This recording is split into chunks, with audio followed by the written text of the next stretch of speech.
In America and the world. My name is host Eric, and I'm a YouTube personality of great renown among a tiny fraction of people. I'm here today to say, have you seen this? Have I seen what? You might reply. Eric, please tell me more. Have you seen what? Have you seen this? Well, what is this referring to? What's the antecedent to your relative pronoun? Well, it's this live stream, of course. And the answer is no. You've never seen this live stream before because it's brand new, sparkling right out of the box. It's ready to captivate your heart, your imagination, and your septum. Where's your septum? It's around your nose somewhere.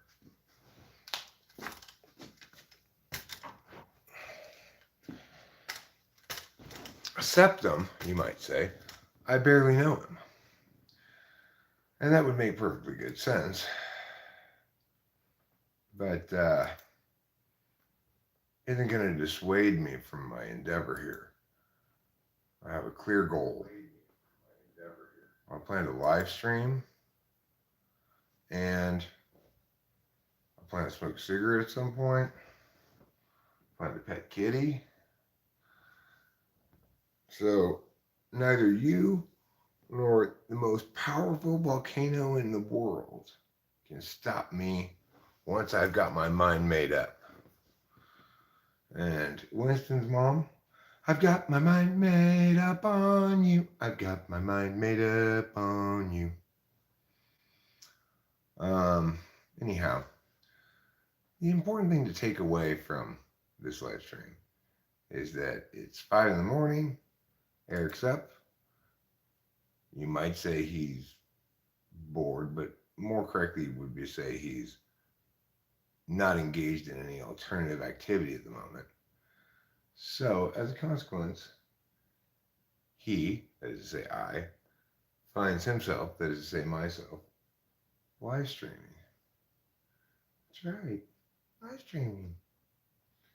It's a special adventure of learning.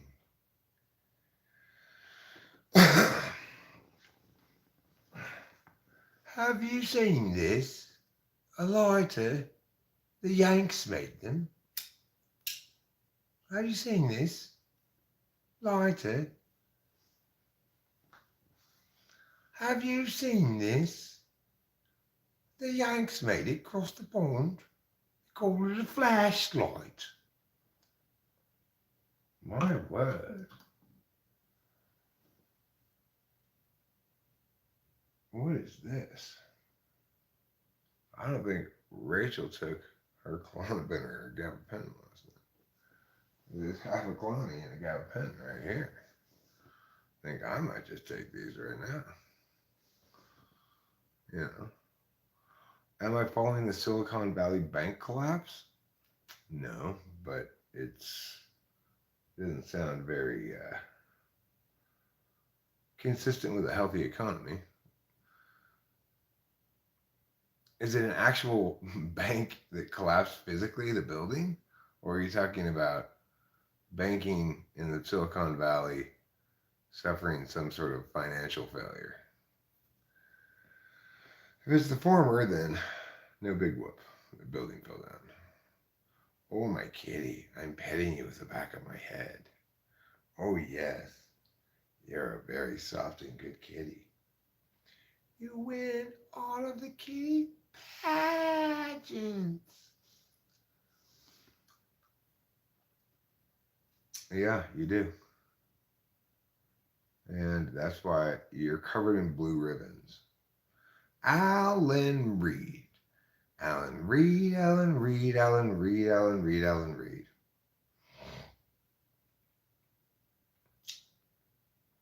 You need to follow your own instructions. Read. Not a book, the kind that grows in the river.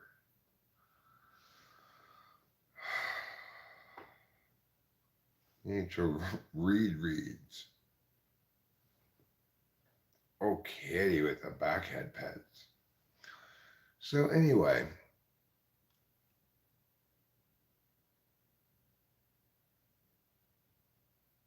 uh, just one bank.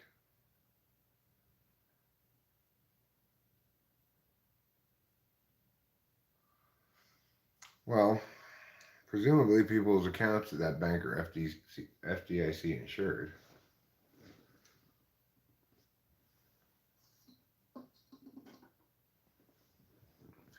FDIC insurance um, was put in place after the stock market collapse that resulted in the Great Depression and the run on the banks at the time. So nowadays, if you have a bank account with less than, I think it's $250,000 in it, you won't lose any of your money. The federal government will pay to pay out your bank accounts, you know.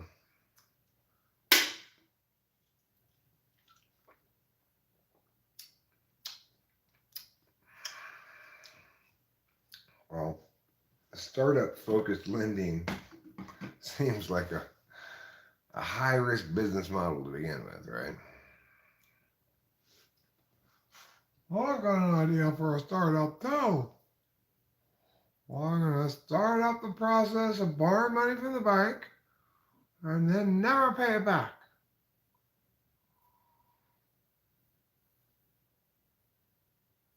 Just $17.50. It's a Wonderful Life. The bank scene with Jimmy Stewart. Smirkanish was talking about this earlier this morning. Well,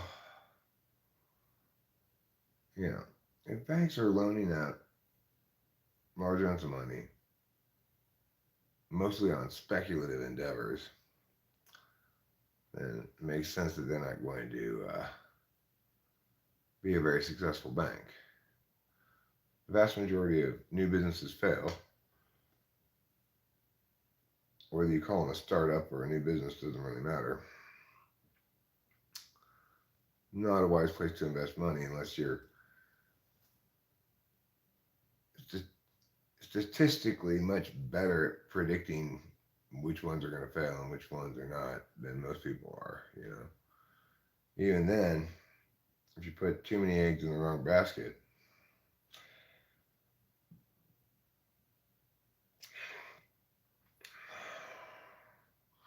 could end up like pets.com or what's another such enterprise? You could end up like the Fire Festival. Fire Festival is a funny story. I watched a very compelling documentary on Netflix about that missing Malaysian air flight. Um, I tell you something. One thing I absolutely despise is when people who are telling the most accepted narrative dismiss others telling other narratives without addressing what they're saying at all by simply painting with a broad brush of conspiratorial thinking and or just dismissals without any meat to them. They're a, a broad stroke dismissal of everybody who's saying yeah without responding to their warrants at all. I cannot stand that. It's like somebody does not get to rebut something without actually rebutting what it says.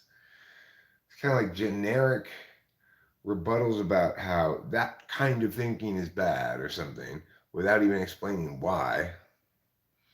Unacceptable. I don't know what happened to Malaysia Air Flight 347 or whatever it was, 374, but I don't think it was the story we've been told, or the pilot, for no reason whatsoever, decided to pull this crazy stunt. I think of the speculative notions that were presented in that Netflix documentary, I think Russia is probably the most likely culprit, followed by the United States. So, it turns out that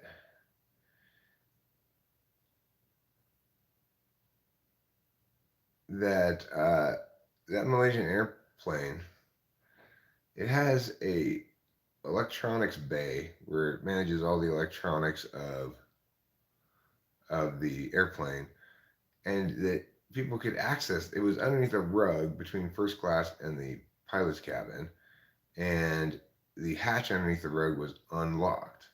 Anybody could get into it if they wanted to. Turns out that there were 3 Russian nationals on that plane, one of whom was in first class, very close to that hatch.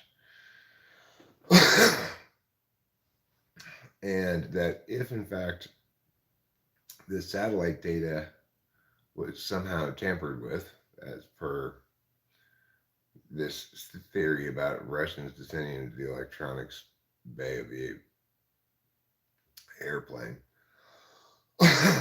then it may very well have gone north instead of south, which would put it in approximately Kazakhstan or near a Russian puppet state.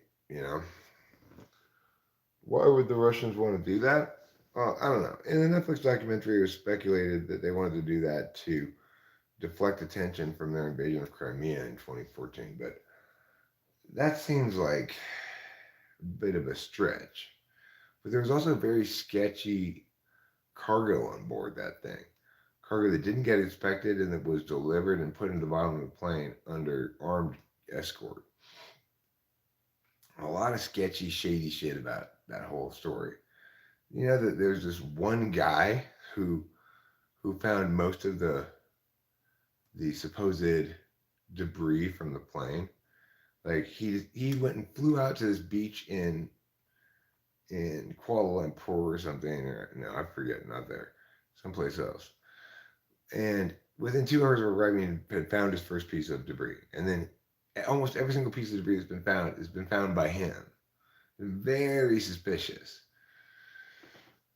He's got very big ties to the Russians as well. I've been reading Leon Festinger to understand his cognitive dissonance theory. I think people project. They don't listen as much as they think about their reply. I found Flow State hanging out last night at 420 Atheist and listened to them for a while. What, God? I want you to deny that guy any more marijuana. He does not deserve the blessed plant that you created. I'm just kidding, God. I don't want you to interfere with 420 Atheists' access to marijuana. Boba Fett, how are you doing? I sure hope the answer's well.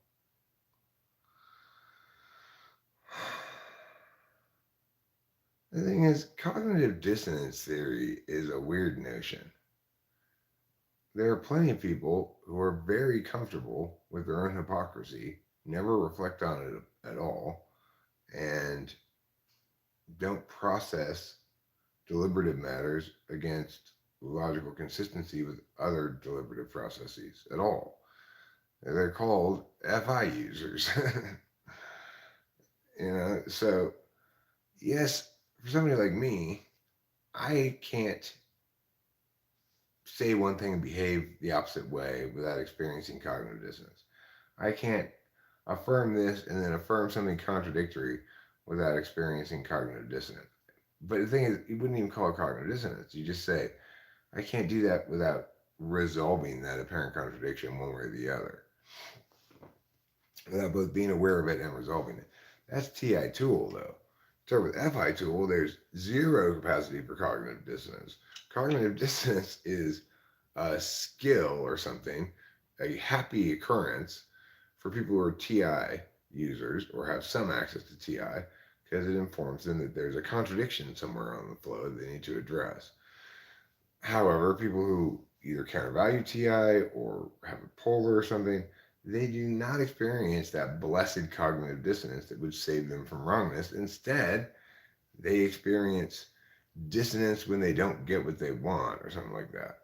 They experience compromise dissonance, I would say, where they think that every compromise is okay as long as they get enough of what they want.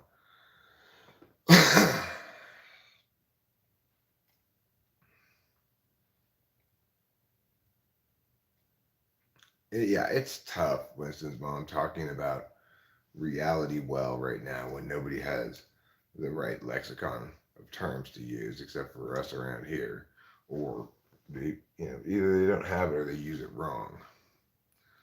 So INTJ and what other types of FE polar? ISTJ. Cameron's FE polar. And very much suspicious of FE, maybe a little harumphy about it, you know?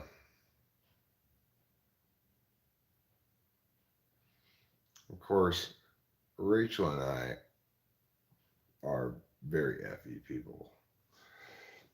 But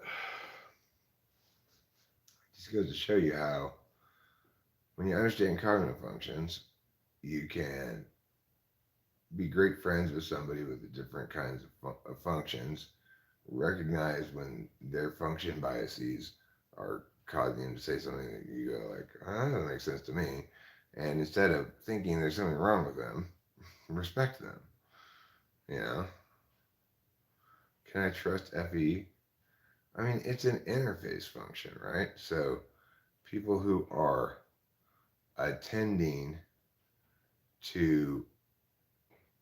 via FE, you're paying attention via extroverted feeling, they are paying attention to being a team player, issues of respect and social status, issues of reciprocity, things like that, you know. Legends fall, take it easy on Boba Fett.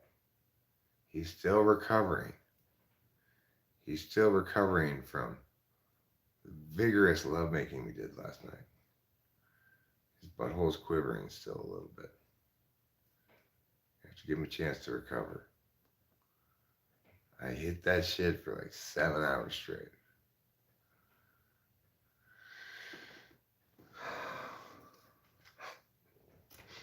Anytime somebody says that, Eureka TV, I have immediate suspicions.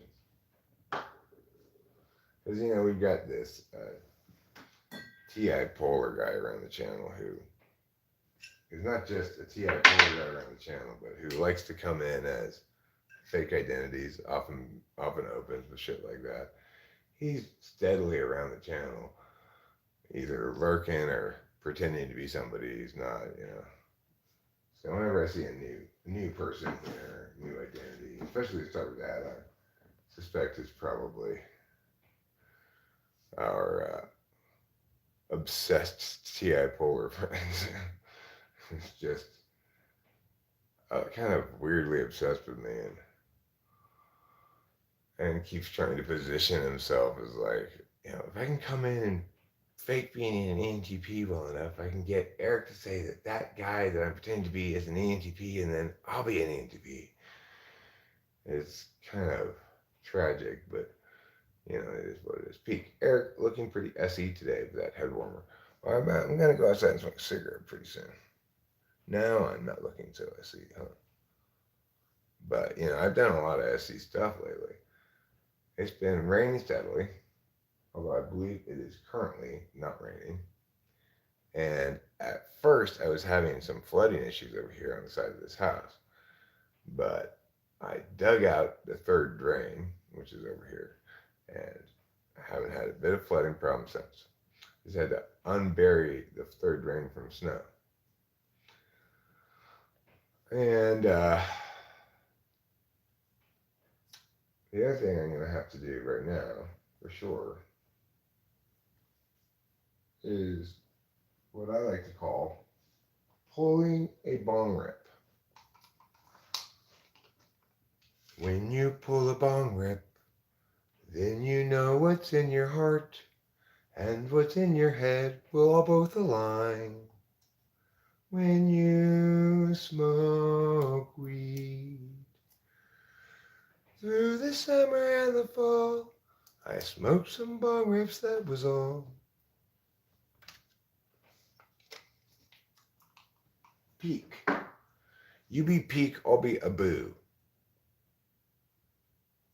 And then when people meet us together, say, peak, a boo. And we'll go, dee. That bank fail is causing a lot of panic, listens, Mom. It sounds like it's just one bank that was making unwise loans to matters that were far too speculative, to endeavors that were mostly speculative in their prospective gains, you know?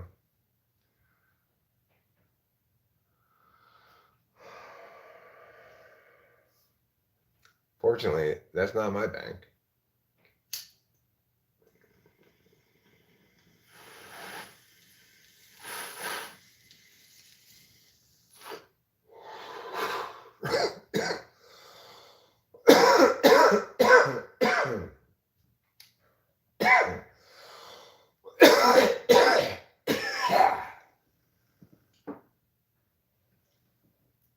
You know what I'm surprised by?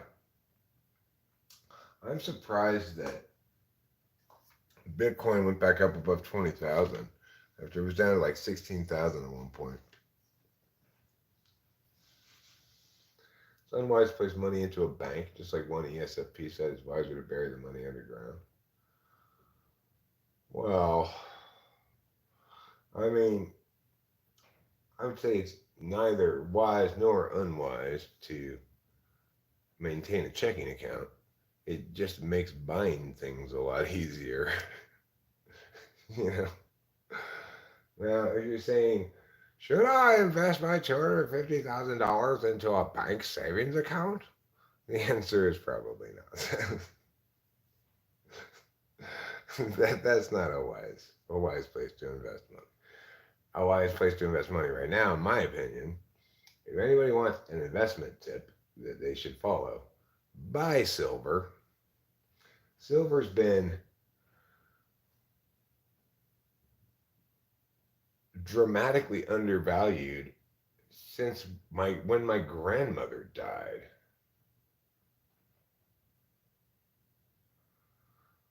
Winston's mom says, I knew an ESFP salesman who was a hardcore drinker, alcoholic. He would come home super drunk and bury his commission money in coffee cans in the sand. He lived on the beach. So, Eric's Investment Advice Emporium is open for business and is only selling one piece of advice. Buy silver.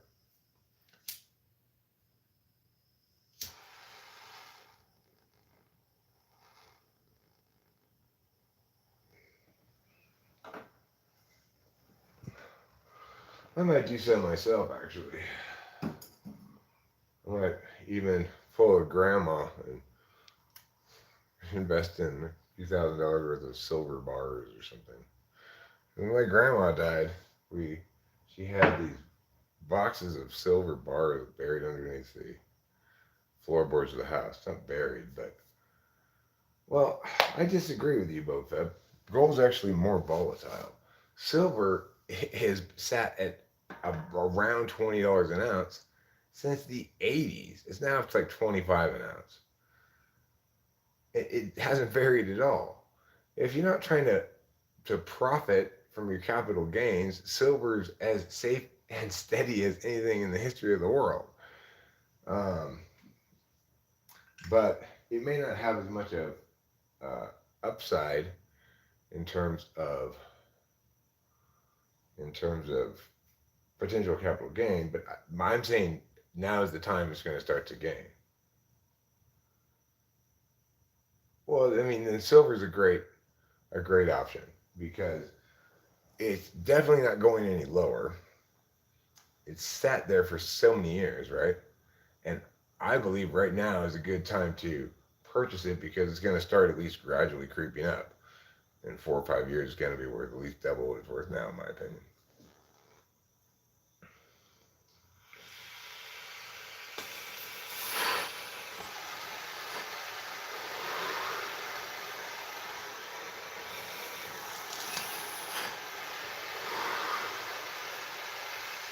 Eureka TV says, I would invest into Talking with Famous People energy drink. The problem is, I wouldn't make an energy drink. I'd make an energyless drink. This drink promises to not give you any energy, nor to take energy away from you. Simply, it will quench your thirst in an energy irrelevant fashion.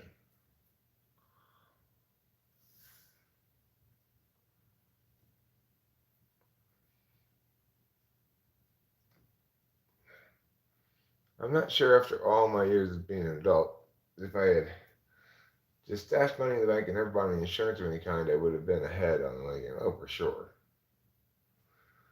Yeah, I mean, you're right. Gold's a great investment too. I'm not going to deny that. Platinum's not a bad investment. Right now, platinum's down a bit. So, um, if you're going to buy palladium, be aware that it's hard to sell. You take a bit of a hit when you sell palladium. Um, well, and if you want to buy physical bullion, then in that regard, you might be better off with gold. But the thing is, selling physical bullion, you lose 5% on the exchange, you know? So you gotta you gotta keep into account 5% loss every time you sell it, which means your capital gains need to exceed that, plus the tax that you pay on the capital gains. So you gotta. I agree. I prefer having physical precious metals than paper interest in precious metals, right? But everything's got its own advantages and disadvantages. Selling bullion has a lot of costs. Just as like investing in crypto on PayPal, the fees are outrageous if you're trying to day trade it or something. It would make more sense to not try to day trade it and to invest in it long term, but not now. Ethereum's still doing well. Litecoin's pretty well crashed.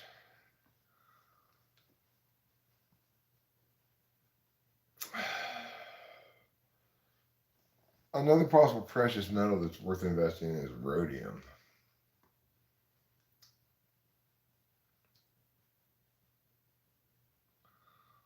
Well, it's similar to crypto in that the the cost of selling it is high compared to say the cost of selling stocks. Well, yeah, if you invest in gold indirectly, then it's the same as the cost of selling stocks.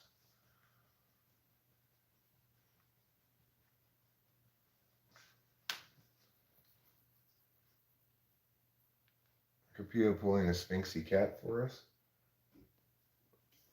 She is a very lovely cat. She's constantly, well, you don't get full market value, it's 5% less. That's how the gold buyers make their money.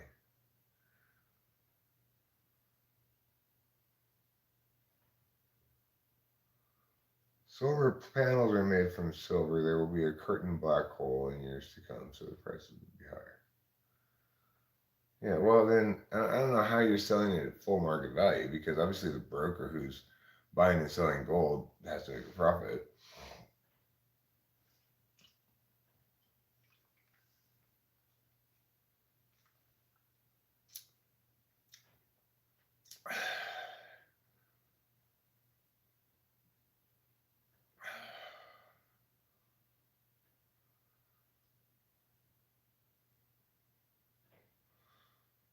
Well, I mean, that's how I would buy it, right? I'd buy it at full market value because I'm not a broker.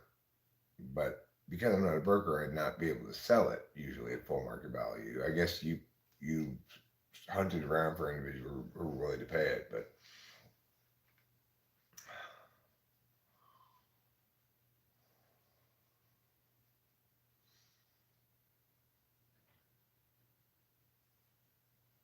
and they still paid full market value?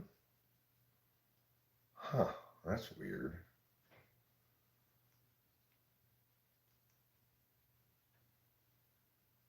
I'm a metal analyst stuck in an executive worker role at work. Yeah, maybe you do things different in Canada. Okay, well, that explains it. You're Canadian.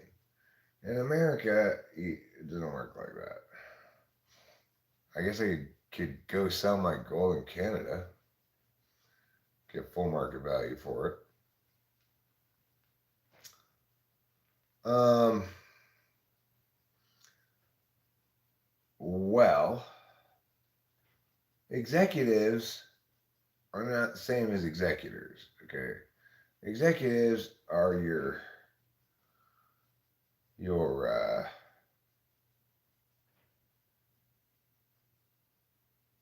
types that have a physical function first, then a metaphysical function, and that would be ESTPs, um,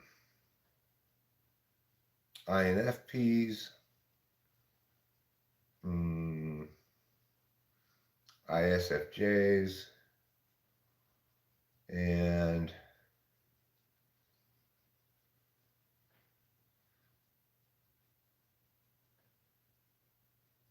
ENTJs. Those are the executives. They've got a physical function first and then a metaphysical function. The executors have two physical functions. So that includes ISFP, ESFP, ESTJ, and ISTJ.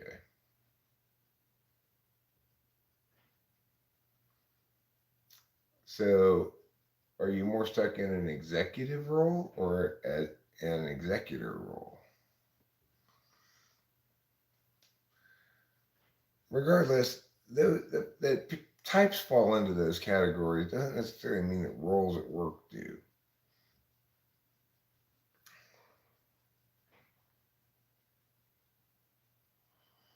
So Kiersey breaks them up into those four groups: NFs, NTs, SPs, SJs. But the way I break it up is meta analysts have two communicative functions first: INFJ, ENFJ, ENTP, INTP. Analysts have metaphysical physical. That's INTJ, ENFP, ISTP, and INTJ. Executives have physical, then metaphysical. ESTP, INFP, ISFJ, and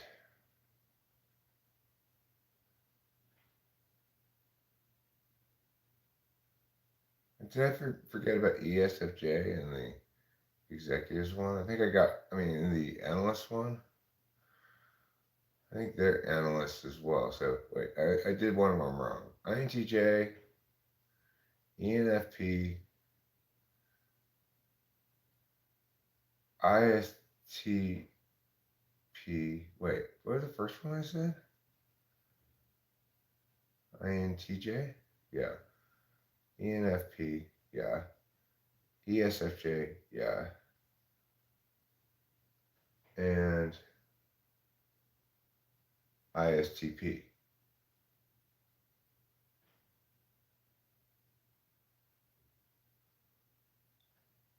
Hi, Kais.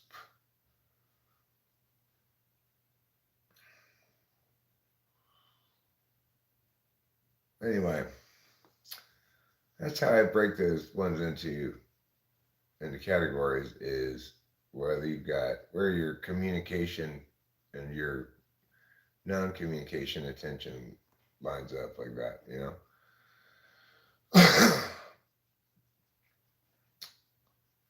Well, maybe you should quit your job and get a different one, Zuri Buchanan, or maybe you should get promoted to a different job at your current job. Those things might help. Alternately, you could simply sit at home and muse about how you're not really well fit for these jobs. Somebody else better support you. You know, we met analysts. ENFJs are very accomplishy. But INFPs, ENTPs, INFJs, not really so much. We're kind of like, eh? I don't know. Doing shit? Not so sure about that. I did a lot of shit yesterday. I got their trash can, the 40 whatever gallon trash can, undug out of the snow. It was squished by the snow, but I'm accumulating more trash bags. Hopefully on Monday, this upcoming Monday, the trash people will come and take my trash away. I've got 4 full trash cans in this sitting on the street for 2 hours, for 2 weeks, getting buried in snow. If I were 2 points sexier, I would just strive to be a trophy husband, stay at home dad type. I don't care at all about the perception. Yeah, well, you might have to be less of a selfish lover then, though. So that's not good. I'm a big believer in empowering the self to be a selfish lover.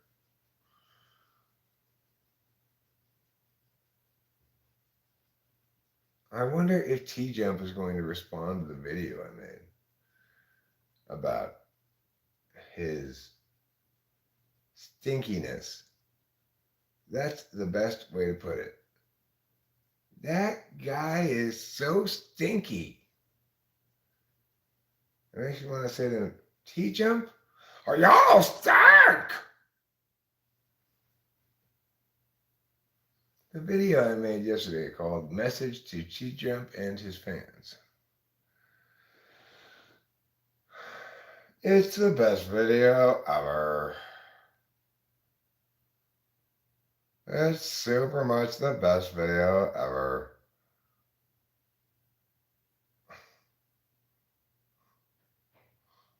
What type do I figure T-Jump is? Quite rudely awakened. I would hope. ENTP. Tiger, please. That's my pot of honey. He was so weak, you know? He was so weak. Really. Nothing about his behavior indicated he seemed happy at all. And if in fact he enjoyed the conversation, why did he abruptly end it as soon as I go smoke a cigarette?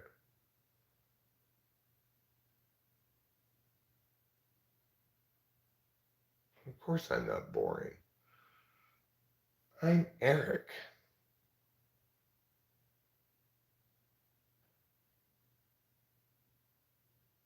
Okay, Winston's mom, you're getting schmoozed into believing nonsense.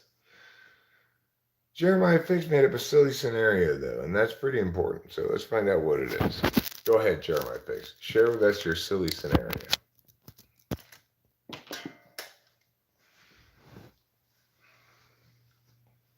Oh my gosh, your scenario is so silly. It's making me titter. Tee.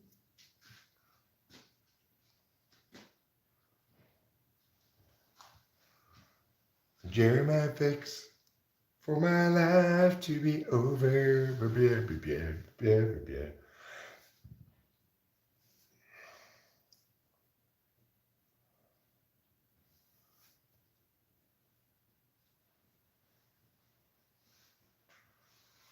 Consider the scenario that where a moderator asked T-Jump if he would say it was biased that a moderator considered you the winner.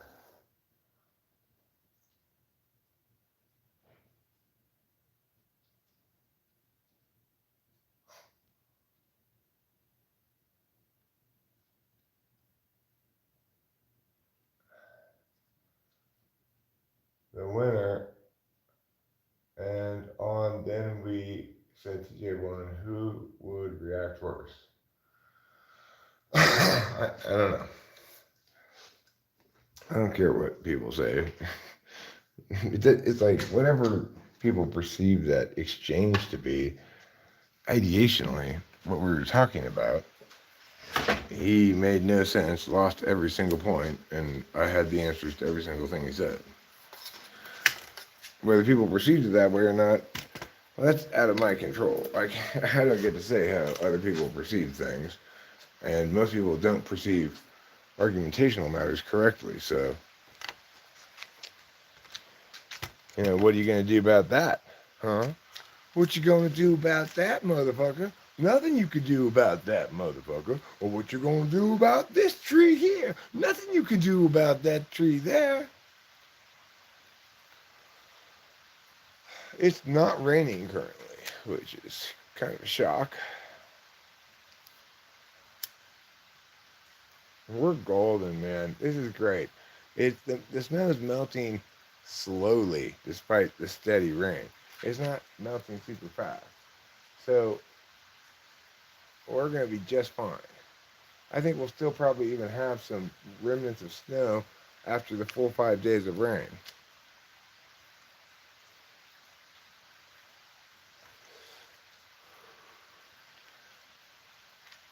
It's blue like the color of sadness.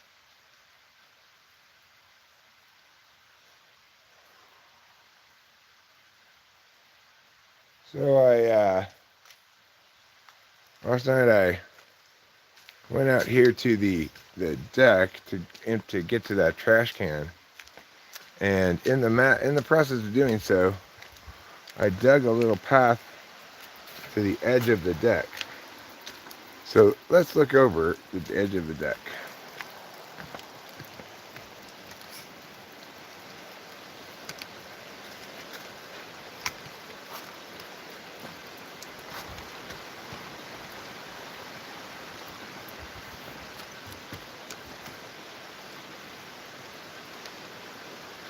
There's a river running down there, or a stream, but sounds more like a river now, because it's so swollen with precipitate. Our stream is swollen with precipitate.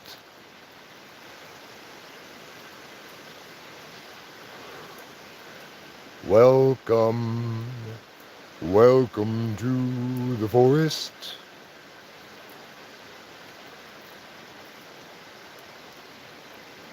Yes, I said welcome. Welcome to the forest. It's a place where lovely forest creatures play and sing and dance. Like the deer and the ox and the antelope too. Also zebras, lions, and you can see. It's the forest where we are standing ye. Knee deep in snow. Actually, the snow right here, like this is melted down pretty good. But you can see it's still up to my waist. The snowbank here. Right next to me, I've got the tripod put into the snow. Right here.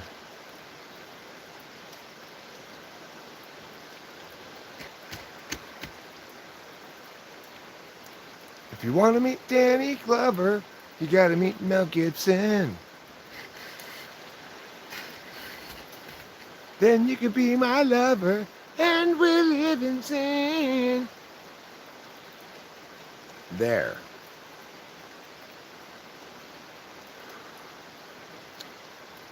Oh, why are there zebras around here? All of the world there's so many zebras and all of the rhinos and everything. I'm glad there's not any elephants around here. Elephants are very destructive creatures. They tear down trees. They make loud sounds, trumpeting with their noses.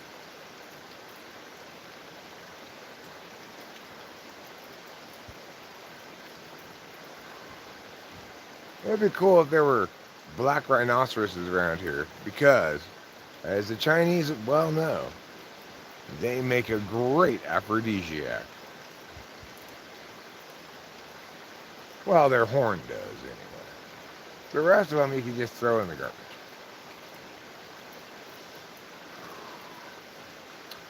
Ivory and rhino and tiger and lion, antelope, bison and moose, and I'm dying. Everyone knows that those animals are things that I would like to hit with my car. I screeched to a stop the other day to stop myself from hitting a woodpecker that was dawdling on the road. I would have hit it too if I hadn't stopped. That's how entitled that woodpecker was. I guess when its first name means boner and its second name means cock, it's got a lot of big dick energy.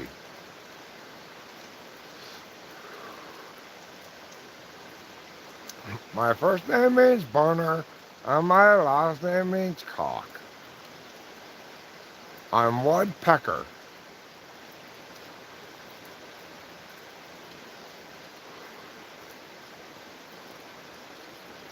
My middle name is Schlong. Wood Schlong Pepper. Wood Schlong Pecker.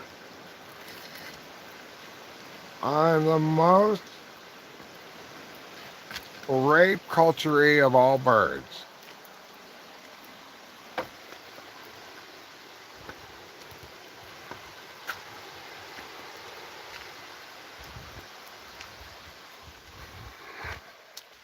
You know what's a gross but good name for a puss lair?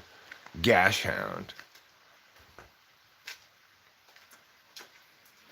Are you a gash hound? Do you hound after gash? Like a regular hound hounds after the scent of a missing person? If so, then perhaps you'd like to join us for a workshop. Living as a puss slayer. Life as a puss slayer. What to do? Meow, meow, meow. You think you're about to change your name? Can you rob a digital bank? I can rob a bank, but I don't want to because I have to go to jail. Jail's no fun. No, no, no. You're stuck in a cage. Yeah, yeah, yeah. Jail's no fun. Don't you know? Don't go to jail. You'll feel so sad.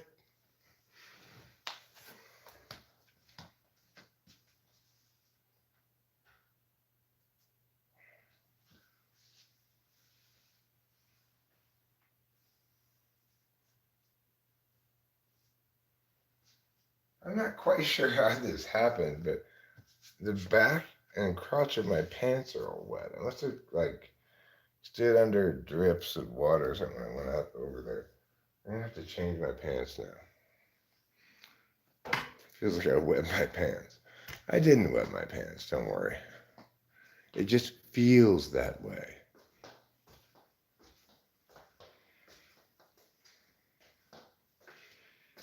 I took off both the screen doors yesterday from the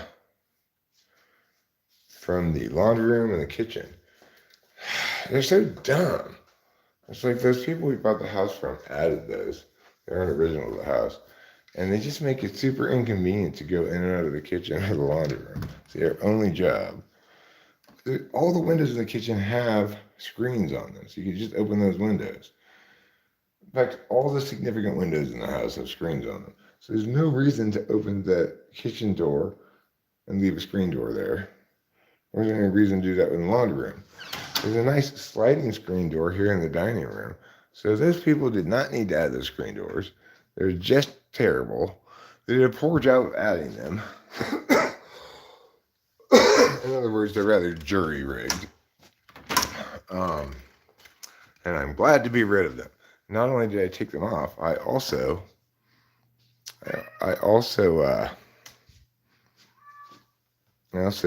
broke one of them into pieces and got it ready for the trash. Oh, Mr. Man Kitty, what a happy man kitty you are. You have the man kitty blues. Did you know that? You know what's an incredibly shitty band? The Moody Blues. Nobody should ever watch them. I mean, listen to them. Why not? Because they're bad. Okay. Here you go. We'll play this on show. The battle's ever waging and the battle's never won. If you stop yelling, then the fighting's all done. And the fight's been raging, though the war's no fun. If you're not engaging, then the fight's unwon. The battle's ever waging and the battle's never won. If you stop yelling, then the fighting's all done. And the fight's been raging, though the war's no fun. If you're not engaging, then the fight's unwon.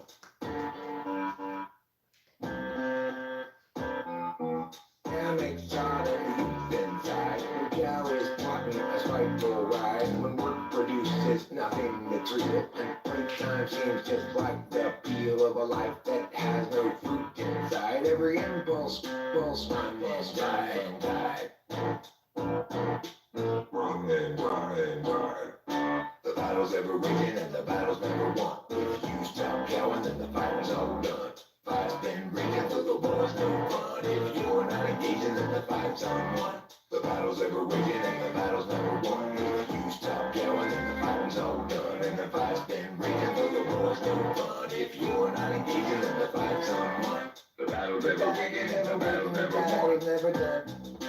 Fighting's all done and the fight's been raging, so the war's no fun. If you're not engaging, then the fight's unwon. Battles ever raging and the battles never won. You stop yelling and the fighting's all done. And the fight's been raging, no boy. If you're not engaging, then the fight's unwon. The battles ever raging and the battles never won. Stop yelling and the fighting's all done. Fight's been raging, though the war's no fun. You're not engaging and you're not engaging and you're not engaging and the fight's unwon.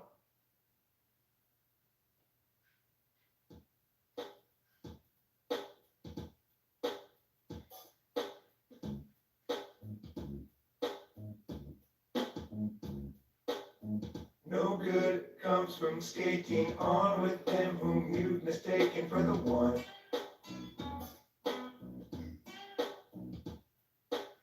Opportunity deep inside the decency, self-reflect eventually once the search is done. Driving the car last night, we had a nasty fight. Each insisting we were right and the other one to blame. So when you pulled that stunt, I said something awfully blunt. My words was wrong, 'cause they were dumb and I burned my share of shame. It's each of our own failings. Not us doing the nailing to the wall. We fear so the other selling off to reset their life at all. You could trust me, I could trust you, so better trust ourselves, much true though. The love lies deep between you and me. At least we both thought we could both agree. Driving the car last night, we had a nasty fight. Each insisting we were right and the other one to blame. So when you pulled that stunt, I said something awfully blunt. My words was wrong, 'cause they were dumb and I burned my share of shame. My share of shame.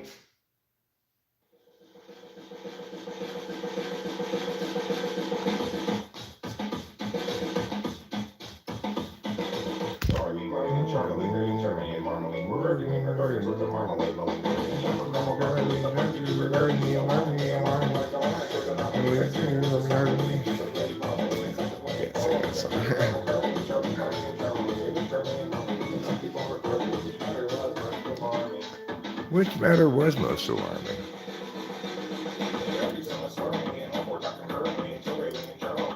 And also, Darlene Marmalade. So anyway, I've changed my pants. Now I'm wearing jeans. That's right, jeans, blue jeans, which is, I'd say, the most popular color of jeans. I think that's a fair claim to make. Sure, it's a little speculative. I haven't done the polling on the matter. But Marisha's great. She's in bed.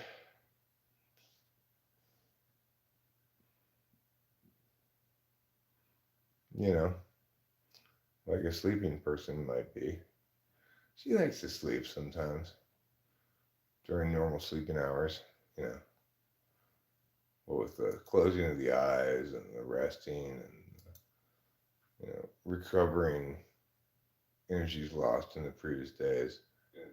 She finds it really just the bee's knees. Yeah, Haley did have a really sweet, clear voice, you know. I loved the way she sang. It sounded like almost having a kid on your thing, but she was, 18 or whatever, but she had such a pure voice. Sounded like a boys' choir voice or something, or a girls' choir. ISFP? Haley? No. Haley was ESFJ. I mean, she still is, but I don't see her anymore. I associated with her by she's the niece of my ex-girlfriend, so those kind of relationships don't tend to sustain past the breakup.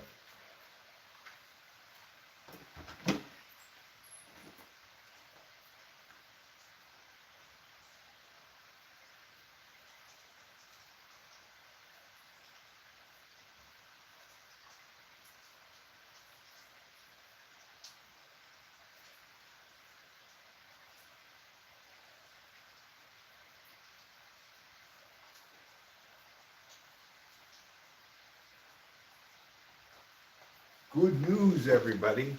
I found my cigarettes and a beverage to boot.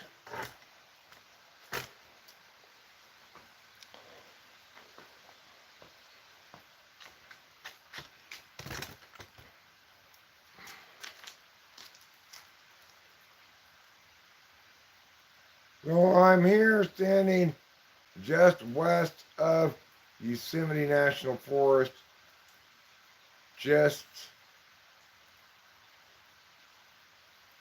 north and south of Sierra National Forest, and a small pocket of private homes.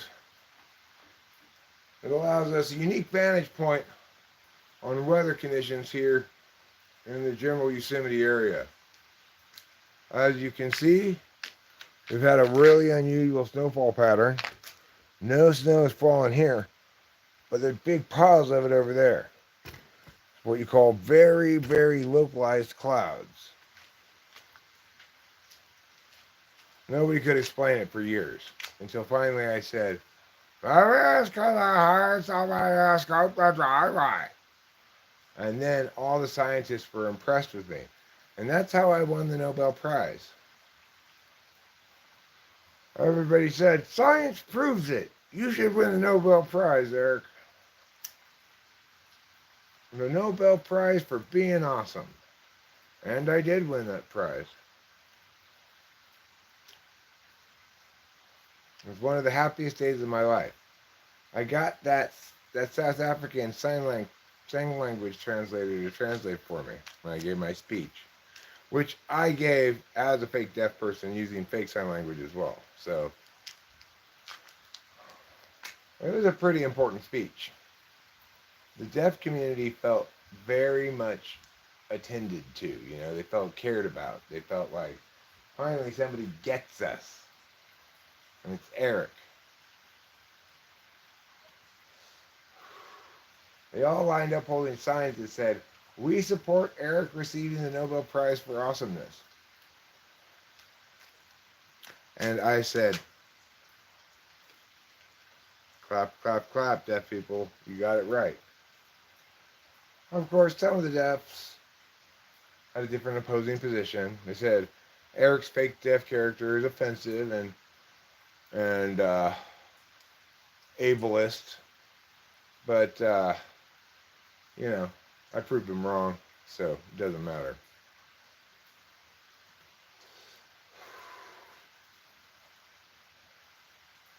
A lot of people say to me, Eric, why don't you try being a fake blind person? And the answer is pretty straightforward. Because blind people don't have a kind of voice they do. You know, I'm more of an auditory, verbal kind of a guy. If I were to imitate a blind person, I'd be like, oh, I can't see anything. Oh, what's that? I don't know. Is it blue? Is it red? Does it even exist? I don't know. I can't see anything. That's not a very good imitation, you know?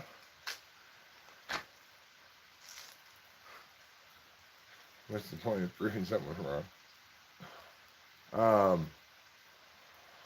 Well, there's a point to being correct, right?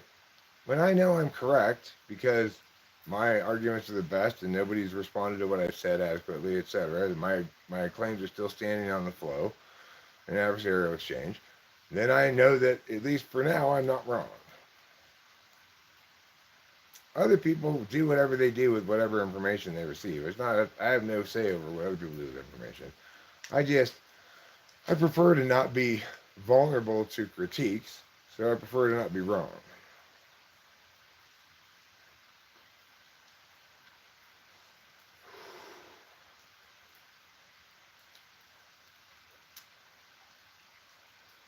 And it was then that Eureka TV had his Eureka moment. Oh,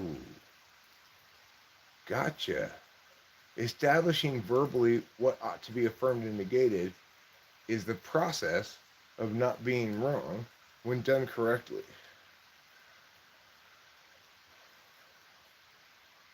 When you correctly determine what ought to be affirmed and what ought to be negated, that's the process of not being wrong.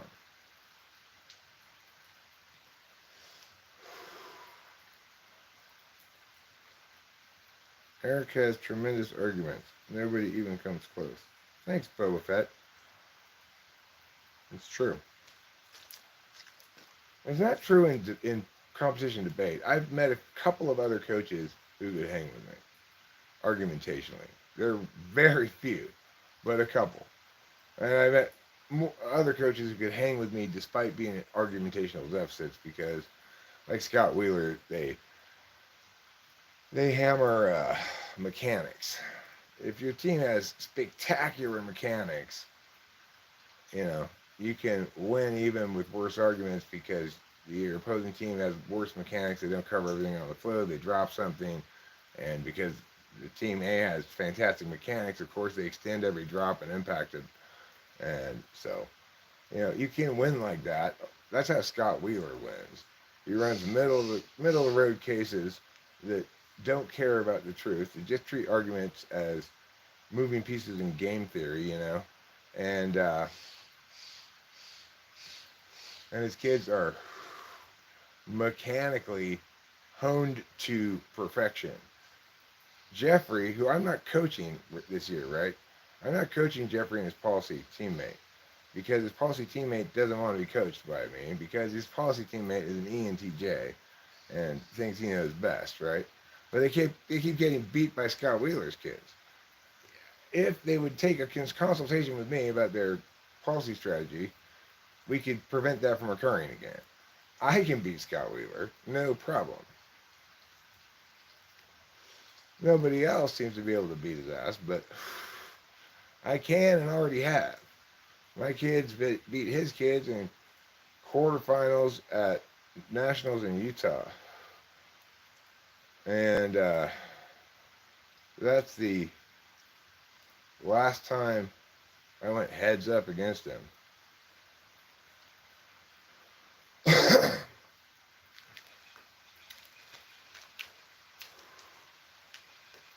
And of course, the reason we won is because I knew Wheeler was going middle of the road. He was going to have a bunch of terminal impacts. So we put together Apocalyptic Talk K to critique that style of impacting. And since he had like his kids ran like 4 different link stories to terminal impacts. There was just no way they could escape that critique, you know? If they'd only run one, maybe, but that's not Wheeler's style, you know? He's like, oh, the most impact in the world. Oh, I'm a TE dog. He's a fantastic coach, but he's totally an ESTJ.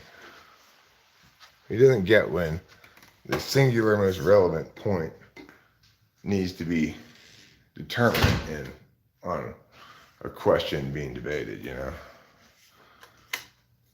But I sure did learn a lot about coaching debate from him and about debate in general. He was a gold mine of knowledge that I picked his brain a great deal when he was my assistant coach. Now, he's widely respected as probably the best policy coach in the country. Isn't that cool? That's pretty sweet. My coaching legacy is pretty spectacular all the way across the board. You know, I'm also Jim Freeman's. He was my assistant coach. But can you prove my facts wrong? Well, I mean, facts are only stated in the process of affirming or negating something, right? If you say cheese is made out of cow's milk, usually, there's no point to dispute that, right?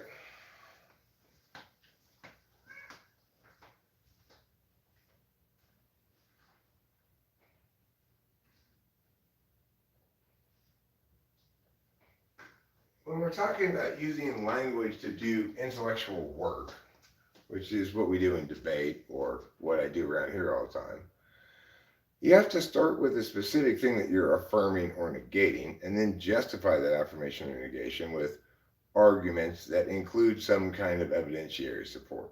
Sometimes that evidentiary support is referencing specific facts, but even then you need the analytics to link it to the affirmation or negation.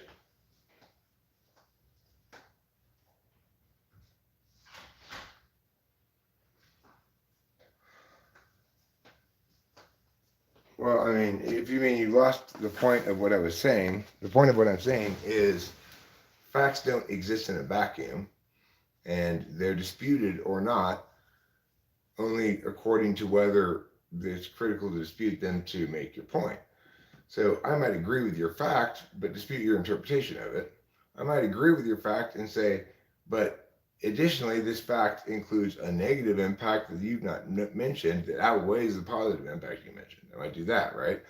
I might say I agree with your fact, but not that it produces impacts on your side of the flow. I'm going to turn it and say it actually benefits my argumentation block, right? There's a lot of things you can do with any statement that somebody makes in an intellectual exchange. It's not just a matter of proving it wrong, right? You can counter it, which is to say, no, that's not true. You can mitigate it. You can say, yes, it's true, but it's not as big impact as you say. You can turn it. You can say, you can link turn it. You can say, your warrant is correct, but it actually produces impacts on my side of the flow. You can impact turn it. You can say your impacts are correct, but they actually help my side of the argument.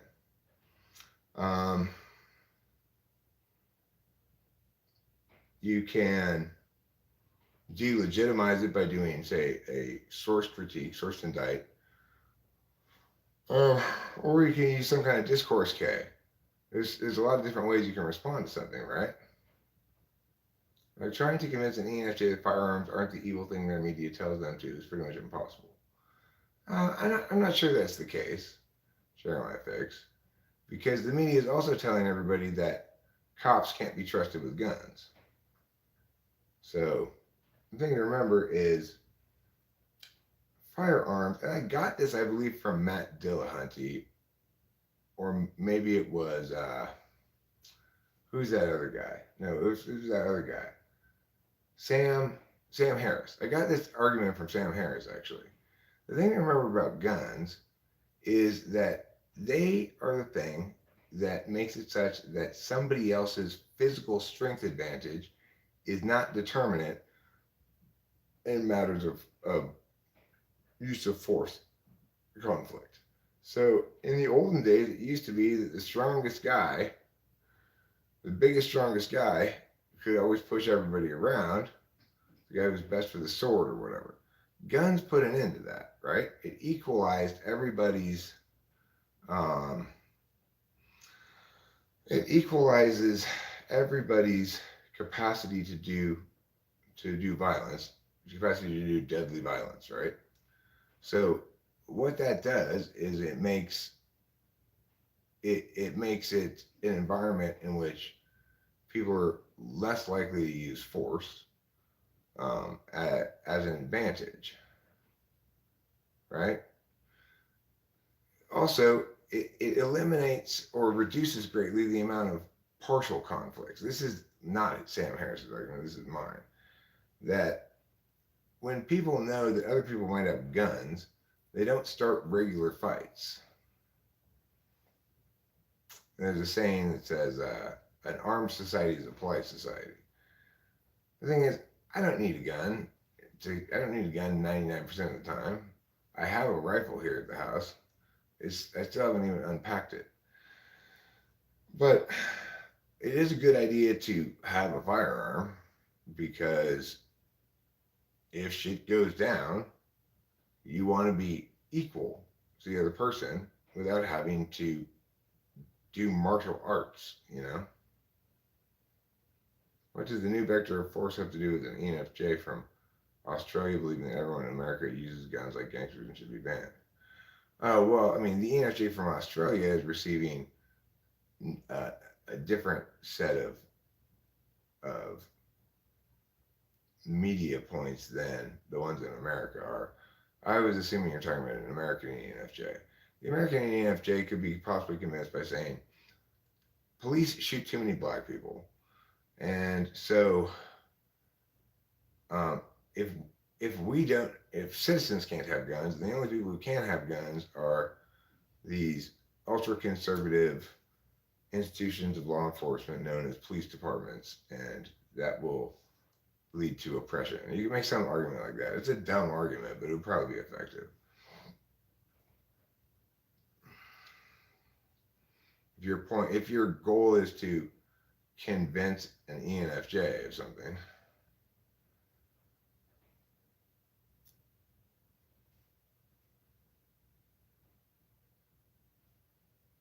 so hopefully Eureka TV, you understood the point now. If you still don't understand the point, that's fine. But it's not because I did a poor job of explaining it.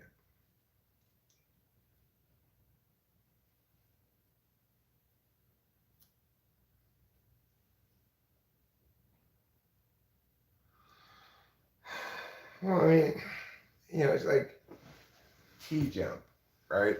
He's an example of a FE gone evil. Boba Fett. He's an example of FE gone evil. I don't even know if he's an FE user, but what I do know is that he's thinking that the problem is ill-intended policy or policy coming from the wrong place heart-wise.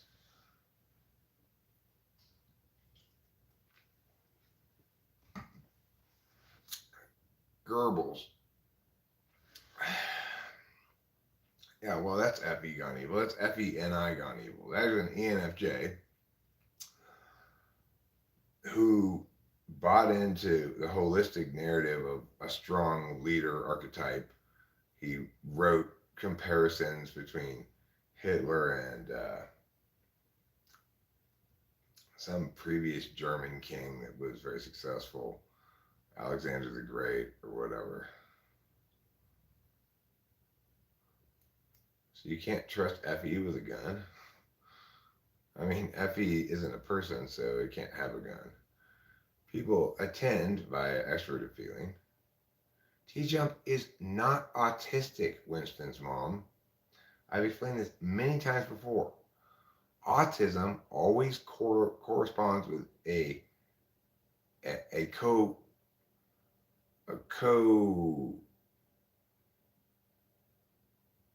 what's the word?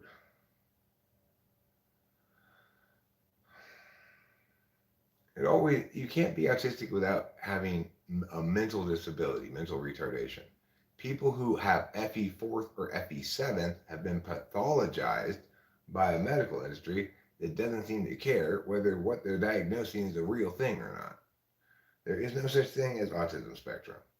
FE polar may look like a similar kind of social deficit to FE heavy people, but they call those people autism spectrum. It's just the same thing as calling action types ADHD. There's nothing wrong with him, just like there's nothing wrong with me. I mean, there's something wrong with what he's doing. He's talking about public policy as though he were qualified to do so. He aspires to be president when he couldn't even handle that conversation with me without running away in terror as soon as I would take a cigarette break.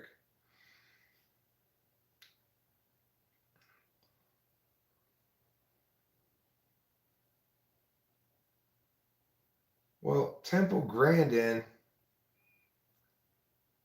look, there are a couple of borderline cases here and there of somebody who is autistic but very savant. They still have some kind of corresponding mental disability, but they don't come off necessarily as retarded, right? Is T-Jump ENTJ? I mean, if he is, he's got terrible TE. His policy prescriptions demonstrate a complete lack of awareness of systemic legitimacy versus particularist justification, right? He thinks all justifications are impacts based, but his TE's not good if he's thinking that this policy actually has solvency when, for multiple reasons I articulated, it doesn't, right? Like his idea that you should fund the IRS more so they can go more after rich people is ridiculous because, of course, the rich people are the ones who have their taxes in order completely and who have taken advantage of full knowledge and understanding of the tax code in order to pay their taxes. The IRS can't get more money from them. They're doing their taxes right.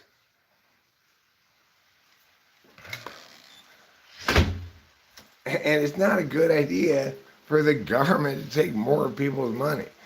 The government has a proven track record many times over of doing a terrible job of spending money.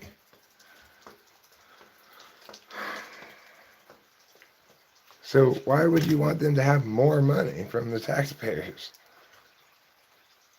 Rich people are the same as everybody else, right?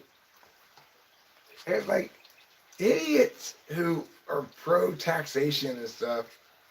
They seem to think that rich people are all like Mr. Burns from The Simpsons. Excellent. Yeah. That's not the case at all. A lot of rich people are like, depending on what you consider rich, are just people who worked hard and invested their money and been smart about their finances, Just regular Americans. Like my parents and my grandmother, our current estate that we have and enjoy is based on 2 generations of people working very hard, saving a lot of money, investing well. Two generations of ESTJs, They weren't evil. They didn't even have any intuition. They just worked hard and were good at accumulating money. My grandmother was a pharmacist. She and her second husband owned a pharmacy in Pasadena for many years until he was murdered in cold blood in most dramatic fashion.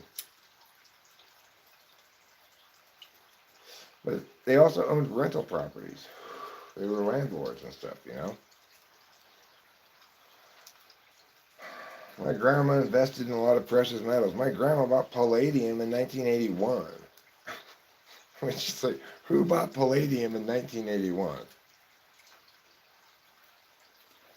My grandma, Gladys Cole did. That's who. Um, then my parents had their own smaller estate. My grandparents died. My grandma died. My mom inherited that. Those two estates combined. My dad did a pretty good job of investing. Not great, really. But so we're okay. We're pretty well off, right? That's how that's how people get rich mostly.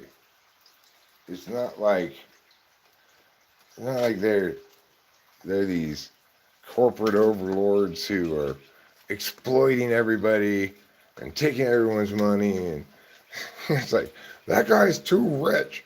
It's the most crazy thing in the world. Just because if somebody is rich, rich, rich, like Bill Gates, it's because he's done a bunch of things right, you know? We should celebrate people's success, not deem it a problem. If you think poverty is a problem, don't make rich people less rich, make poor people more rich.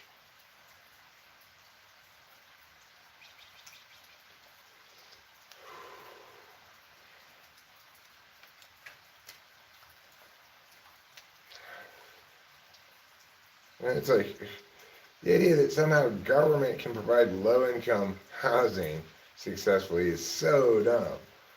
If housing is too expensive, we just need to build more houses. Let the free market take care of it and stop getting in the way of developers building housing. Of course, also people may have to get okay with the idea that they don't get to live in the city of New York, where the cost of living is outrageous. They don't get to live in Manhattan. There's no low income housing in Manhattan. Then live somewhere else, stupid.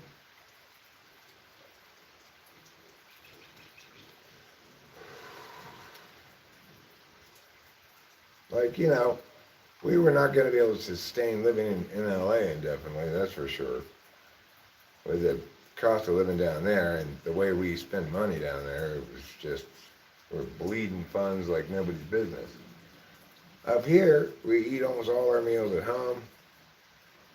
There are other expenses we've incurred this move-in period, but those are one-time expenses mostly, like getting a snowblower, getting a new generator,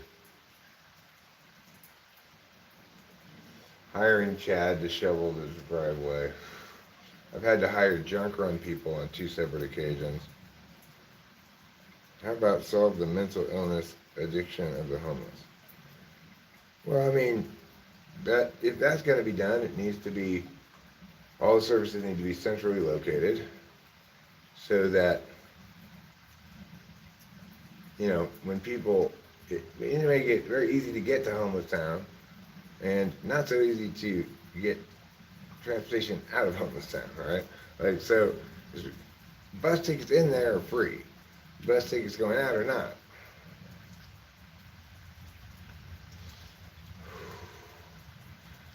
And you can end up seeing a naturally growing economy of marginalized population, of a marginalized population of people who are financially destitute and have other problems probably like mental illness and drug addiction. You can see in that environment how there's a lot more opportunity when everybody's like that, right? For people to engage in productive enterprise with each other. Because in a major city, it's like people who are living there comfortably are not going to be engaging in any economic exchange with homeless people, except giving them money. So I give homeless people cigarettes. I've had 2 homeless people now decline them. And all the many myriad times I've given homeless people cigarettes, I have only had 2 of them ever say, no thank you, I don't smoke. For a long time it was just one, but it happened right before we moved up here again at the 7-Eleven in Arcadia near the hotel.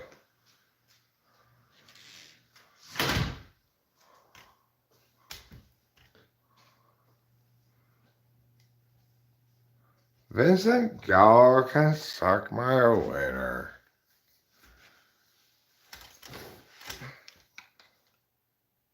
Vincent Gallo thinks he's too good for YouTube.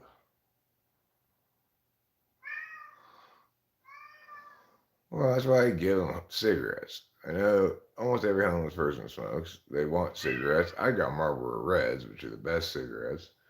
And I figure I'm not incentivizing them to continue panhandling. They're not giving them money. But I'm still not being a complete dick because I recognize that, you know, for me, it's like my worst nightmare is to be homeless. Talk about SI disaster. He doesn't want a snack, I don't think, but I'll check.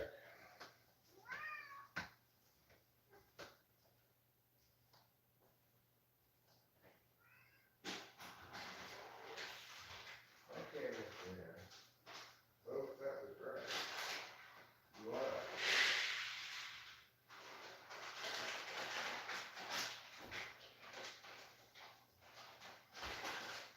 There's some more for you to feel.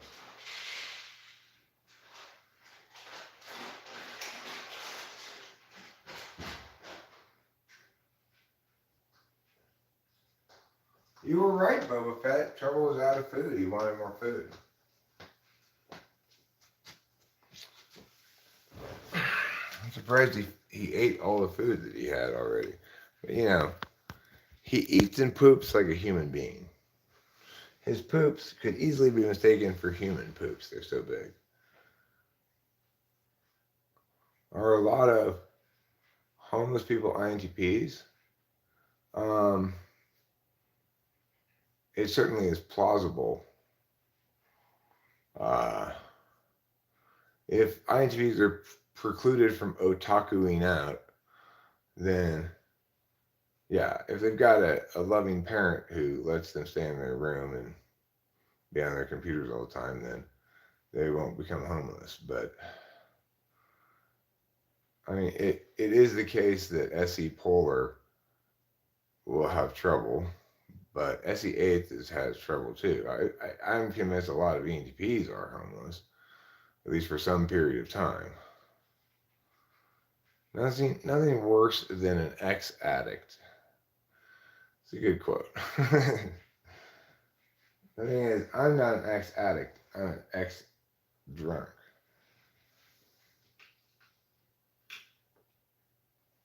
I'm an ex drunk who likes to drink non-alcoholic stuff that had a little bit of alcohol in it. I prefer the non-alcoholic stuff that's less than 0.5% over the stuff that's 0.0. Although Heineken Zero is good. There it is. I found the weed I dropped. Good news, everybody.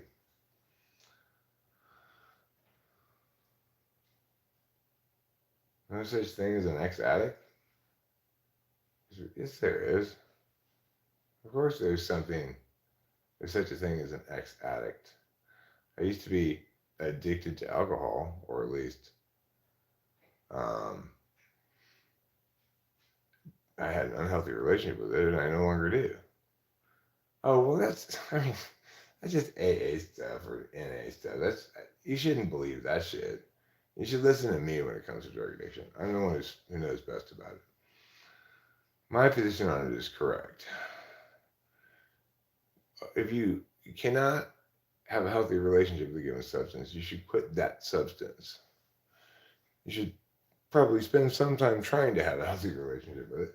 When you determine that you absolutely cannot, you should quit that substance, not other things. That's ridiculous. Only a fool would think that because they need to quit swimming, they also need to quit running. It doesn't make any sense at all.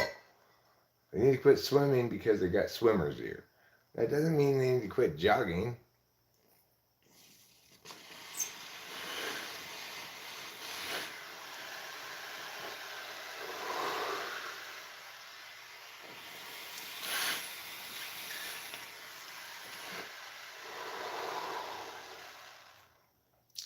Yeah, well, I'm not NAA and I don't drink.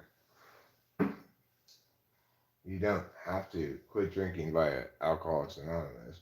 That worked for me as the way to quit drinking, but it didn't work as the way to, as a, it didn't work for me intellectually. It was clear after a certain point that I did not need to continue participating in that in order to not drink alcohol. And that, you know, it is the case that I'm in remission in the sense that if I were to start drinking alcohol again, I'd still have a problem with it. I'd still not be able to drink it sustainably. I'd still not be able to handle my alcohol because that's implicit to who I am. But it doesn't mean that I'm still an alcoholic. I am not an alcoholic. I don't drink alcohol at all. So it's nice to use words well instead of badly.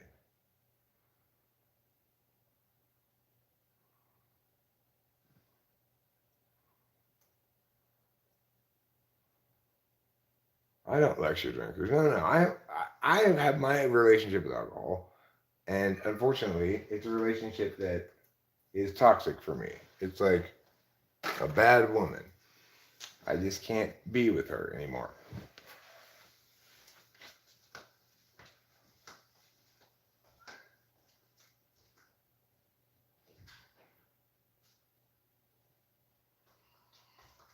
But just because it's a drug that I can't do doesn't mean it's a drug that nobody can do, obviously.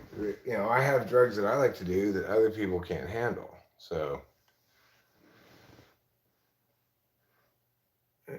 no, it's not. Being ex-alcoholic is like having ex-wife still in the house. That's ridiculous. I'm an ex-alcoholic, and I have 2 open bottles of wine right over there that I've been cooking with. In that regard, I guess I still do have the ex in the house. But it's because I inherited this wine, you know? And I like to eat food that's good, and one good way to cook like a pot roast is put wine in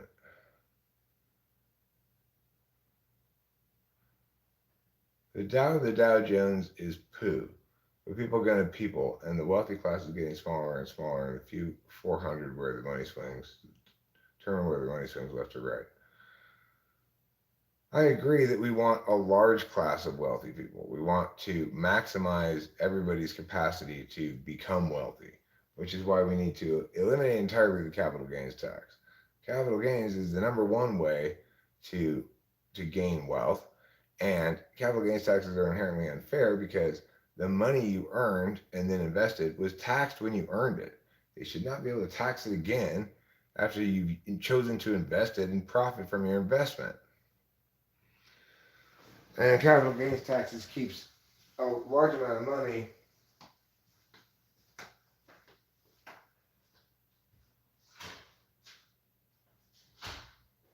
locked in a certain place.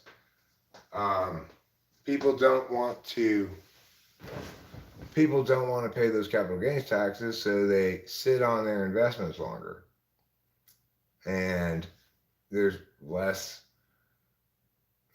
activity with that money, and therefore it does less meaningful work. The really wealthy can skirt it by using loopholes, etc. But right, can skirt what? Capital gains taxes? No, I mean it's pretty hard to skirt capital gains taxes. If you bought stocks at Mia and you sell them at higher, you're going to pay capital gains taxes on those capital gains. And you shouldn't have to pay any capital gains taxes. Okay, listen, trouble. What do you want? I'm not going to go watch you eat right now. It's not even raining. Just go outside. It's totally not even raining right now. Overlords are often charismatic leaders, people like strongmen.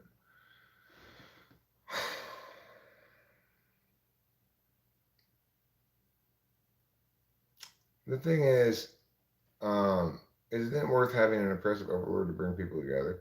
You don't need an oppressive overlord if you have a strong man who is righteous and endowed with the capacity to be correct. I'm a strong man. Certainly not a weak man. I don't mean physically. I mean the fuck you will kind of strong man. You know. T Jump, on the other hand, is a weak man, which is why he ran away from that exchange rather than learning anything from it. I mean, I'm not an alpha male, but I am a very strong man and the perfect candidate to be a statesman. There's no way America is going to get pushed around under my watch. And at the same time, I'm not a militant of any sort, nor a hardliner of any sort. I believe in hard lines being drawn where appropriate, and I believe in following through on threats, not making any idle threats. Barack Obama, guilty of idle threats. Biden, too scared to even make any threats. You cats need to go outside or stay inside. Those are your two choices. You have exactly two choices. Go outside or stay inside.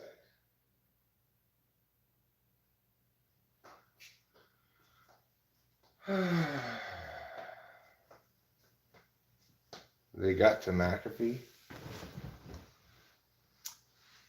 Well, I'm strong in that I'm only swayed by the right things that ought to sway me. And I'm not going to back down from a fight when what is the righteous course is clear cut.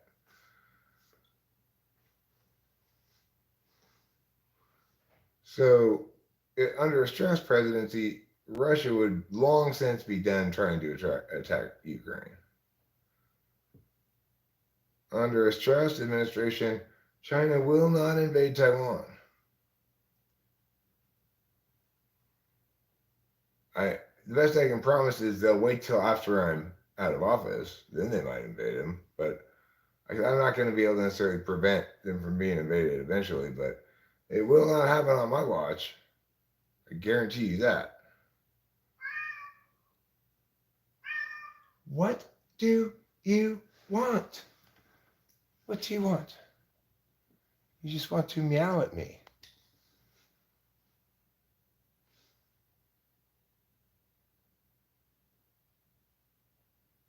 You just want to meow. Also, under a Strauss administration, Edward Snowden will get a pardon.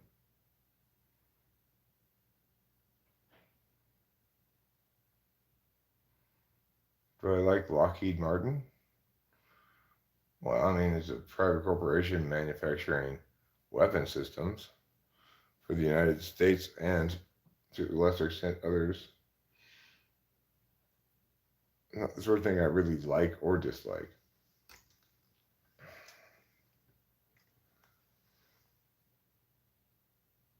You know, I'm glad we've got private companies, moving military technology forward. I think it's important that America retain a military advantage over our possible foes. And we need to do that by innovating and moving forward, not by trying to shut down other people's capacity to innovate. The way we're treating Iran regarding their nuclear power/weapons program is egregious and wrong. And I don't like Iran at all, don't get me wrong. But there's no good justification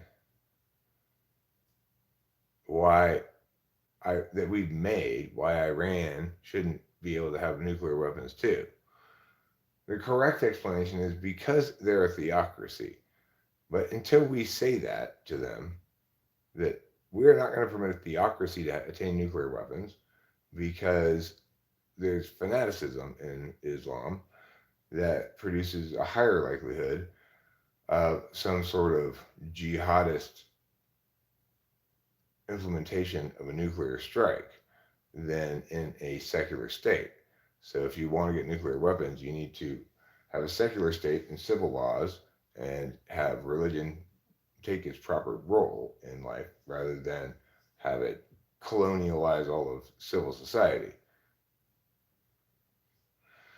Damn straight he is, and he'll receive a full pardon when I'm president, for sure.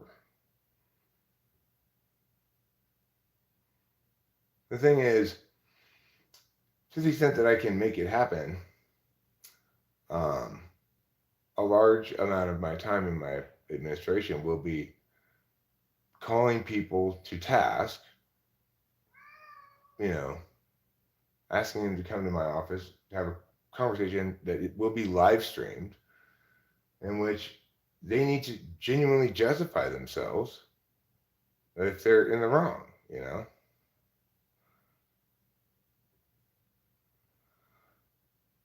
I'm sure lots of nice people in the Middle East live under tyrannical governments. I'm not saying the citizenry of Iran is full of bad people. I am saying that you can at least trust a secular government to respect the laws of mutually assured destruction. If you've got somebody in a religious fervor making decisions about what they ought to do to the infidels, um, and justifying those decisions with religious arguments or citations from the Quran, that's what we cannot trust. Because, you know, people in the heat of religious fervor do things like launch the Crusades or have hundreds of years of sectarian violence, etc. And when asked to justify it, they just say it's God's will. Well, that can't be an acceptable justification. So, since that's how you're running this show in Iran, then we're going to prevent you from getting nuclear weapons. That's our justification for it. We need to say the actual truth. That's the only justification that holds any water. As it stands, we just look like a bunch of fucking hypocrites.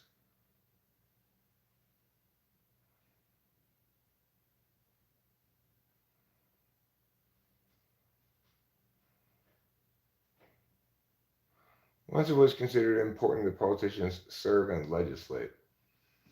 Now raising money is important. Well,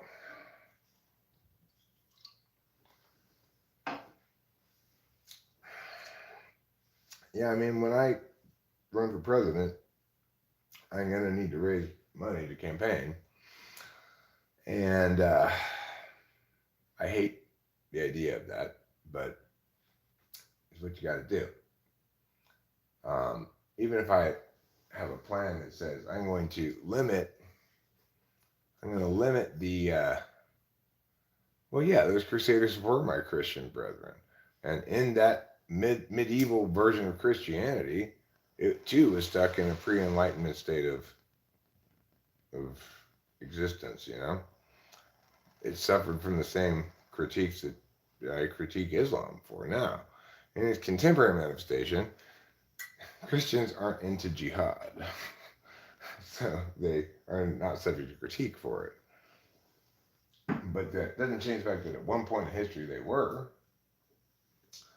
and then they were no better than Islam, you know. In fact, at that time, Islam was probably better, you know.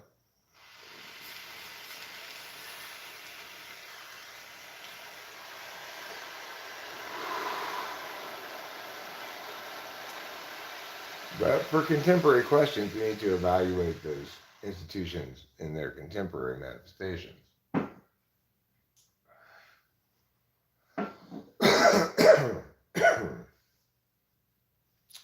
So the thing is,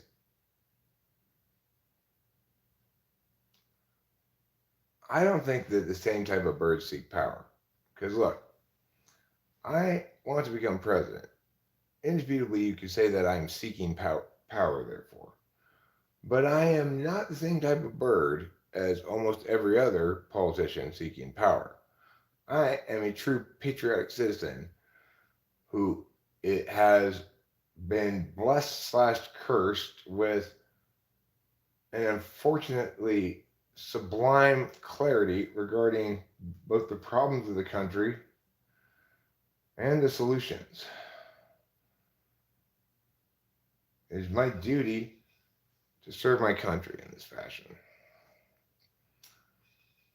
It sounds like a miserable job, frankly, but I will kick so much ass at it anyway, because it's what I can do for my country. And my country is fantastic. America is a beautiful, spectacular place where, for the time being anyway, individuals still have autonomy. Are you arrogant enough for the experience to not matter?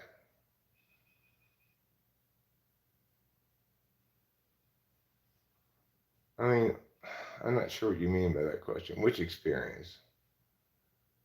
The experience of raising money? Um,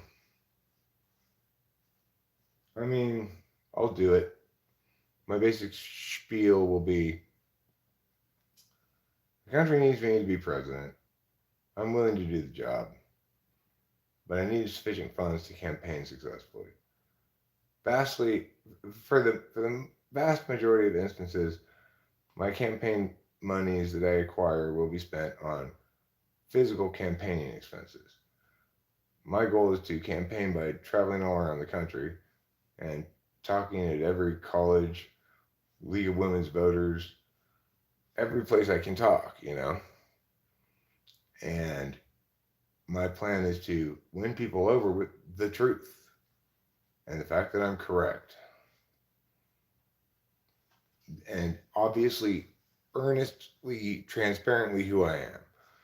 A true American patriot who is deeply saddened by the decay of our habits of democracy, and who has a clear vision on how he's going to repair that to the best of his ability. I'm not going to attain full solvency, but I will leave the country in much better shape after 4 years than I got it. Good morning, Jess Davis. Good morning to you. If you want to have a really good morning, why don't you join me for a special bong rip? I'm going to transubstantiate this one to you. What that means, let's say this: my lungs will do all the work, but your brain will get all the high. This will help you with your math class, okay? This will help you do your homework.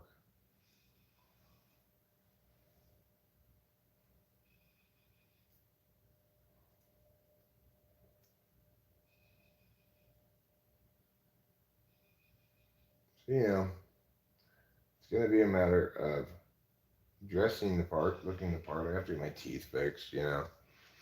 Um, and simply engaging with the population in authentic fashion about this revolutionarily correct and qualified candidate called me.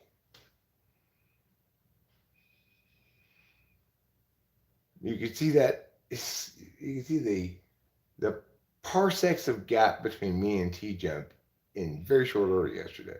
Well, one of us is actually qualified to be president and to have presidential aspirations. The other is not.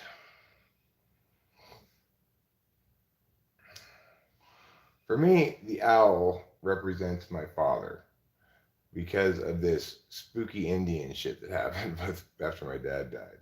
It was totally like from some movie about Native Americans or something. Like, my dad shot himself. Rachel and I were driving back to the house, and we were saying, I wonder if he's watching us right now. And then we pulled into the driveway. On the line, the power line that went across my front yard, like on the driveway line, there was a huge owl sitting on this line, just looking at us in the twilight as the sun was going down. And I had never before in all of my 50 years approximately of living in Los Angeles, Arcadia, Temple City, never one time had I ever seen an owl. And the one we saw was enormous. And it just stood there and watched us. So I walked all the way over to underneath the wire and was trying to take pictures of it and stuff. And then finally, when I got too close and was bugging it too much, it opened up these big ass wings and silently flapped away into the night, the darkening evening. It was a pretty magical experience. And I felt pretty clear that, okay, well, that's my dad, I guess. And then when Cameron and I first got here, well, I say Cameron because we were the only ones in the little wilderness car at this moment. When Cameron first got here, we went out in the little wilderness car, and the first thing I saw as we entered into the Heights, we entered onto the dirt part of Heights Cove Road, was again a huge owl sitting on a branch in a tree, which I interpreted to mean my father approved of my little wilderness car.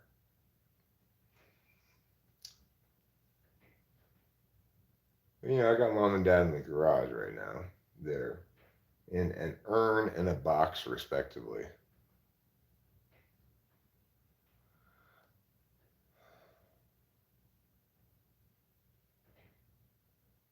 Well, my dad was an ESTJ, but once he's dead, he became an owl.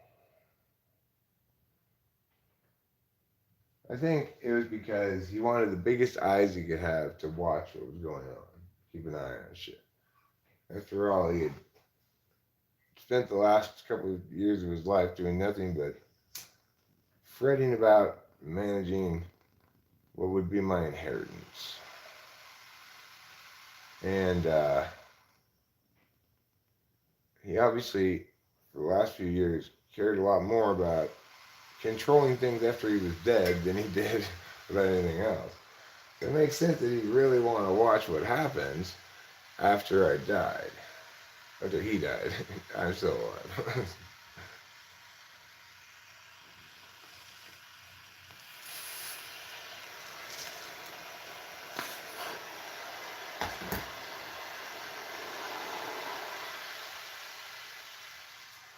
It's obviously woohoo, but I personally interpret sightings of owls as messages from my dad. I've only had 2 sightings of owls. First message I interpreted as, I am watching you, so try to do a good job. The second sighting I interpret as, you did a good job. You got this little wilderness car, this house in the woods. I think you killed it, Eric.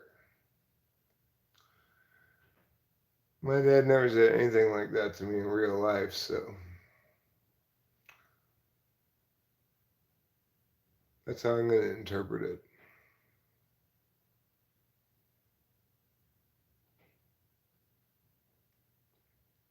If you want to know what kind of bird an ESP is, I would say it's one of those really bold New Zealand walking parrots.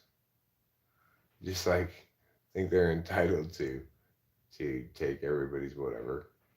They're protected, so nobody can do anything to them. They just what's this? They just walk around and chat with people and stuff. I feel like it's almost impossible to type yourself. Someone's got to tell you. Well, it depends what type you are.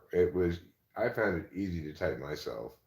Of course, when I first typed myself, my primary mode of typing myself was to read all the type descriptions and determine which one I was. But I can do that correctly because I got TI Tool, which means I'm using a disinterested calculus for everything, even super personalized things like that.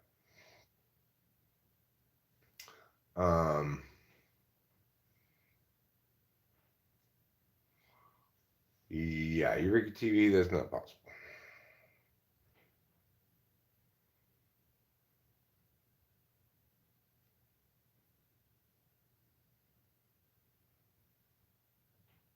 But, you know, I think ENTPs are probably, along with possibly INTPs, no, actually, ENTPs are probably the most well equipped to type themselves because we're accustomed to sifting through multiple possibilities and letting our NI unconsciously inform us, bam, that. And that NI is made extra disinterested by TI tool. So I definitely typed myself correctly right away. When I read the ENTP type description, I burst into tears. It was like, that's what's wrong with me. I just felt like an alien prior to that. And it wasn't until years later that I discovered cognitive functions and realized, oh, there's a mechanics to this thing. It's not just description of these arbitrarily drawn a pie with arbitrarily divided into 16 pieces. There's a mechanics to it. And then I started looking at it. Some of it made sense. A lot of it didn't. I struggled through the swamps of misinformation, partially correct things. The absence of a correct explanation, the absence of a defensible typology. And so now that we have it, it's like I haven't I haven't updated my understanding of typology in any structural or significant way in quite some time. I've only, if you want to schedule a session, Just Davis, I will. When you tell me a day and time right now, I'll put it on my calendar. If but it costs money. I don't know if you want to pay for it or not. Maybe I do you for free. It's about time I start typing people again. If you want to publish it, I'll do it for free. If you don't want to publish it, you have to pay me.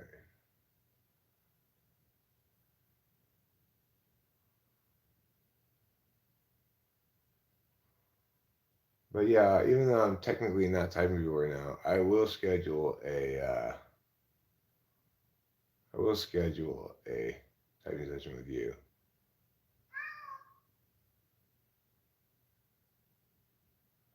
Even though you typed me wrong, I also typed myself wrong. Within 24 hours of my typing session with you, it's completely certain my actual type. I mean, we could do it right now if you want. Okay, in the stream, we could do it right now if you're available. I mean, I could even leave the stream on and do it right now. And it would be a stream, would watch me do a typing session, but then I still publish the typing session separately. You want to do that? Okay. So I'll leave the stream on the phone. I'll go over here. I'll set up a Google Meet room. I'll give you the link to that Google Meet room here in the chat. And then join me there. And together, we'll figure out what personality type you are and why. Well, and why we can affirm that definitively, say, or not quite definitively, depending on what we determine. Okay. So first I'm going to walk over here to the computer, and I'm going to go to Google Calendar. Then I'm going to go to Mia.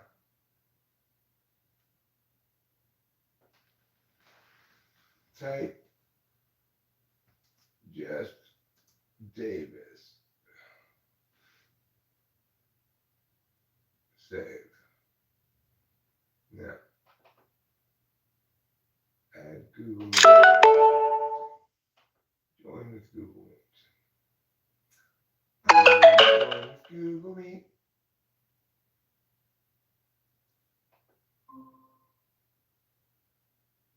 Microphone checking. Okay, good. Now what I'm going to do is I'm going to get the URL with a Control C to execute something known as copy. Then I'm going to have to go back to the stream, close that tab to sync. Go back to the stream where people are chatting and put it in the chat like food into a cat. First, I have to find it. Put it right there. And I find it right there. And then I gotta wait for it to load. This is being a slow bro McSchmo schmo.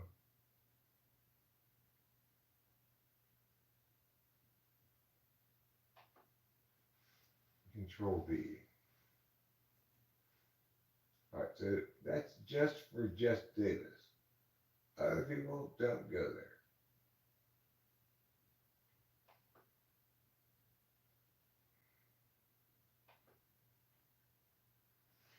Now I'll bring my phone over here where I am so you can see what you got to see and you can hear what you need to hear. That way you won't be feeling odd, unusual, or queer. You can see what you need to see. You can hear what you need to hear. And that way you won't feel unusual, odd, or queer. Isn't that a good song?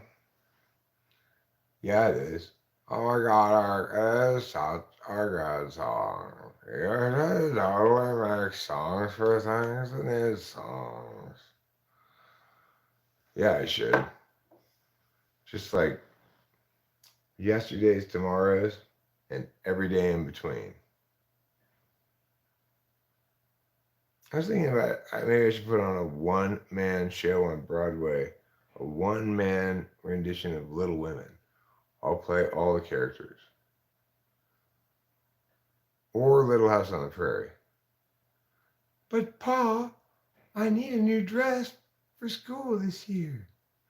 Now, Laura Ingalls Wilder, you know we're too poor to buy you a new dress. Aw, shucks.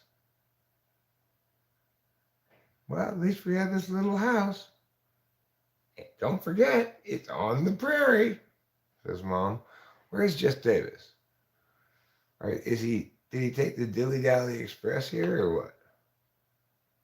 He must have taken the Dilly Dally Express train. It gets you there whenever, a lot later than you expect, you know. Takes a damn sweet time, like nobody's business. Is he coming? Oh, he says he's here. Okay, good. I'm gonna close this. I don't see you anywhere. Join the Google Meet. Join the Google Meet. You can do it if you try. Join the Google Meet. You and I will then have Google Meet. Gotta click the link I put. Go to Google Meet. Don't be a butt.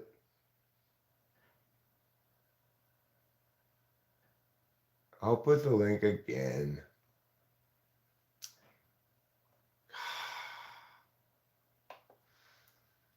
Paste. There it is. Go to Google Meet. I'll see you in just a sec. When you Google Meet, we'll have sex. No, we won't have sex. We'll just Google Meet. I'll talk, you'll talk. Sometimes other people might talk, but we won't hear them. Then I say, you're this type. And you'd be like, really? I'll be like, yes, for sure. Or sometimes I'll be like, you're either a meow or meow. I'm not 100%. Maybe I'll say, you've destroyed typology entirely with your incredible, unique, special snowflakiness. I've never said that before, but it might happen one of these days. Fingers crossed. Fingers aren't crossed for that. That would be pretty challenging to even conceive of how that would happen. Okay, well, this guy's taking too long to get here. So I'm going to go outside for a cigarette now while I'm waiting for him to put on his jockstrap. That's what's taking him a long time. He keeps getting all twisted. Mom, I can't figure out how to put this on. And his mom has to come in and help him. Pretty embarrassing.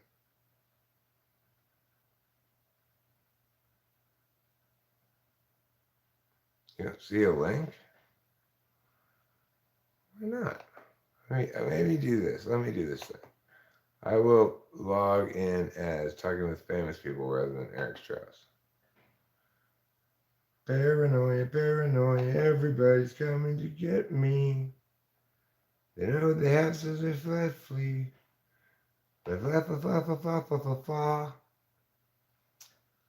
now let me change my account. I said, switch account. Piao from Eric Strauss, who just has 3 subscribers, to Talking with Famous People, who has more than 3 subscribers. Now that I'm talking with famous people, maybe if I put that link, you'll be able to see it.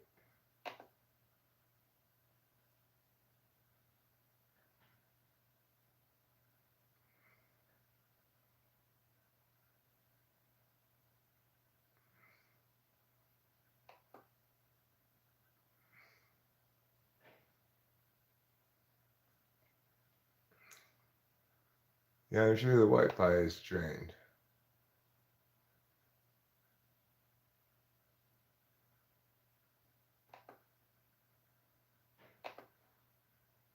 Okay, so interestingly, YouTube just informed me that they made a change such that moderation activity is by default hidden now.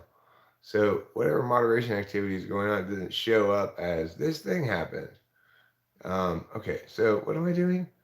I'm putting that link there again. That's what I'm doing. Push this. Piao. Piao. Piao. Okay. Now can you see it? I can see it on my phone.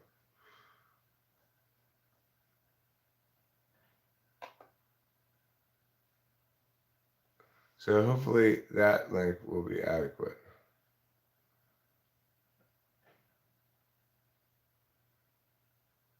Okay, good job, everybody. Good job reporting on the data your eyes provided you. Now I'm going to go smoke a cigarette.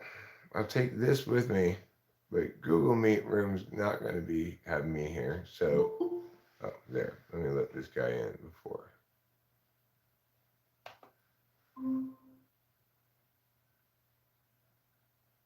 Okay. Hello. You are here. What's going on? I'm about to go smoke a cigarette before we get started. All right. Come on, phone people. Jess Davis has to stay inside the house, but you can come with me.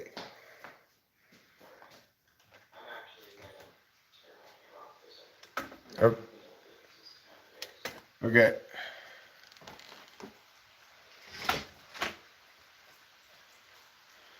Okay. So,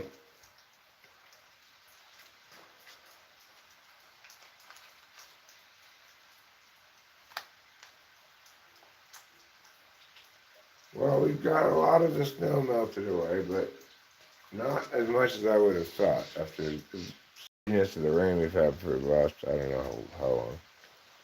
We still have that big pile over there.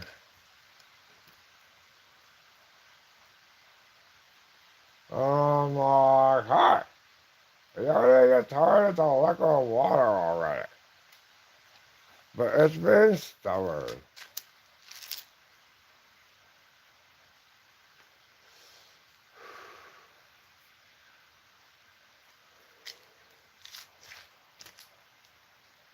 I need to go through boxes of stuff I brought from back when I was living in Los Angeles.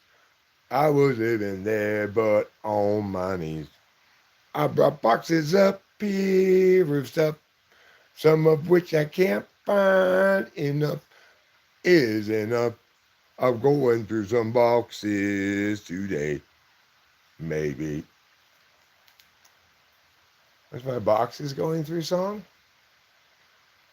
Uh, it was awarded Best Box themed song in an independent short film by the Golden Globes in 2024. Oh, uh-oh, I just revealed I'm a time traveler.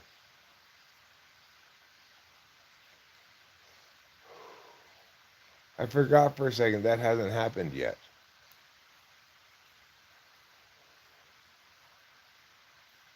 The hills look nice with their foggy ways. Look at the foggy ways of the hill.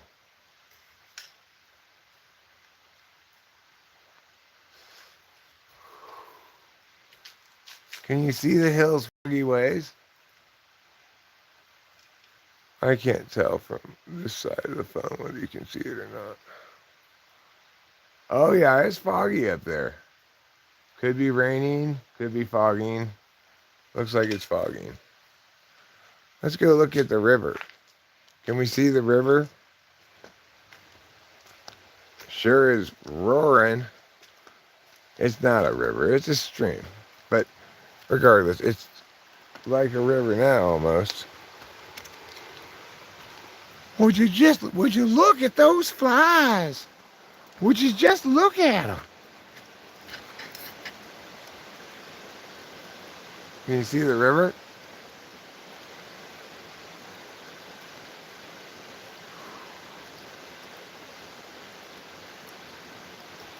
Down there it gets like into a big pool kind of. This is by far the most river I've seen here. And I guess usually there's not even a stream here, it's just a dry creek bed. But we got some real river action going on right next to our house here. It's pretty sweet. You wouldn't want to go skinny dipping in there. It would be too cold.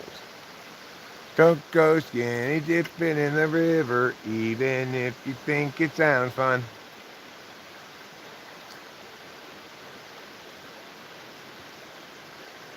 Melt away, all you snow. Melt away until you go where you go. Go into water, go into the ground, make the plants grow round and round. Here we go. Bird in the tree, come down here and sing to me. Oh yeah, a 1, 2. That's right. Let's go team, I say. Okay.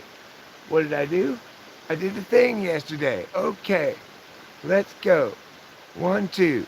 We score a touchdown, team. Yeah, why? Because we are cheer. Leaders are so fly.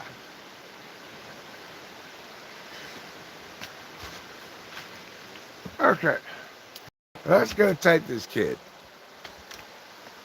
Kid, I say, because I don't know how old he is, but he looks like he's, I mean, at most 20. But he looks like, but I don't know. He could have old person who looks young disease.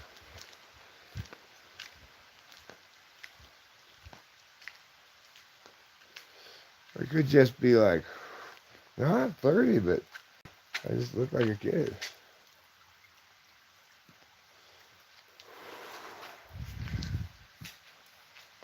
Okay, here we go. Let's type with this mofo so that we all know what type he is, yo. That's the goal. Today's activity. Type this guy and find some cavities. I'm also going to do dentistry while I'm at it.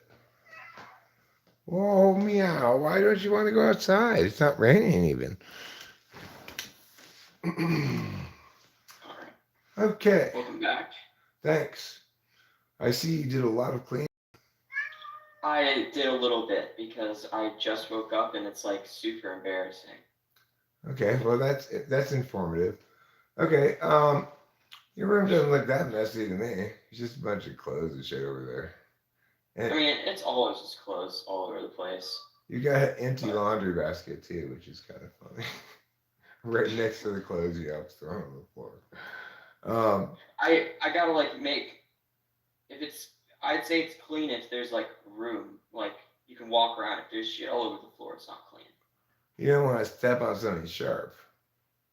Yeah, I don't have to like put on a flashlight in the middle of the night. I can just walk over to wherever I can walk over and just know where I'm going. Yeah. Okay, well, let's start typing it then. Can you Sound tell good? me?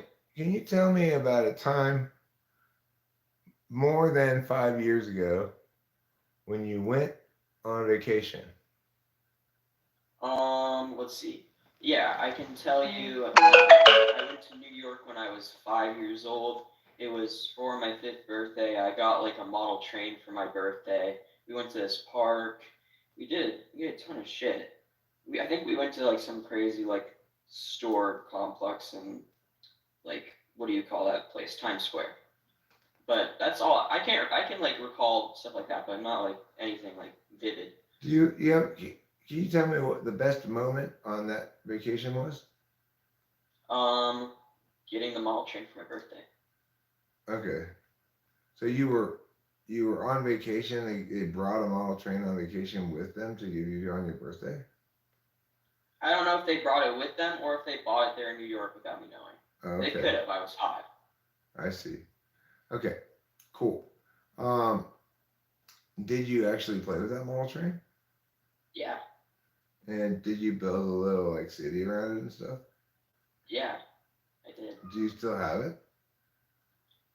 It's disassembled. It's probably like it's around, maybe in like a storage unit or a garage or something like that. But it's around. I see. Um, all right. So, do you feel as though your experience informs your decisions more, or your observations inform your decisions more? That's a good question. What kind of decisions? All right. Like, Let's say the decision is, um, do I want to join the rowing team? um, that would be a more observation kind of thing. I would definitely go for observation because I'd never been in the rowing team before, so So I'd have you to go for lack observation. experience to reference. Yeah. Okay. Um, well, what's something you do have some experience in that could be replaced with the rowing team? Let's do. How about running track? Okay, so let's say you try to decide to join whether or not you want to join a track team. Hmm. What are you going to reference more? I'd go for the year I ran track and broke both my legs. And you say, I don't want to break my legs again. I'd say, or I didn't really like it much anyway. I'd probably go with that, but Okay, that's just kind of. I have to know, how did you break both of your legs running track? It was really stupid. Okay, they were actually like stress fractures, but I was running and I like felt my pain. I felt pain in my legs one day, and it was the day of like the first meet of the season, and my mom was just like, just go," and I was just like, okay, I'll go because it's the first meet of the season. I can't do this. As I was running the race, the whole situation in my legs was getting worse and worse and worse and worse until I eventually like was in almost last place and kind of limped my way to the finish line. But I finished a race with 2 fucked up legs. They I just see. I don't know stress fractures. I couldn't explain it. I was running Okay, 5 miles a just day. All of a let me sudden, interrupt you briefly. I just want to inform you that I'm going to start recording this now. I forgot to start recording it. okay. Okay. Okay, so you finished the race. You had 2 stress fractures in your legs, and do you think that was Yeah. because you trained too hard or something? Or how it worked is this was 2020. Let's see. So okay, I was come up for a second. It was 2020. Lockdown. Lockdown started in March. I didn't do anything all summer, like most people. Like things were closed, everything. And then in August, things were starting to practice started, running. I was running more than I ever did in my entire life. Waking up at 5 in the morning to go run 6 miles a day. So I was not prepared. My body wasn't prepared. So that's why I shit fan. Okay. Did you transition to a different sport later? Well, I started skateboarding, but that's not really like that's actually a controversial topic if it's a sport or not. But it's my means of physical activity. Is it a crime? Is it a crime? Yeah. I mean, well, some places don't let you skate outside because, I mean, if you get hurt, they think you'll sue them. But nobody actually does. Every skateboarder knows it's their own fault if they get hurt trying something they're not ready for or something that's just so stupid. Skateboarding is not a crime. It isn't a crime. That's just I used to see those give it a stickers. bad name. I used to see those stickers all the time. Skateboarding is not a crime. Maybe that was an '80s thing. I don't know. Yeah, because I think there's like, I mean, it's definitely. I mean, I guess like some like cities actually like technically like a crime. I mean, it's a crime in places for sure. Like if you're a skateboard on my face, that's a crime. I wouldn't want somebody skateboarding on my face. Okay. So let's talk a little bit about. Let me give you some TI questions. See how you do on those. Okay. Oh God, already? Okay. Yeah. Let's just get to the chase here. So if Tommy and Bobby eat lunch, then Mary and Sally will go home. But if Tommy and Bobby don't both eat lunch, then Mary and Sally will stick around for hors d'oeuvres. Okay. If Mary and Sally stick around for hors d'oeuvres, can we conclude that neither Tommy nor Bobby ate lunch? Yes. Okay. Actually, the correct answer is no, because only one of them could have not eaten lunch. But it was not a very good question. Let me do a different one. Who is my mother's husband's only grandchild's wife in relation to me?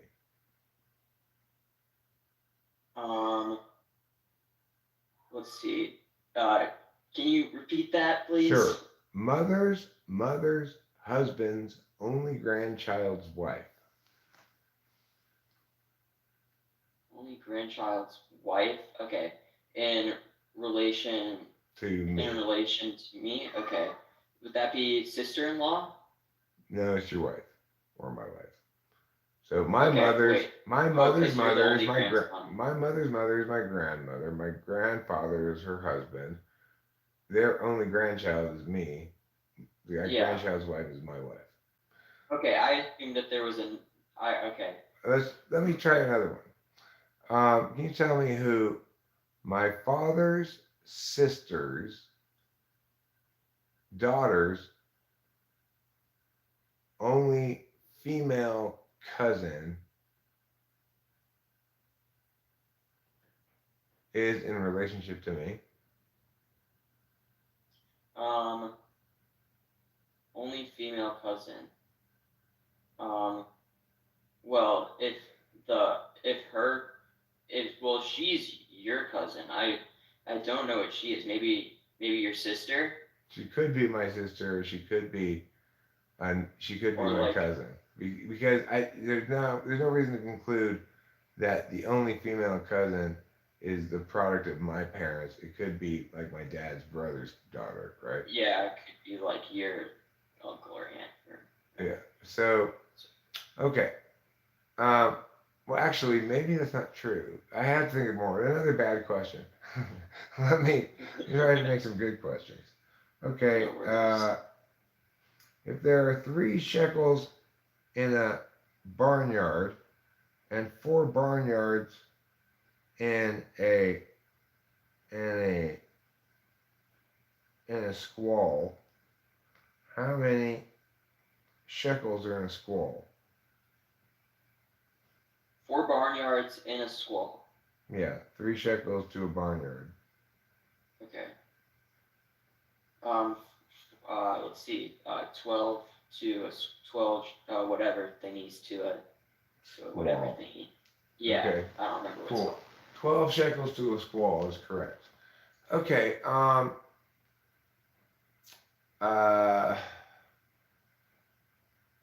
Let's see.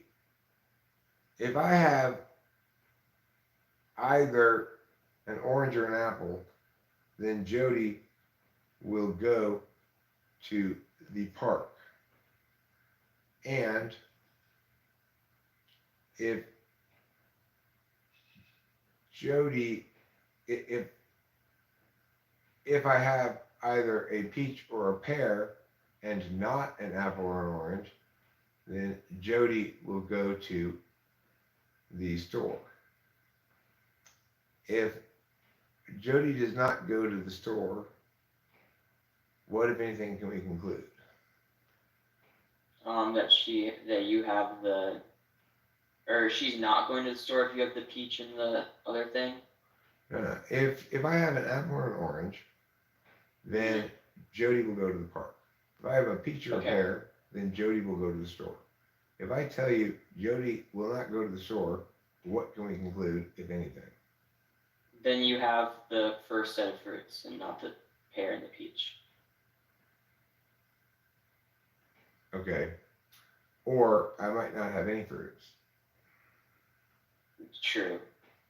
But you definitely don't have the peach and the pear. Right. Okay. Let's try another kind of question, which is let's try some expert intuition questions.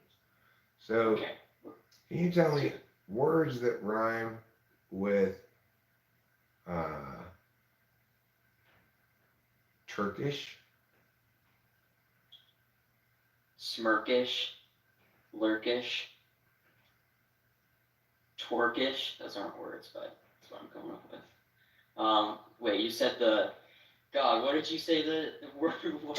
Turkish. Turkish? Okay. Wait, I already said that. Crap, I don't remember. Oh God. Wait, let's see here. What do I gotta say?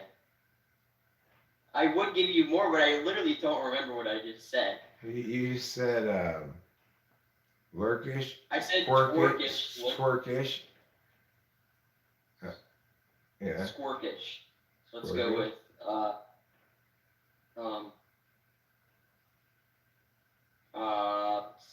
could come up with 100 different ones, but none of them will be close to even a word. Work this. Work the. Oh, 2 words can be a rhyme. Okay. Oh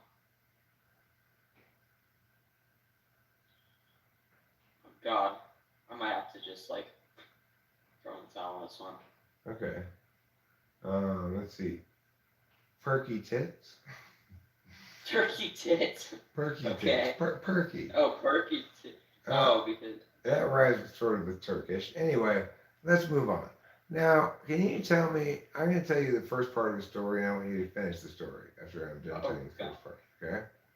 Once upon a time, there were 2 old men, each of whom had the same hats. They arrived at the coffee shop together, and they each purchased this hat independently. Their names were Juan and John. And Juan said to John, "John, how did you know I was getting this hat, and why did you copy me?" And John said, "Juan, I'm not the one who copied you. You're the one who copied me.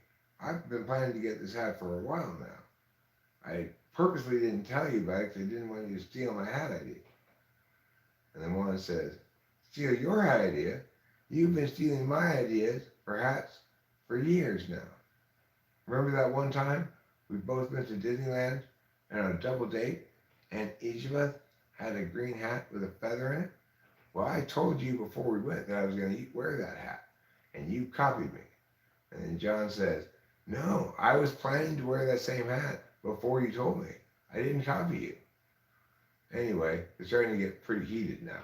Now you finish the story. Um, well, they got pretty heated, so Juan just decided that it's okay just because he wanted to end this. He didn't care about that. He didn't care about who had the same hat, who had to get it. He just wanted to end this conflict. So he decided to exchange his hat for another one, and John got his hat, and he got his, and they left the store, and they both went on to have very successful lives with their respective hats. Right. Why would they trade hats if they have the same hat? Or no. Juan was trading in his hat for a different one, so they could just have different hats and nobody was. I see. So was there a conveniently located haberdashery nearby? Or did he have an extra hat in his backpack or what? They left where they were at to go to the next door hat maker. Next door hat maker is also the name of the business. And no, it's no, no, it's not. No, it's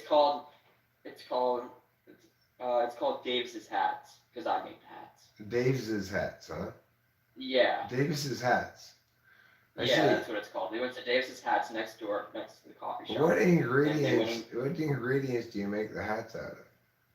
I make them with felt is the main material that goes on the hat, and some other stuff goes in there too. I can't disclose that; it's classified. Okay, I wouldn't want to infringe on your business model by stealing your idea for making hats that entirely out of air. Anyway. No. Okay. But that's also not true. Let me try Inky Pinkies. Okay. Inky Pinkies are. I'll give you a couple of examples. A clue might be hilltop waterspout. I'll tell you it's an Inky Pinky, which means the answer rhymes like that. And the answer to that one is mountain fountain. Okay. Oh, so like means the same thing, but it rhymes in different. Yeah. Oh, okay. And then here's another example. Say roadway flesh. It's an ink pink. The answer is street meat. Okay. Get it? I get it, but I don't think I'm gonna do good on this. All right, let's give it a shot. This is dropping from the top of a barrier. That's an ink pink. Wait, dropping from the top of a barrier. Wait, huh? Oh wait, dropping from the top of a barrier. Okay. Wall fall. Yes, correct. This is a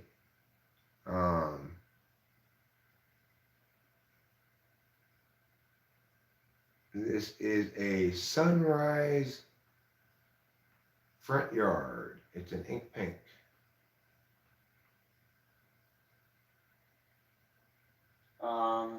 A sunrise front yard. Okay. Let's see. I don't know. Sun fun. Dawn lawn. Dawn lawn. Oh yeah. Okay. Okay. All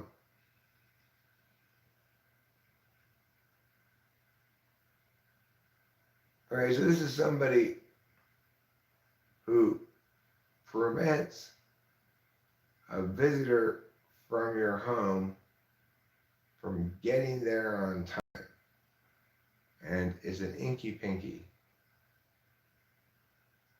Someone prevents someone from getting home on time. No. This person prevents somebody who's either going to visit you or to try to contact you remotely from doing so on time. It's an inky pinky. This is too much this early. I think this is kind of a hard one. Caller staller. Oh, I would have never gotten that ability. You try to make an inky pinky for me now. Okay. Let's see here.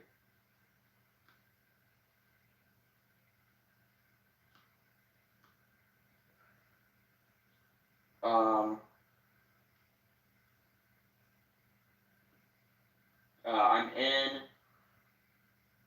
I'm in an establishment in public, and it's very unamusing. Tell me Inky Pinky or Ink Pink or what? Or it has like a rhyme to it, like like It's dance one or syllable something. each? Okay. Yeah. So, you're in a public place and it's not exciting. So, Dull Mall. It was board store. Okay, Boar Store, you just said for to Yeah. rhyme. Okay, that's fine. I think Dull Mall works well as well. Yeah, that does work. Probably better than mine, but Okay, whatever.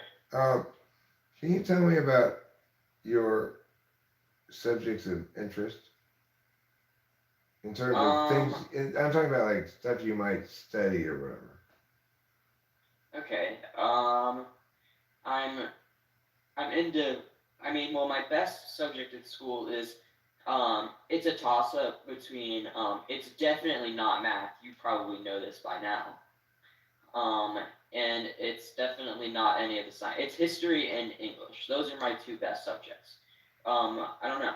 I'm I might go. I might do something with history. Maybe I don't know. I'm just good at it. Like I excel at that subject in school. If I were to ever like maybe like go to college or something, that might be a topic of consideration. Okay. Have you ever heard my potato touch story? Um, no. All right. So what I'm going to do is going to briefly tell you a story about something that happened to me, and then I want you to search your memories to see if you have a comparable event that's happened to you. Okay. All right.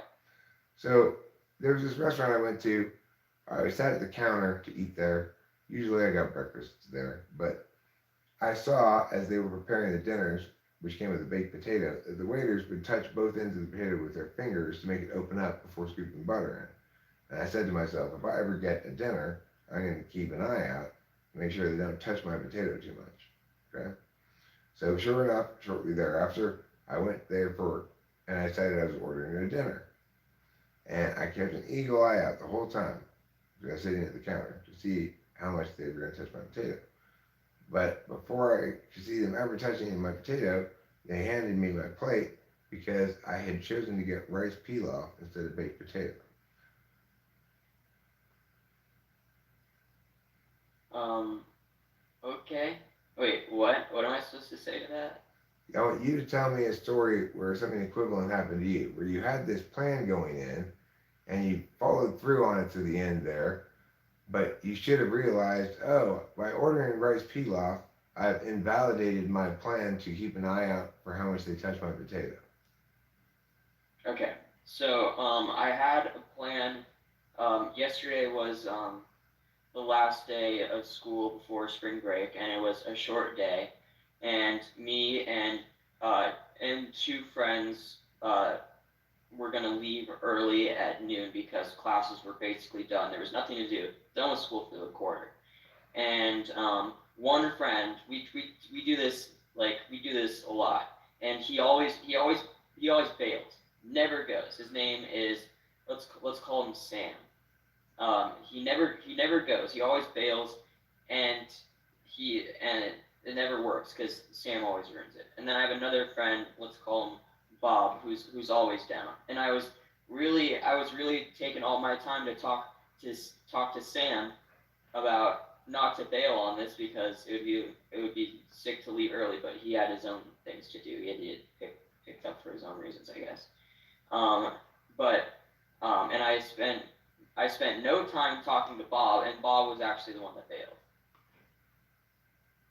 I see. Okay, well that's informative, but that suggests that you followed through on your plan and it turned out to be an ill-advised plan because Bob bailed.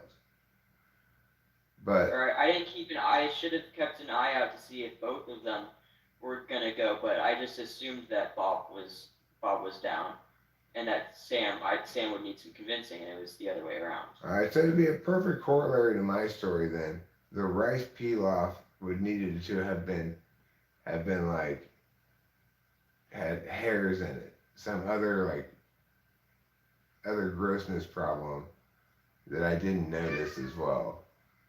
But other than that, it's a pretty good corollary. Okay, cool. Um, can you tell me about what kind of media you like to watch when you're not trying to learn anything from it? When I'm not trying to learn anything from it, let's see. Um, I mean, God, it's embarrassing. It's embarrassing to admit, but I partake in some anime from time to time. I watch shit tons of anime. I I watched mean, My Hero Academia's new episode this morning. I've kept up on it, and I've kept up on it for the first like 10 or so episodes of the new season going on, and until I don't want to spoil anything um until a certain point happened, I just decided I wasn't interested. I didn't like the arc or whatever. But I'd say yeah, when I'm not trying to learn anything, I'm probably watching anime. But even then, I'm still like learning something in a way. Well, what are your favorite anime? Well, what I'm trying to draw our attention of is media consumption that's intentionally, willfully designed to learn something you need to know, such as like how to fix a broken faucet or whatever, versus Okay. media you consume because you find it entertaining. Now, let me just take. I need to get up to get a drink, so my mouth is as dry as the most dry thing ever. And Okay, go get a drink. and then I'm gonna also need to smoke a cigarette while I'm up. So, then when I come back, I will ask you more questions and figure out what time to go. Okay, sounds good.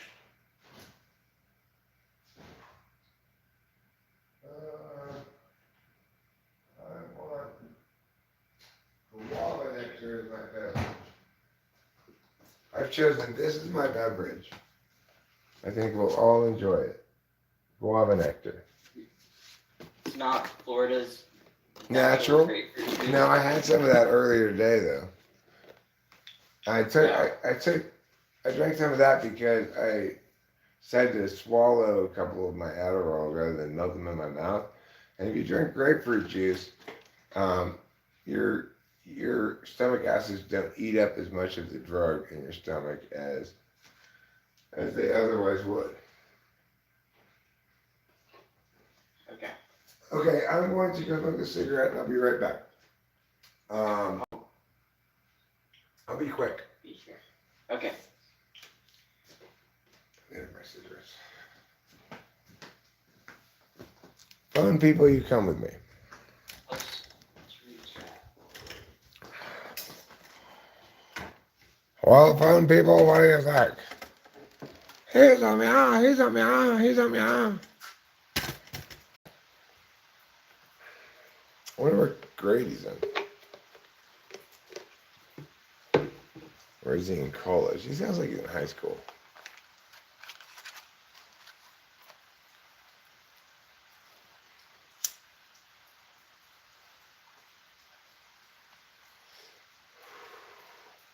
First impressions, which are really reliable.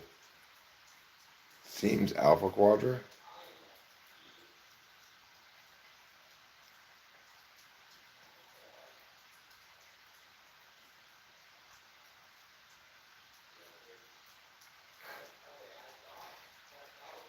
That which is not explicitly prohibited is permitted.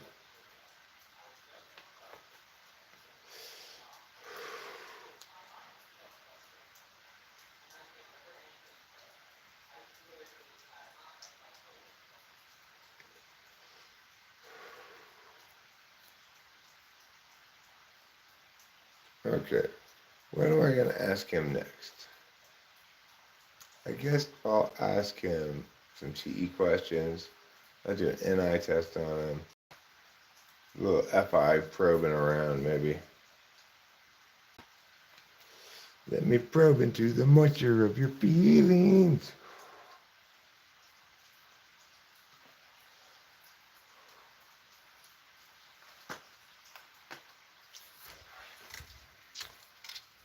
All right. How do you feel right now? Shit. emotionally. Sure, let's start with that one. Um, I don't. A question I ask myself very often. Um, I mean, I'm, I'm, uh, I'm excited to be here doing this typing session. Do your feelings generally tell you more about what's important to you or more about where your boundaries are? Um, where my boundaries are. Okay. Uh, do you find that what bothers you more? People putting pressure on you to do something you don't want to do, or people failing to follow through on stuff they said they do with you? Probably, being like told what to do the first one because I'm guilty of not committing to things like that. So I don't think it would be cool for me to be a hypocrite like that. So, Talk to me about when you're mad at yourself for something. Like, for example, I might be like, God damn it, Eric, you left the meow in the car, would be an example of some little thing that makes me mad at myself. Can you act out a scene of you being mad at yourself about something and what it was about? well, okay, I'll try to make this as simple as possible because it's like it's kind of like skateboarding stuff. So, like the goal was to land a trick off of this high drop, and it wasn't. The thing was, it wasn't even that high. It was easy and something I should have in my first try, and it took me. I was there for half an hour and didn't even get the trick, and it should have been first try. And I was getting mad because it's something I should have had so easily, and I just was blowing it. And I was getting mad. I was getting really pissed. Okay. Um, how are you about your personal objects? Do you remember to take them all with you when you leave the house, the things you need? Or do you frequently go, oh shit, I gotta go back in real quick and get this other thing I forgot? Oh, all the second one, all the time. Okay. Um, now, I'm going to ask you to break a task into a certain number of steps. The task is watering the lawn. I want you to tell me what's the best number of steps to break the task of watering the lawn into. Okay, well, let's see how specific do we want to be. Okay, so let's go with step number one. Step number one, go grab your lawnmower. Step number two, put fuel in it or whatever. And three, start mowing the lawn. And that's and then when you're done with the lawn, put the lawnmower back where you found it. Okay, well, I said water the lawn though.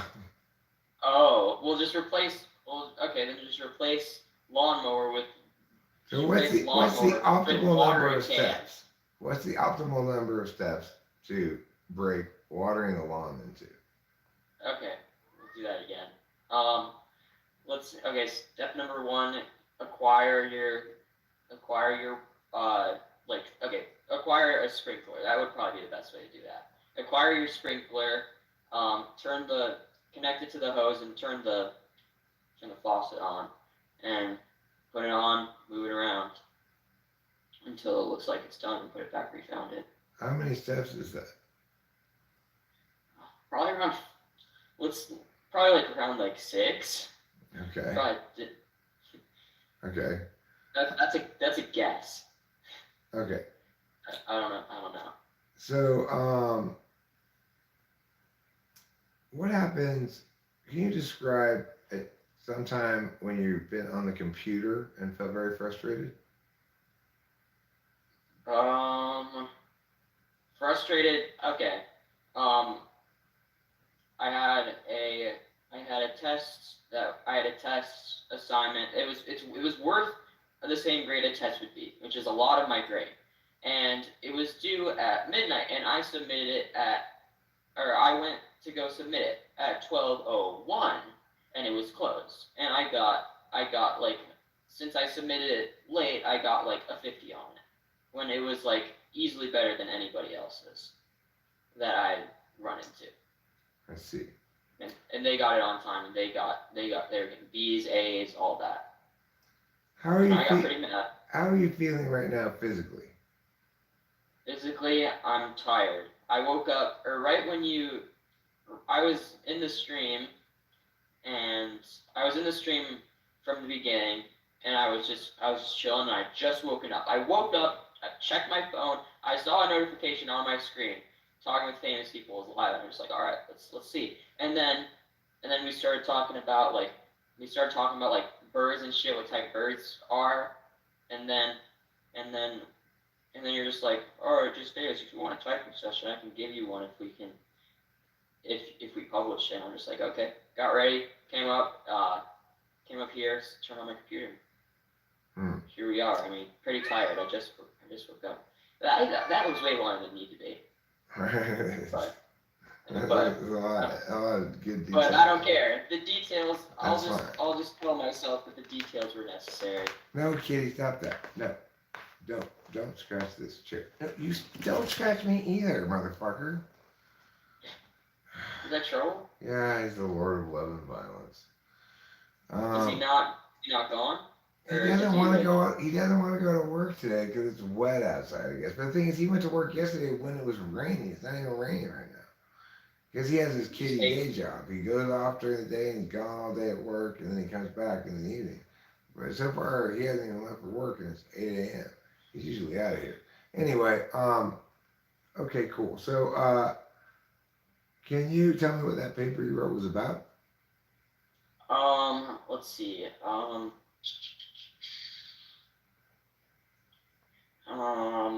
was a while ago. Let's see. This was probably like maybe. God, I couldn't tell you. This was over 2 years ago. Okay. What can you talk to me about something you've written more recently that you feel was good? Okay, so I'm listening. I just gotta open the door for this cat who's incredibly annoying. Okay.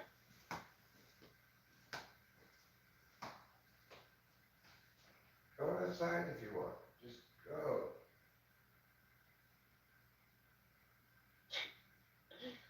Oh my god. Just go all the way outside. Winston's mom. Choir sprinkler. Grab a slip and slide. Take off clothes. Swish and splash water on the lawn. Take a nap. That sounds good to me. Okay. So, what were we saying? Oh yeah, paper you've written recently. Tell me about it. Okay, so it was a paper. Do you know the book or the play, like The Crucible, like written, like a long, written trials? I've heard of it. I've not read it. Okay. Anyway, it's about. It was just like we had an essay to write on the first half of this book, and yeah, it was. I thought it was pretty decent because I read others. I read other people's essays, and a lot of them actually used ChatGPT, and they all got caught. What's ChatGPT? You don't know what that is? There's a new South Park episode just came out about it. ChatGPT is an AI device where you can tell it to find, like, literally write any essay you want, like literally you can tell it to do like so much crazy, like you can tell it to do so much crazy shit. It's just like, find me a YouTube video about the most discrete things. Like, it scans the internet. It's like an AI. You tell it what to do and it does it. Like, it's pretty crazy. Maybe you can tell it write an essay about the book The Crucible, and it'll write the essay. Really? And that's what everybody did. They got caught because it has like a really weird like thing in there where it's like detectable by like, there's like little detectors, and it's like detectable by that because it writes in like this like formula, and they all got caught because none of them like bothered to even like paraphrase it a little bit. What did you write about? I wrote about one of the characters, and like we actually had another major grade. I wrote about one of the characters mostly, and whether he was whether he was in the right or wrong for one of the controversial things he did in the book. But we had another thing in there. We had an assignment. It was like a seminar. The entire class had to line up in a circle, and we had to talk about. We had to write questions, and we had to tell our questions, and the entire class discussed it and debated it and stuff like that. And that was pretty cool. But that's just what I wrote my essay about, and I thought it was pretty decent because everybody else had theirs written by AIs. Okay. Um, Tell me about your media consumption in terms of which medium you consume most. Is it text, videos, music, um, plays? You know, you go to see a lot of plays or sculpture or paintings It or was a what? school thing. I'm not going out of my way to see no plays. Okay. Videos for sure. Okay. Do you? Well, I mean, you watch me, which is interesting. Uh, okay. Talk to me about your relationship with socializing. Are you somebody who likes to go out and do things a lot with friends, or are you somebody who is comfortable chilling at home? I'm out all the time. I hate being in here too long by myself. I want to go out and do shit. Right. And what kind of shit do you like to do? I like to go downtown, get food. I don't know, just find some stuff and do it. I don't know, do a ton of do a ton of new shit. Do you I like? find it fun. Do you enjoy the process of being with the others because there's camaraderie, joking around, banter, and so forth? Yeah, that. So that it doesn't really matter what it is you're doing as long as you're Yeah, out and it about matters doing a shit. lot less of what we're doing. Right. Okay. Cool. Um. Okay. Where do I want to aim here? Okay. So, which would you rather drown, a puppy or a kitten? Um, how could you pick whatever? Like it's like weird. You're Well, do I you don't know. prefer cats over dogs or dogs over cats?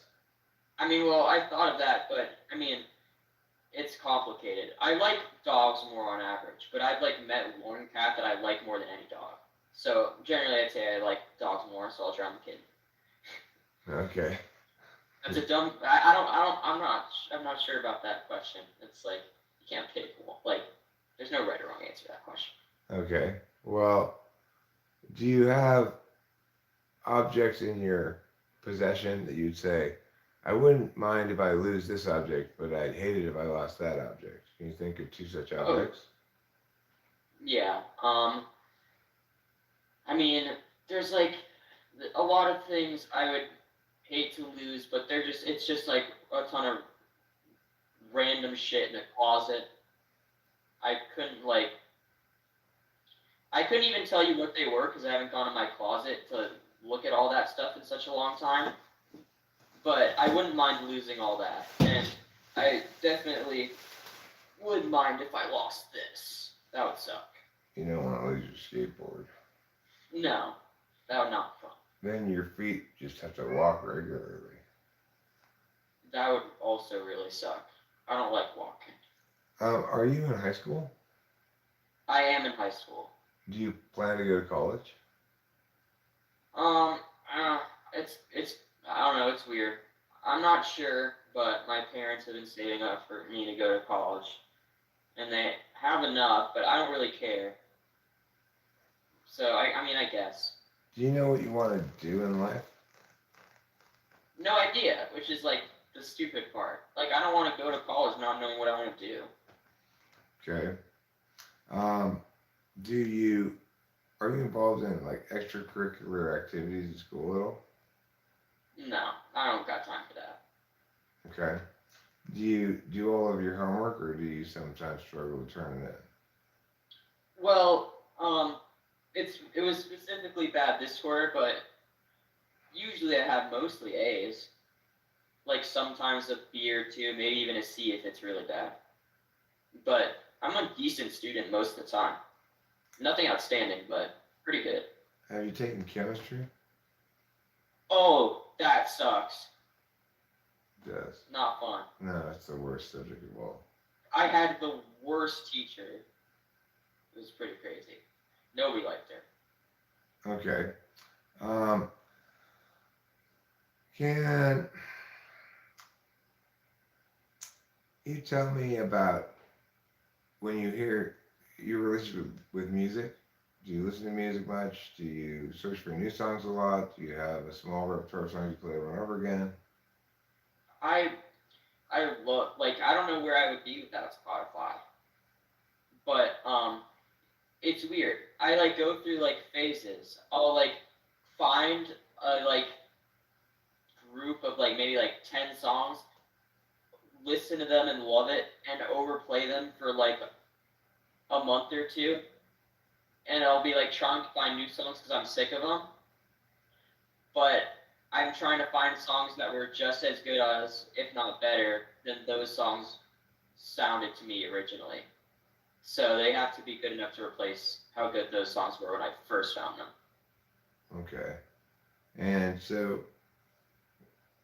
what's your method of searching for new stuff? Are you just listening to Spotify produce random things for you, or what? I mean, I'll just like I have like a ton of different artists in my playlist, and I'll just like have like one song of theirs and no other songs, and a ton of artists just all like in one playlist. And I'll if I want to look for new songs, I'll just click on the artist profile and listen to their other songs. And if I like one of their songs, I'll probably like more of them. I see. Okay. Do you think that you use music explicitly to change your mood? Or do you think that that happens, but that's not why you use it? Or do you think that music doesn't tell you what your mood is? Oh, to change my mood, 100%. My mood can be changed with music in a split second depending on what song comes on. Because like when the wrong song comes on, it's like a total buzzkill, ruins the flow. It sucks. Yeah. Do you consume comedy material? Um, Not really. Okay. Do you watch feature films? Almost never. I Okay. prefer shows. Do you like long form videos or do you like shorts? Um, you mean like YouTube shorts, like the Yeah. 30-second? Yeah, yeah. Okay. I like the long format, but I don't like videos that are like over half an hour long. Right. Like I'm okay. Do you watch them on speeded up speed? Um, no, no. I don't watch it on speeded up speed. I feel like it's weird. They start talking weird. It's like, yeah, When I don't you mind. when you watch anime, do you watch it in the original language and use the subtitles, or do you watch the dubbed? Okay, I'll tell you. I default to dub, but if the dub voices suck, I'll change it to sub. I don't have a problem with that. It's like I'd rather have like I don't know. I default to dub, but if I don't like the way their voices sound or it just sucks, then I'll switch it. I don't really care. Okay. Do you have any creative outlets? Dancing, singing, writing, playing music, acting, anything like that? I mean, I would have said that used to be making YouTube videos. I kind of want to get back into that, but I have I have my channel, but it's been inactive for a while and it's dead, and I don't know where to start with that. Probably start a new channel if I ever wanted to do that again. What kind of content did you produce before? Oh, I made everything like IRL video, like real life videos, videos of like me fucking around with my friends on dumb video games. Okay. Oh, like just pretty much it. Uh, when something in the world offends you a great deal, do you think it's more likely to offend you because it's not fair or because it's not true? Because it's not true. Okay. What about something offends you because it's not true or it's inefficient? It's not true. Okay. How about it's not true or it hurts feelings? It's not true. Okay. How about it's not true or it violates traditions? It's not true. Okay. How about it's not true or it's socially awkward? Okay, that's a little bit of a hard one. Um, Probably. Hmm, that's actually a hard one. Let me think about that. It would it would offend me if it was socially awkward or if it wasn't true. Um, Not true. Okay. Uh, if you were to apply for a job, an imaginary job, and Mhm. it were to ask of you only one thing, would you rather ask of you that you be logically accurate, or that ask of you to be efficient? Logically accurate. How about logically accurate or socially graceful? Um, Logically accurate. How about logically accurate or reliable? Um, I mean, I would consider myself pretty reliable, and I can't be logically accurate 100% of the time, always. So I'll go with reliable. Okay. How about reliable or impactful? Um, let's see. Um, Probably impactful. Okay. How about impactful or original? Um,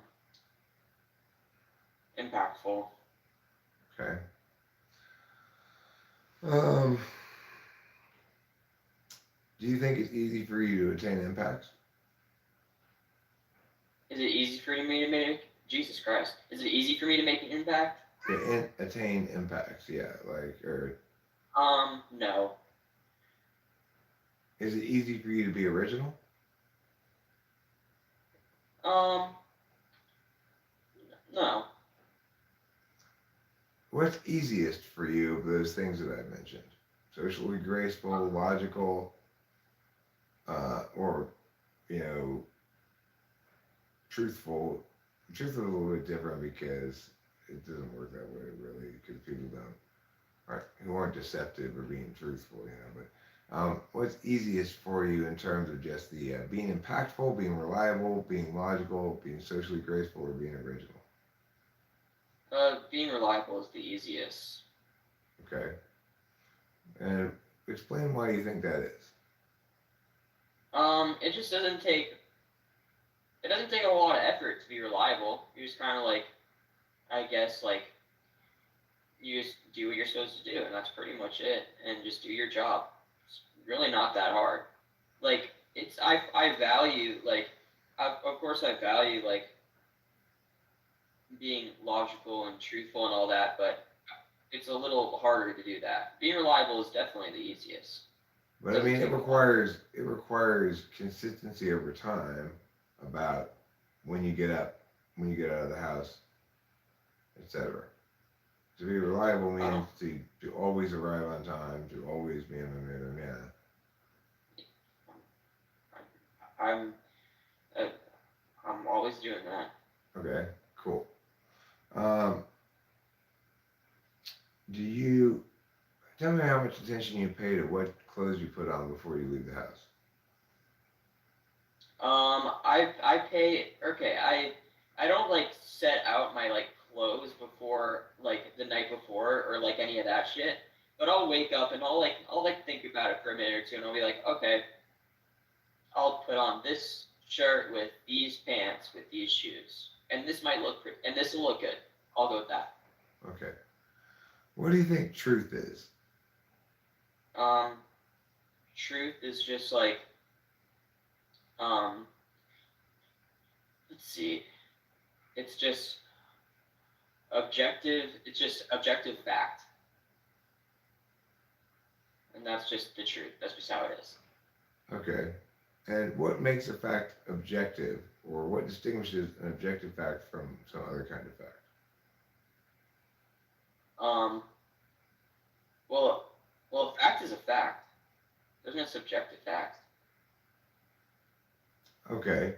Um, but there can be facts about subjective things, such as, I feel sad right now. Maybe a fact if I feel sad, but it's a fact about something that's subjective, right? Hmm. So only I can determine whether it's true because only I have access to my feelings. In that instance, it wasn't true. I'm not feeling sad. Okay, regardless. All right. So, uh, talk to me about what would be like an ideal day for you if you got to, if everybody was cooperative and you were saying, all right, let's go put a handle on this day. What would you schedule? Um, would this be like an average? Like, would this be like a school? Like No, any not a could be school any. day. Not a school day. Okay. Ideal day. We go downtown early in the morning. Go all downtown. Get food. Go to some places. That would be a lot of fun. Just go around and chill. Go to a ton of different places, and when we're tired, we go back and we chill at home with like friends and stuff. Okay. We just a day where we all can do whatever we want. Okay. What are your thoughts on dating and stuff? Um, I don't know. I'm not. I don't know. Dating in high school, especially at my school, is just like horrible. I mean, I can just like look at how bad everybody else is doing, and I can learn from their mistakes. And I don't know if having a relationship in high school is the best idea because you might say it's like a learning experience. It's probably not going to work out. But if I can watch everybody else fail without actually having to go through any of the problems, I can just do that and have a relationship in college maybe or whatever later down the line. Sure. Do you feel like you are somebody who wants to be in a relationship instead of somebody who wants to play the field? What was that? Do you think you're somebody who wants to be in a relationship eventually rather than somebody who wants to play the field? Um, I mean that's not something I really think about. Probably not. Probably not be in a Like, relationship? yeah. Okay. Um,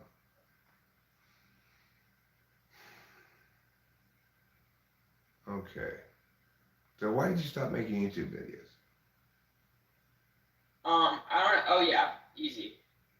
So, um, most of my content on the channel was like video game related before I was about to stop doing the channel. And this was a point where there hasn't been good video games coming out in a while. There hasn't? And Why not? I just ran out of, I covered everything. I ran out of shit to, Why do you think there hasn't been good video games coming out in a while? Like, just knowing how to make video games or something? I mean, it can be like, I, I mean, there's like been like good video games, like a couple of them, but they aren't like really in my lane, so I wouldn't cover them. I see. Let me look But here in the chat and see what people suggest I ask you. I have to wait for it to pop up on my phone. Let's see if we have any suggestions from the chat. I'm narrowing down your type here pretty successfully, I think. But I gotta get a question for Winston's mom. Got a question I was meaning to answer for a while. Does the story in a song move you, or do the instruments playing make you feel a certain way, so you look more of those feelings in the song? What about auto-tune heavy metal? The way the instruments mash together makes more of an impact than the lyrics. Lyrics are good to have, but not required. Not good lyrics aren't required for me to like a song or for it to impact me emotionally. I don't really mind auto-tune. It's just a new tool we have to make music, and I don't have any crap on people using it. It's just a new tool we have. All those people that didn't use auto-tune back then would have probably used it now if they had it. Heavy metal, that's not me. That's just too much going on. Okay. So, all right.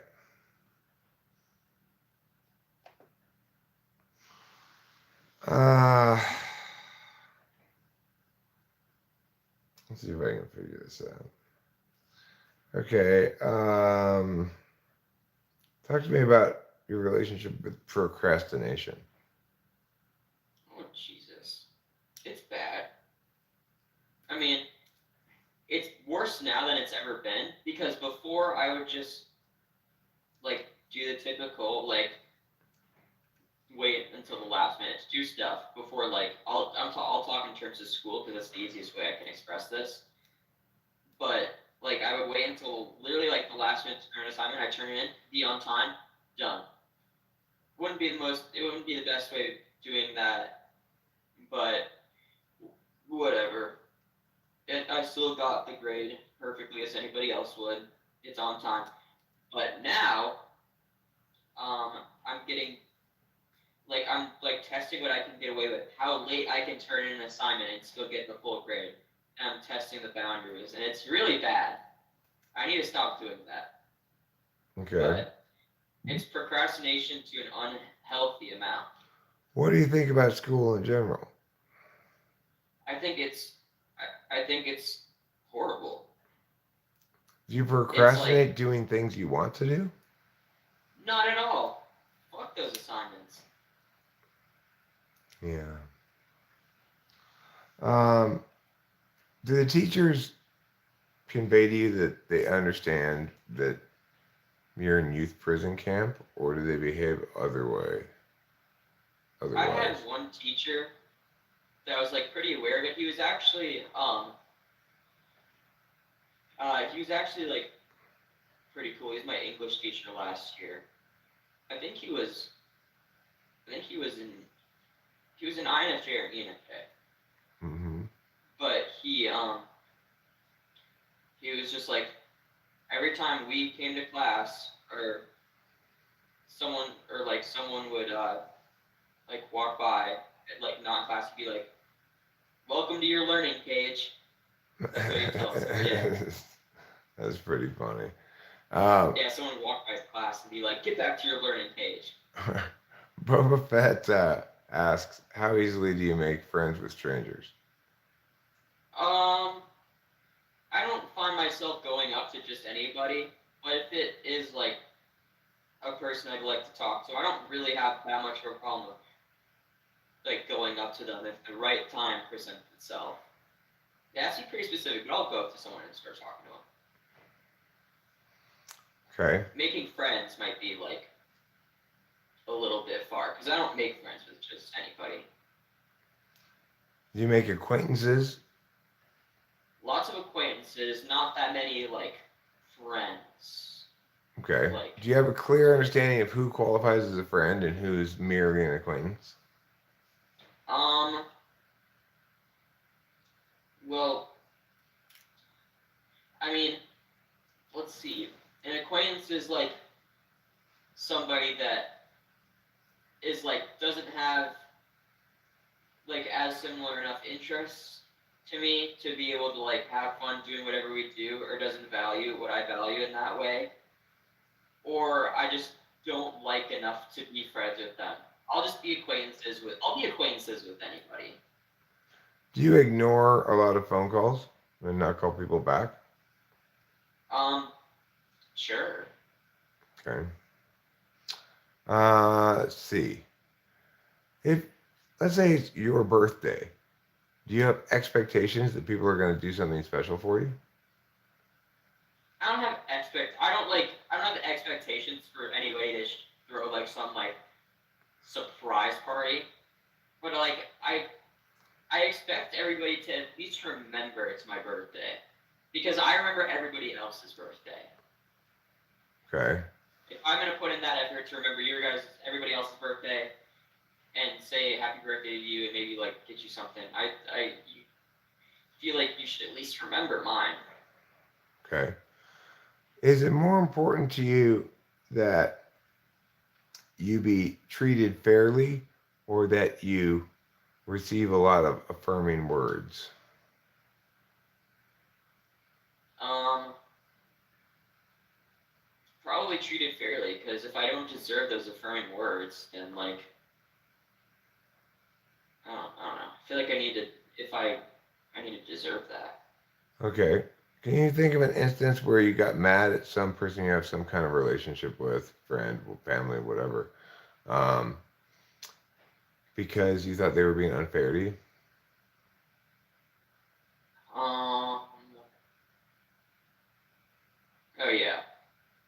Um, I I was talking to my friend about some sort of like topic that he knew nothing about, but I spent a lot of time researching and studying, and he would not let me talk because he thought he knew more than I did when he definitely didn't.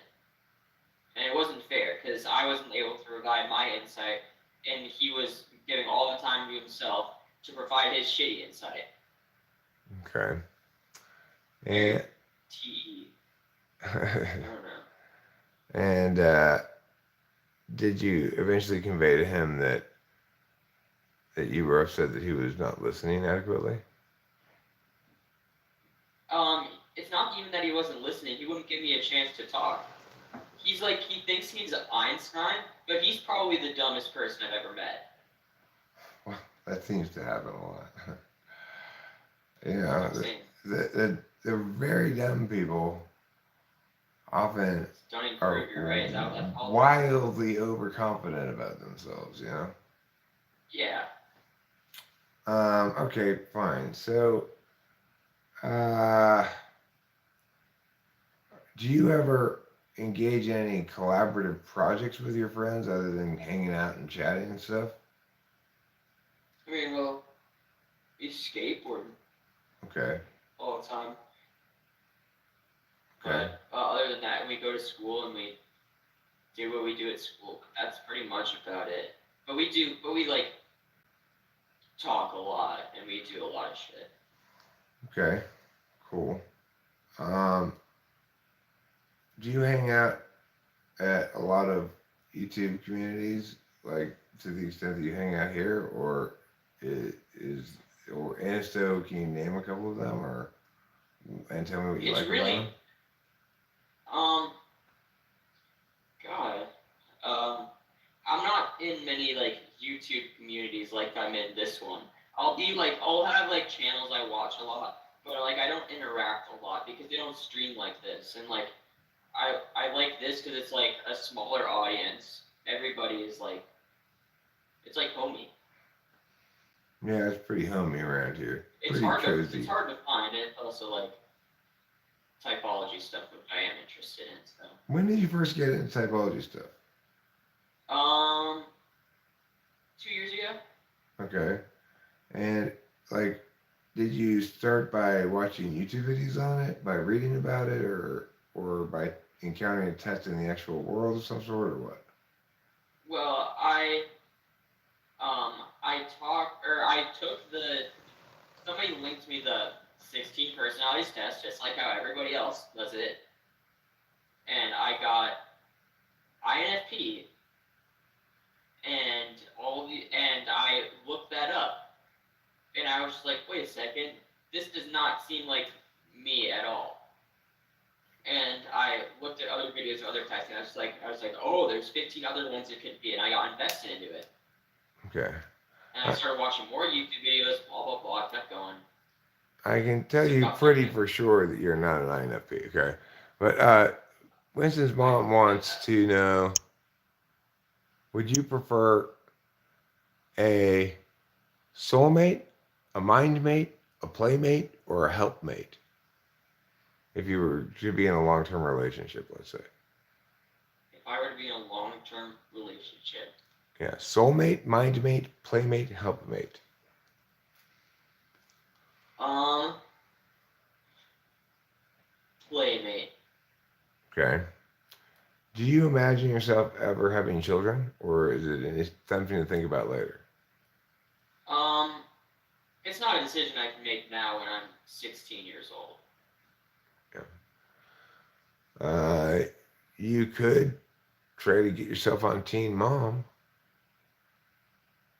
I should try to do what? You try to get yourself cast on Teen Mom. Um, I mean, yeah. Probably not a good idea, though. Mm-mm. Now, let's say you turn 18 years old. Do you think that you would want to go on Naked and Afraid? Hell no. Okay, tell me why not. I don't like. I don't like those weird like.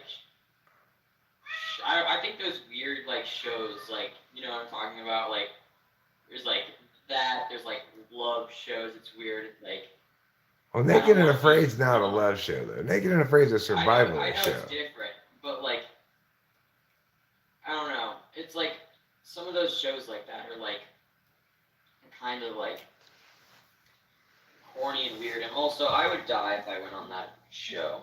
You would die on Naked Like and I would Afraid. not survive.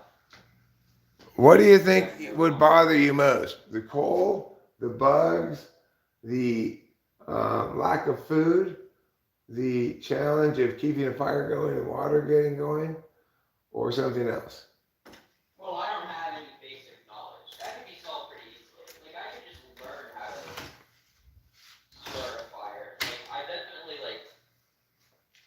Maybe I'd do better than I thought I would, but I don't want to test that. Okay. If you were going to pick some kind of if you're going to craft a challenge that you would like to participate in, it's exactly your top skill sets. What would that challenge look like? Well, I don't know because I'm not that good at anything. Okay. Well, there's sounds like you're pretty good at writing. Um, I don't want to like be like I don't want to be like yeah, dude, best writer around. Okay, well But like let me give you a quick NI test here. I'm gonna tell you a long sentence that's kind of redundant and includes details that maybe aren't cogent to the central point. Okay, I want you to collapse it down to a single, short, concise yeah. Okay, here's the long sentence. For people seeking a tranquil existence away from the big city, it's always a good idea to consider moving into an area where there are many trees and woods, somewhere near perhaps a state or national forest, because in that area of nature with these tall trees and woods, you can find a peace and a tranquility and a connection with animals that can really make your life feel wonderful. And you want me to condense that down to a couple words? To the quickest sentence explain saying all that you can. Living around nature can do a lot for you. Well, that's very good. You are not anti-polar. Congratulations. Thank you.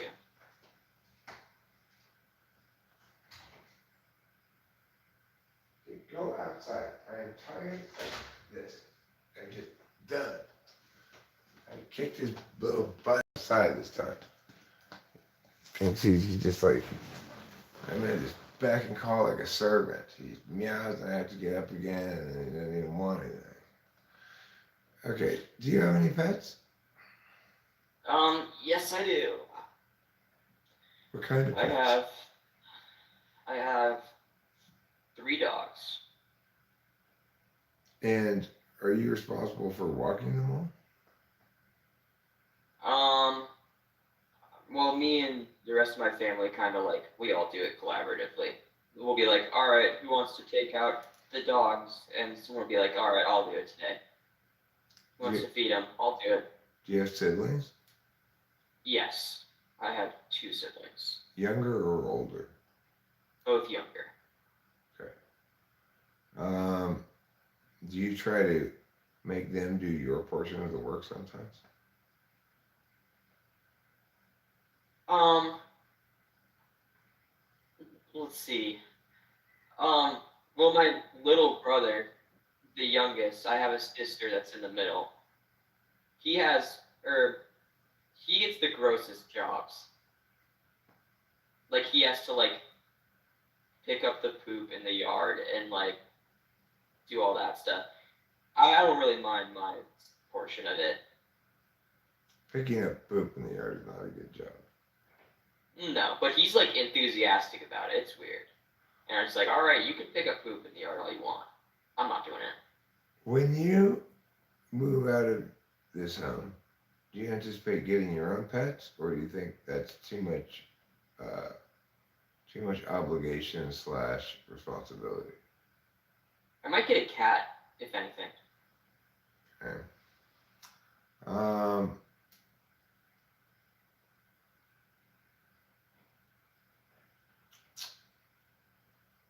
What would be the ideal job for you?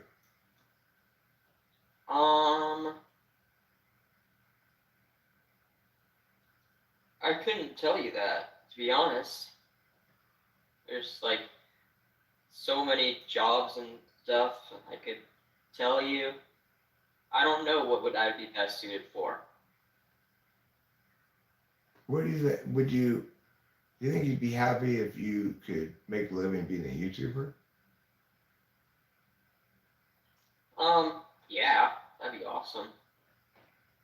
Can you think of a job that would be better for you than YouTuber?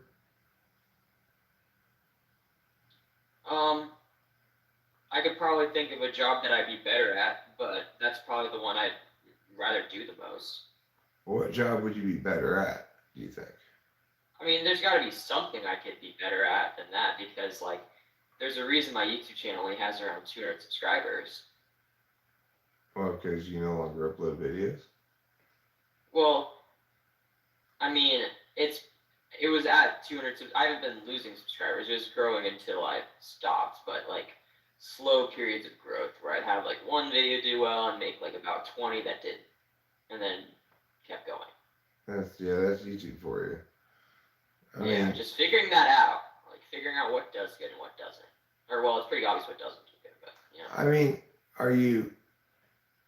when you make YouTube videos, are you doing so because you want to talk about something, or because you're trying to make product that a lot of people like?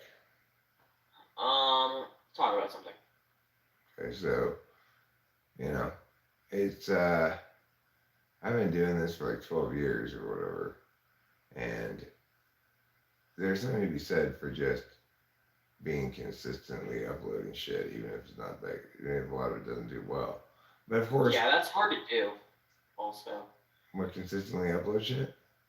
Yeah, because like there's gonna be days where you're just like, bro, I do not feel like doing YouTube today, or like maybe it's a little different when you're like streaming is a little bit like it's I don't want to say less effort, but it's a totally different thing. It's totally less effort. That's why I do it all the time. I mean, it depends, I guess, depending on who you are, and I guess if you want to be one of the really, really big streamers, you need like all these PCs, all these like. I guess it kind of depends, but I mean, you gotta have a good personality to stream. I want to be a big streamer, but I don't think I ever will be, because I just don't think there's a large audience for host Eric chit-chatting about random shit. Yeah, me neither. Yeah. I don't. But it is satisfying to be able to express oneself at whenever one wants, and to have that as a bit of a habit. depends how frequently you want to express yourself, I suppose. Yeah. I mean, you got your. I mean, you definitely have an audience here. Whether it's like it's a small one, it's a loyal audience. 11 people are currently Yeah. watching this Let's stream. It's not a regular stream though. This is a stream that they're just watching me type you. that. Nah. This is. Don't say that.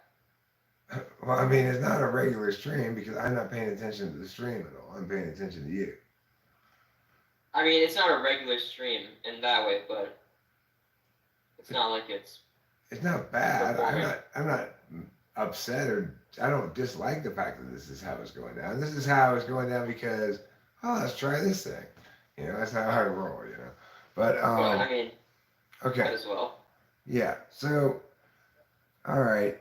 Do you think you'd be a better book editor or book author?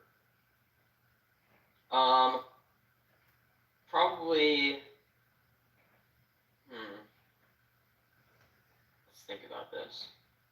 Author. Okay. If you were going to be a book author, what kind of book would you be most likely to write?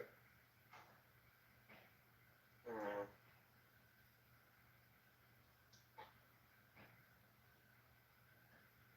It'll come to me if I ever think of doing it.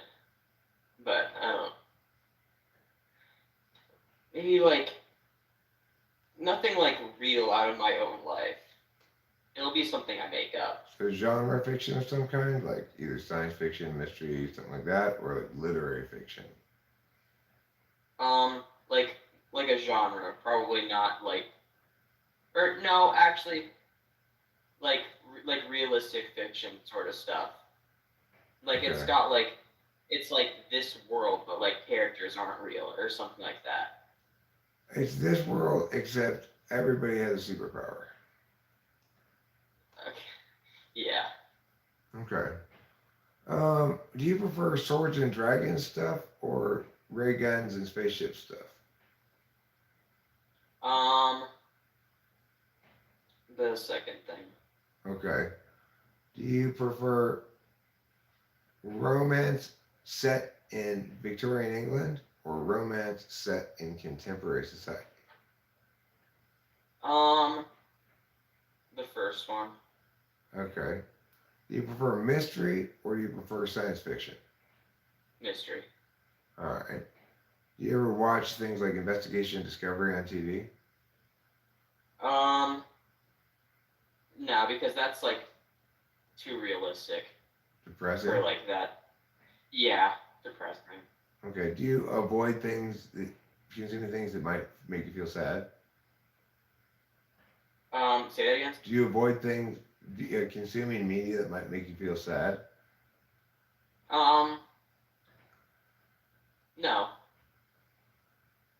If you watch a piece of media and there's a surprisingly sad scene or dark scene, does it stick with you and you keep remembering it for a while afterwards? Yeah, I'm a fan of that. You I like like those that? parts of the shows. Okay. Um.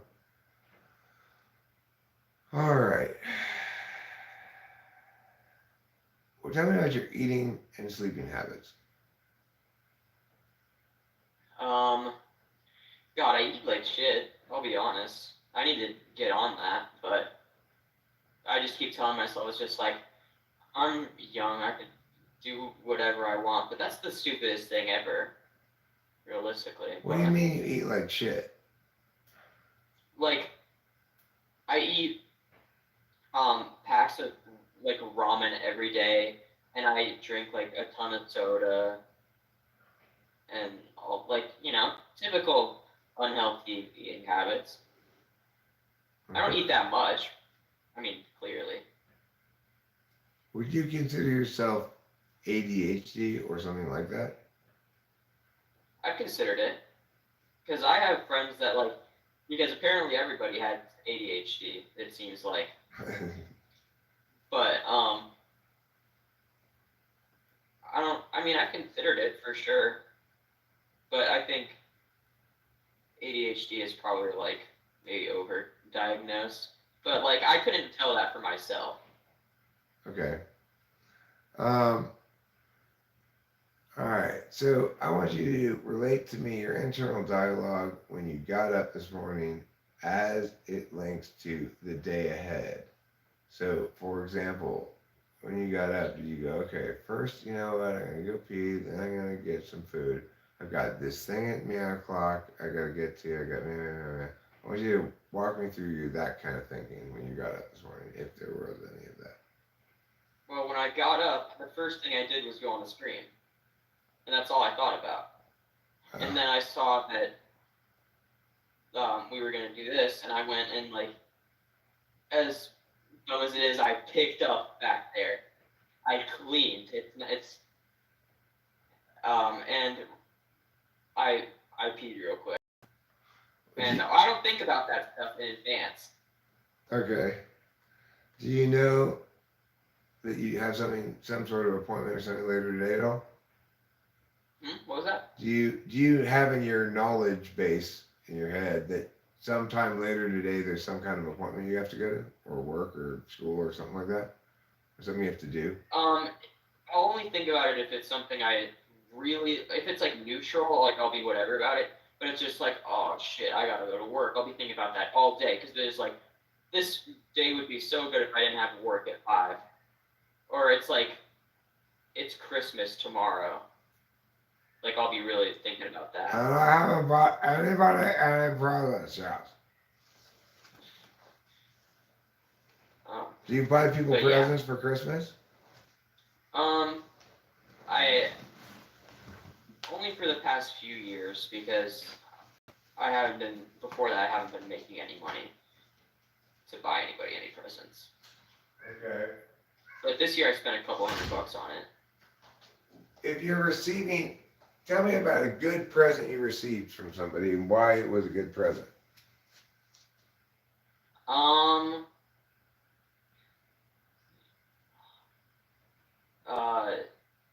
Wait, I can't remember anything. Wait, say that again. Tell me about a good present you received from somebody and why it was a good present. I mean, what was Christmas like this year? Shit. Well, I got some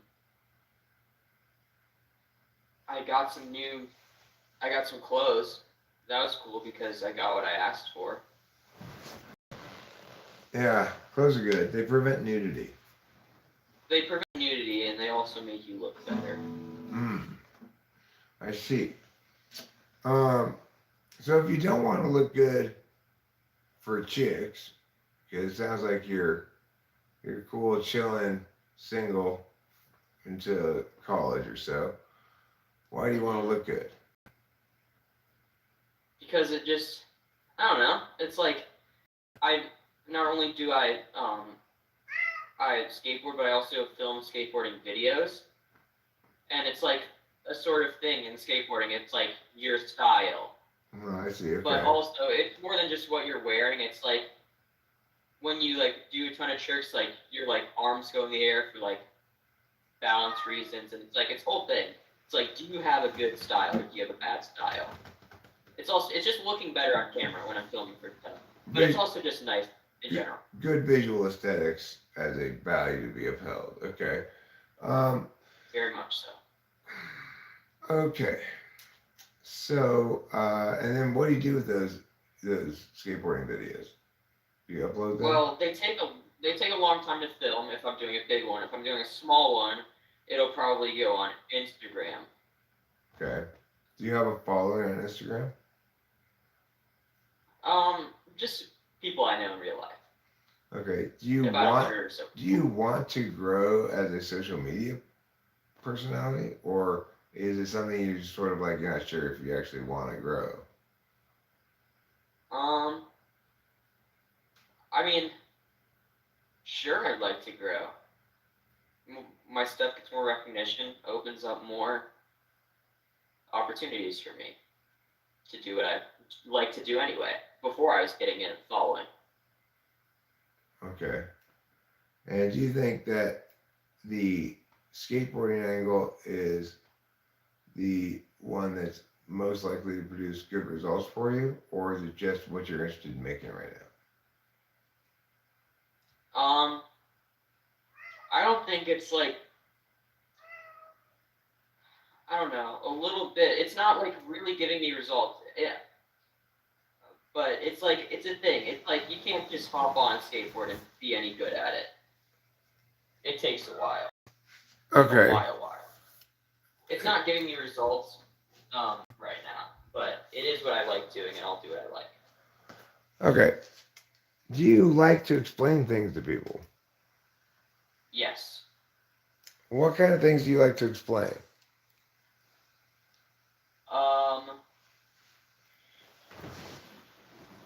I like.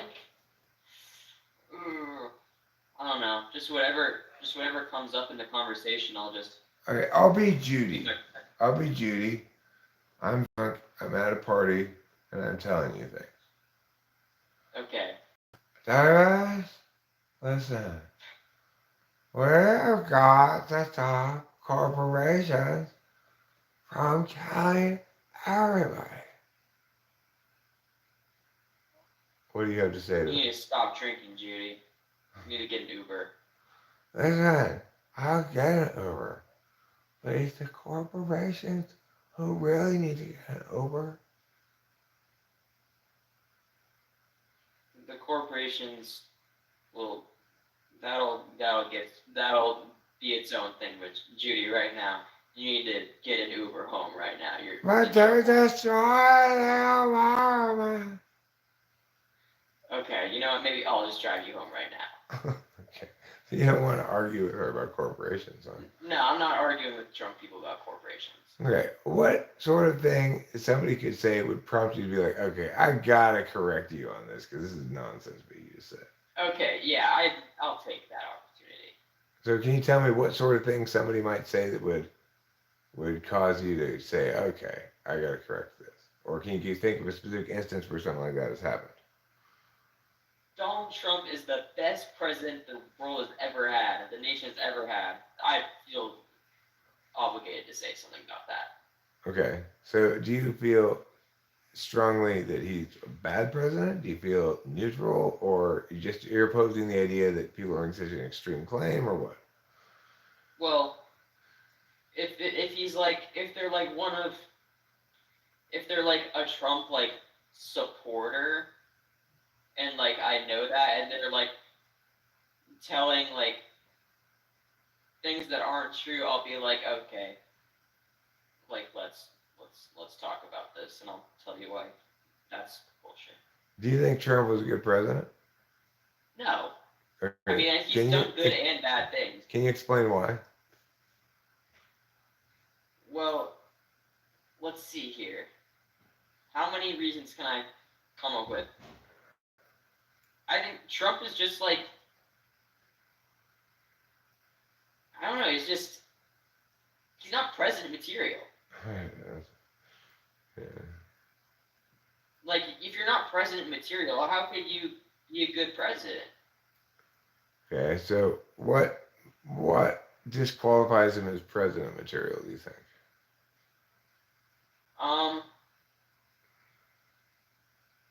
Like, he seems like, I don't want to say like too emotional, but like a little bit like more reactive than other presidents, and I feel like that's not a good image for the president. That's true. He sent out some pretty mean tweets. I gotta go pee. Okay. I'm narrowing down on your type for sure, but I still don't have you quite pegged yet.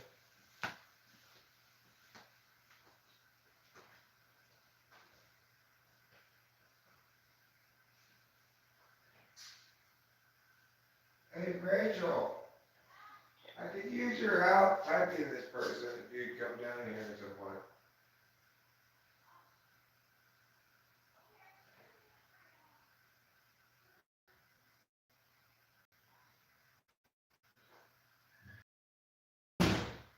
Okay. Let's see if we got any questions in chat.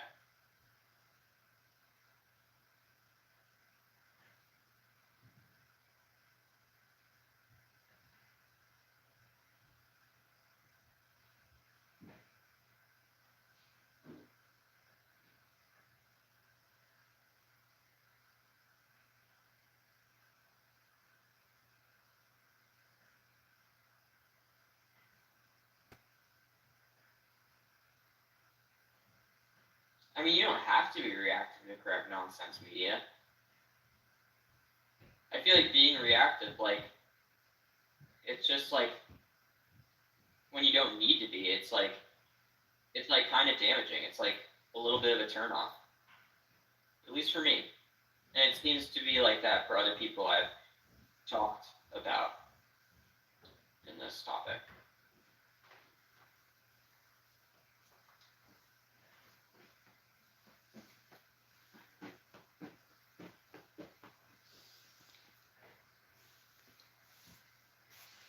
Hey, Just Davis. What's going on? Not much. How are you? Pretty good. How are you? I'm doing well. Let me think. How important is it for you to make a good impression on others? Very important. Do you think that you're good in social situations? It used to not be like that, but it used to not be good, but it's a lot better now than it used to be, and I could navigate through just about anything. That's good. So you feel like over time you've gotten better at it?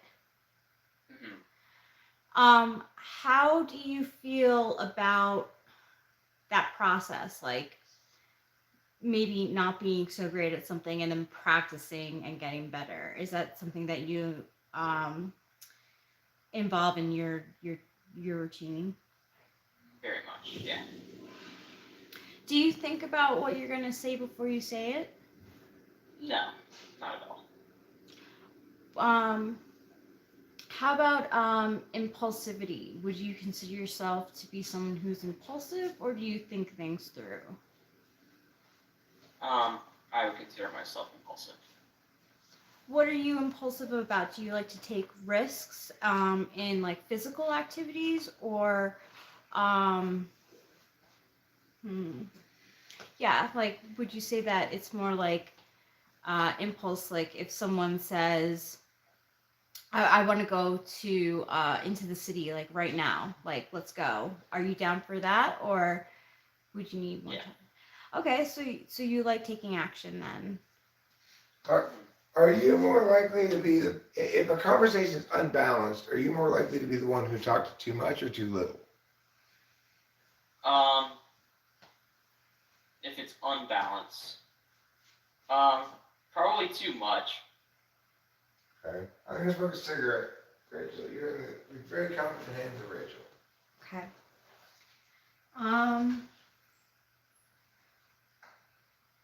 So it sounds like you care about aesthetics. Do you put money into your aesthetics, or are you able to like find good deals and then kind of put your aesthetics together? Well, it's like, I don't know. I'll spend money on it for sure. I do all the time. But I mean, if there's something I like that's like a good deal, then I'll be like, okay, that sounds good. That's pretty good. I think.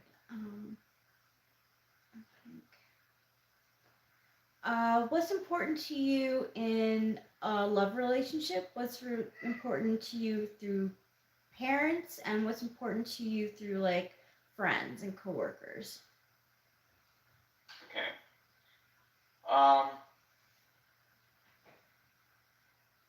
For lovers, it's just like transparency. Like everything has to be crystal clear. If there's any amount of like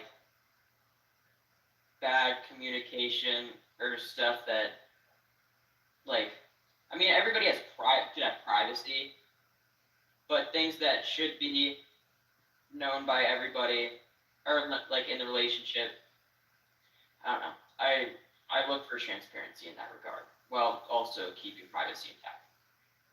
Okay. And let's see, what else was it? So, like your parents, what kind of parenting style do you enjoy?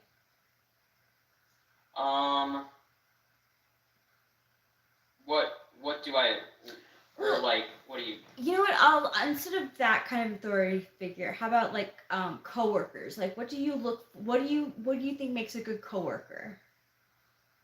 Um, someone who like who has who doesn't like treat people like numbers that are just like there to do their jobs and that's it. Like they're actually people and that they care and that they'll be accommodating. And if I have some trouble going on with like scheduling or something, then they'll be forgiving about that instead of being like, you can't be here on time, you're written up, no sick days, blah blah blah. Yeah, I totally agree with that. I like authority figures who are compassionate too. Um, and then what do you look for in friendship? What's important to you in friendship? Um, I need to. I can't be friends with somebody that I think is really stupid. Okay. So I what do you think is what do you find to be stupid? someone who talks about shit that they don't know what they're talking about. Okay. What if someone has like so would you respect the person more if they asked questions about the topic that they didn't know about? Yes. Okay. That's very good. Do you have objects, mementos, souvenirs that you keep to remind yourself of something that happened, like this time you went to North Dakota? Yeah. That for sure. Okay. Hey, Krubs. No. All right. Why don't you come upstairs with me? I have an opinion about what type you are, but it's not very 100%. Like how much are we talking here? Like 75%? Yeah, I got you narrowed down to 3 possible types. And I'm Okay. pretty sure I know which type it is, but I'm going to tell you what I think, and then I'm going to do a little bit more follow up to see if that's accurate. Okay. I think you're an ESTP. I do too. Rachel does too. So that's nice. It doesn't always happen. And the reason is because of a number of things. So one thing that's contradictory to that is your values answers lined up better with ENTP than ESTP. Like valuing the truth and social grace, 5-3 absolute values.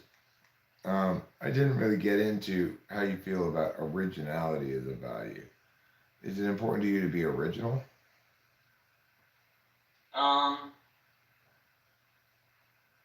Let's see. Um, it's not like I think it's cool to be original, but like I don't. It's more like I don't really care about being like original, but I don't want to be like unoriginal. If you get what I mean. Sure. Do you dislike it more when people lie to you or when they flake on you? What does that mean? The second thing you just said. It means they said they're going to meet you at the pizza store at 7 o'clock, and then you text them, and then at 7:45 text you, oh, bro, I'm so sorry. I totally forgot about this. I flaked on you. I can't do that. Oh. After Well, all. shit. Now I forgot the first thing. First thing is they lie to you. Okay, they lie to me or they fail. They flake. They don't show up. They said they were going to. Then they forgot to call you and tell you something else came up, and then you finally find out after you've been waiting 45 minutes that he actually had to go to his grandma's house for a balloon blowing up event. I deal with that too much. I'd rather deal with the other thing. Was lying? Do you encounter people lying to you very often? I mean, I'm not a fan of people. I'm not a fan of when people lie to me. I mean, yeah, sure, but like nothing like big, like little lies that wouldn't like really hurt anything, which And, I think are forgivable. and what do you think your relationship with lying is? Do you avoid it at all costs? Are you sometimes guilty of some white lies? Do you use it when it's expedient, or what? I lie if it benefits me without hurting anybody else, and it wouldn't benefit me to tell the truth, and it wouldn't benefit them if I told the truth. Are you It cool? helps me and helps them. Are you cool with lying to authority figures who are trying to impose some sort of punishment or restriction on you? Like, for example, when I was in high school, I was had a bunch of truancies from skipping classes, and I got a couple of Oh man, teachers I to. have one too. I got a couple teachers to sign off on them for bullshit that I wasn't really doing, but they didn't remember that I wasn't really there, and then I turned it in and got out of it. I still don't feel bad about those lies. Yeah, I wouldn't feel bad about those either. Okay. Um, do you hate school? You hate school? Yeah, for sure. Okay. And do your peers also hate school? Yeah, I think they hate it worse than me because they also suck at it. Okay. And are you popular with the teachers? Teachers like you? Yeah, Okay. Um, yeah, most of them. I like there's this really like there's this one teacher I told like the whole class is like we make a show like for a school we have like a ton of cameras and shit we write episodes of the show and the show didn't get done and the teacher never put any grades in for any of the show. So like if we're not being graded, kids are not gonna really care because we're right. at school, right? And I told him it was all his fault, and he got mad at me, obviously. But I know he knew I was right because nobody wants to be at school anyway. Even if we're making a show, we'd rather be at home doing whatever we want to do. Right. If you were set free to do whatever you want to do all the time, what would you do? Um, Probably just I don't know. I mean, just a mix of I don't know, just going to a ton of places. Okay. Having fun. Yeah. Having fun. Maybe making some videos. Okay, cool. I am fairly sure you're an ESTP. Okay. I'm about as confident as I can be, given the fact that FI polar can't be tested definitively, but your answers are not inconsistent with it. And given the fact that FE is clearly an absolute value, and I'm interpreting your absolute value of the truth to be a manifestation of the very heavily instrumentally valued tool function TI. You want things to be accurate and correct, and I'm interpreting that as explaining why you answered with a lot of value in NI as I use the word. I think because I chose the word truth, it skewed that a little bit. Overall, your NE is good, but not first slot. And I didn't do a very super thorough testing of your TI. You had some trouble with the genealogy problems, but that's to be expected with NITI users because those genealogy problems are SI intensive. But let me ask a couple more TI questions to just verify that. I mean, you're definitely a TI user. The only place to get other B than 2 probably would be 3. Okay, either A or B. If Okay. A, then C, and not B, what can we conclude? I can repeat it that if you if want. A and Z happen, then B won't happen. Well, we can include C, because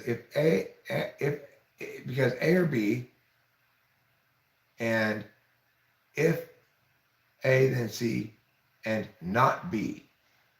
So if A or B, not B, we're left with A, which means we can include C. Okay, but that's fine. You're engaging with it on a very TI level. Do you think that when you have conversations with other people, they use language less well than you or less correctly than you? No. Okay. I feel like when I talk, I say a ton of shit I don't mean to say. And it comes out in ways I don't want it to, and then people start getting the wrong idea. Can you give me an example? Like, I was talking, like, it happens so much I couldn't. Okay, do you think it's because you're saying, are you trying to explain things when that happens? Or are you trying to win a point? Are you trying to motivate people to take a certain Trying to course? explain. Trying to explain something. Okay. And what kind of thing prompts you to want to explain something to somebody? Like, do they say something wrong that you feel the need to correct? Yeah. Okay, is it like about politics or something? It could be about anything. Okay. And do you feel that that negatively impacts your likability?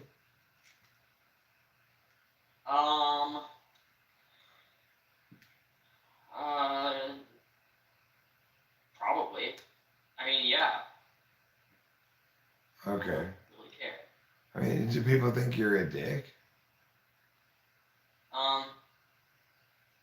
I mean, surely some people have to. Most people think I'm a dick. So it's not the end of the world. I mean, there's gonna be people in the world that don't like you. It's just how it is. Do you think that people who don't like you because you're too direct in your speech with them?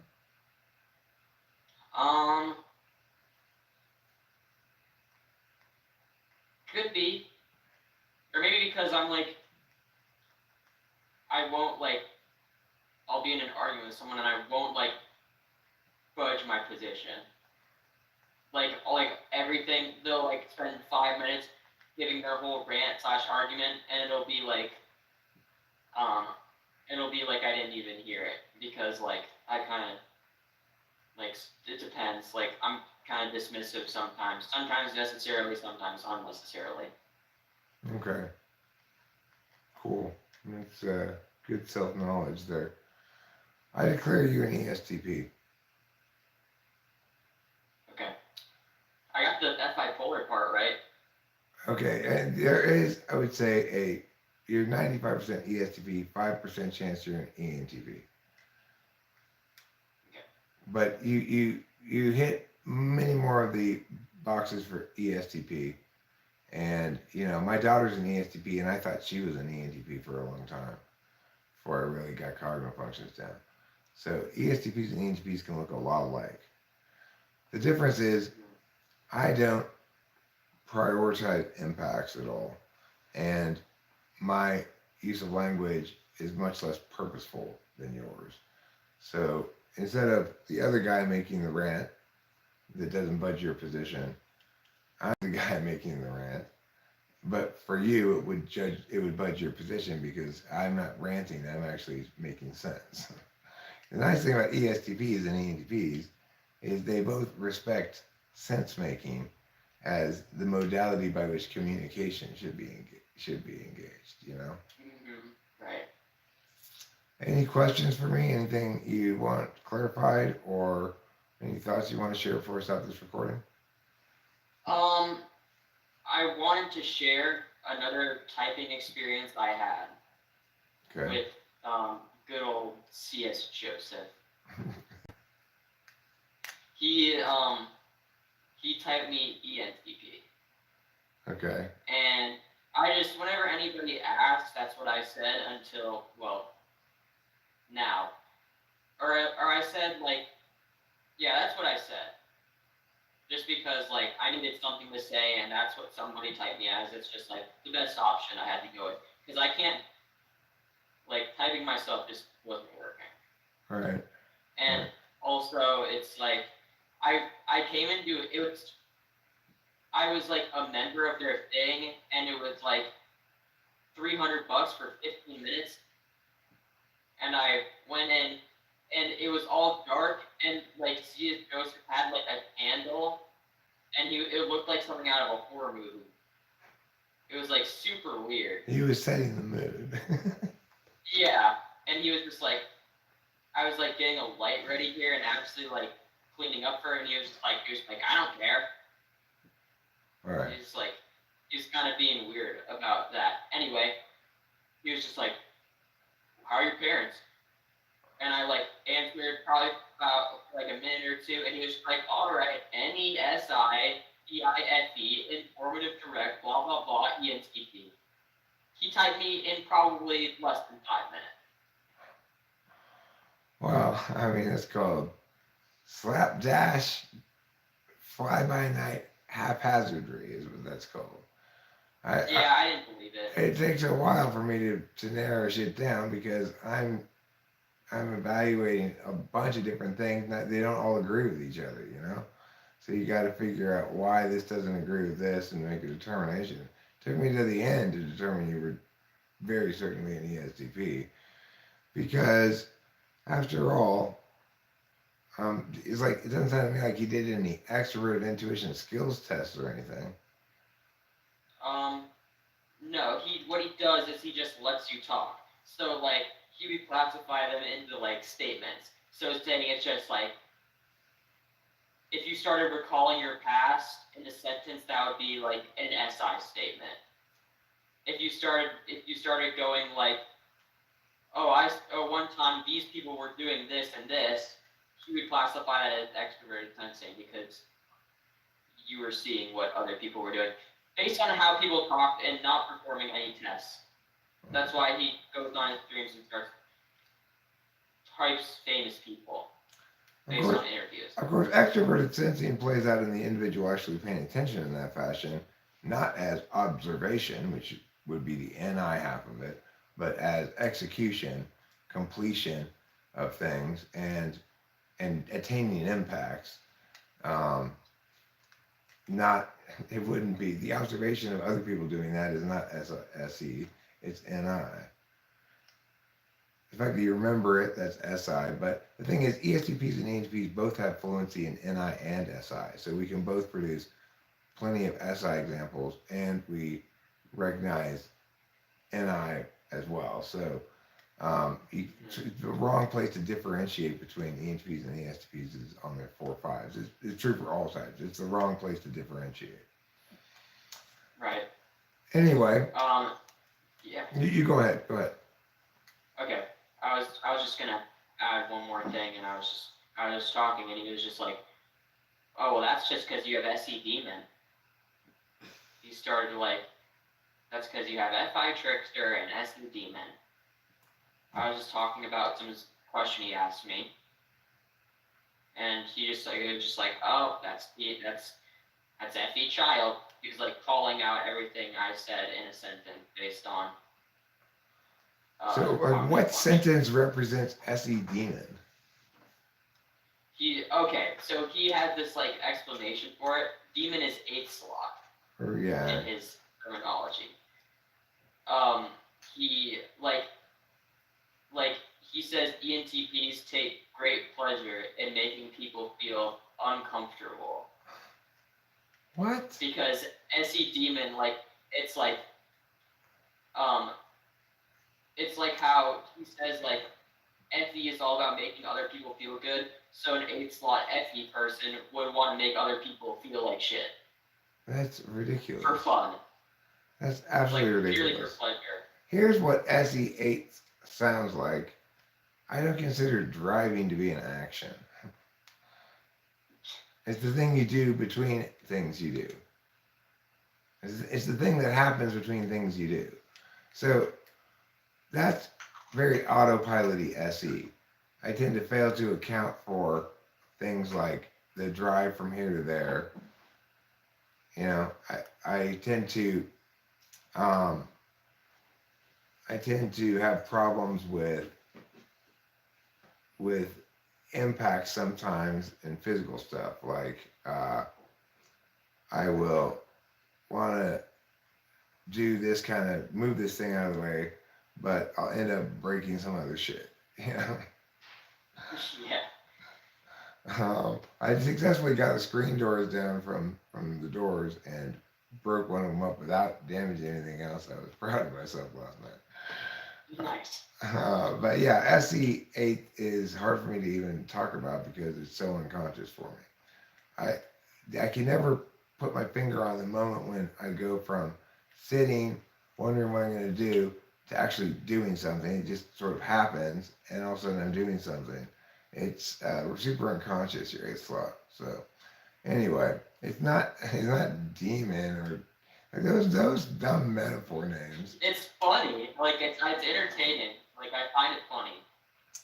I mean, how does this guy fucking sleep at night typing people in such a slapdash fashion and charging him $300 fucking bucks? I couldn't tell you. For 15 minutes. That's not enough time to type anybody. No, not just. You gotta have just blind faith believers who go, "See, it's Joseph from the other side of the world. It's not like." Well, you gotta look at other people and what they think too. It's like, and they'll realize it's just like the one commonality of all of it is that nobody likes C.S. Joseph, and nobody thinks he's right. So that might tell you something. Well, I mean, what tells me something is he can successfully get people to give him $300 for 15 minutes.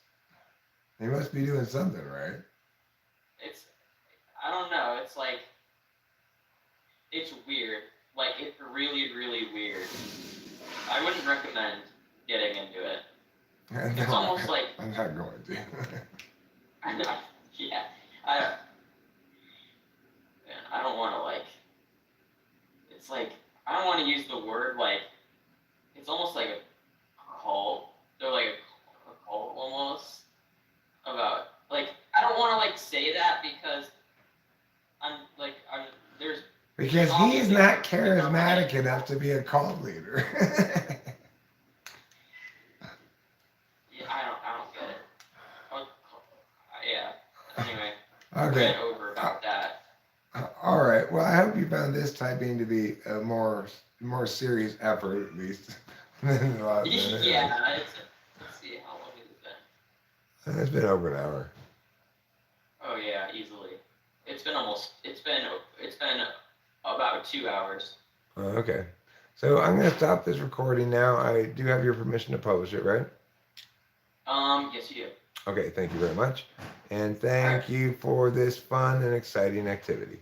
If other people want to get typed, I am open to get hired to type people again. It's $100. Thanks for watching. Don't forget to eat and play cheese. Stop recording. There. Okay, now we're no longer recording. All right, so thanks. I'll see you later. All right, see you. Bye. Okay, wow. Anybody agree with me? He's an ESTP.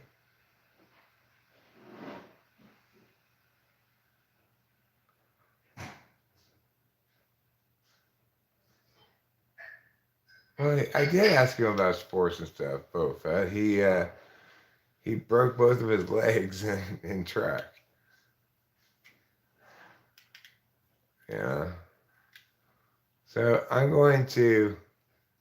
I was ignoring everybody in the chat, both. I was paying attention to the guy. I only looked at the chat like one time.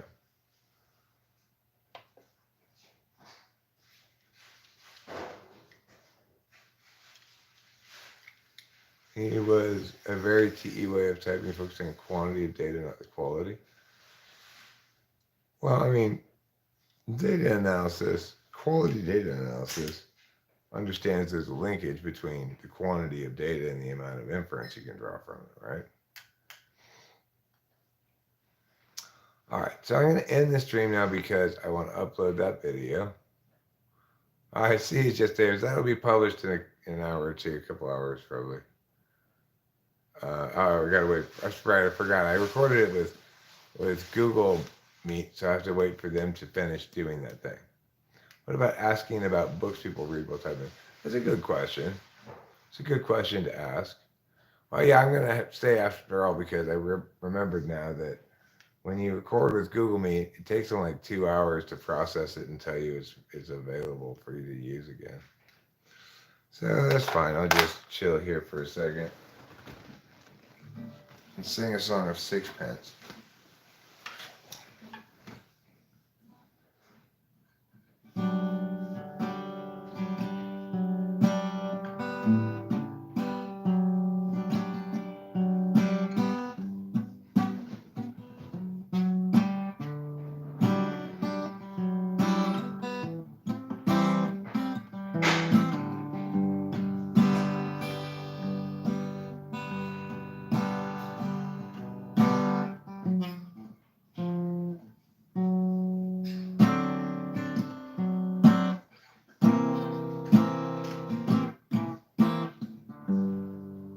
My fingers are so sore from playing guitar yesterday. I can barely play it. It's like I've got tender finger syndrome.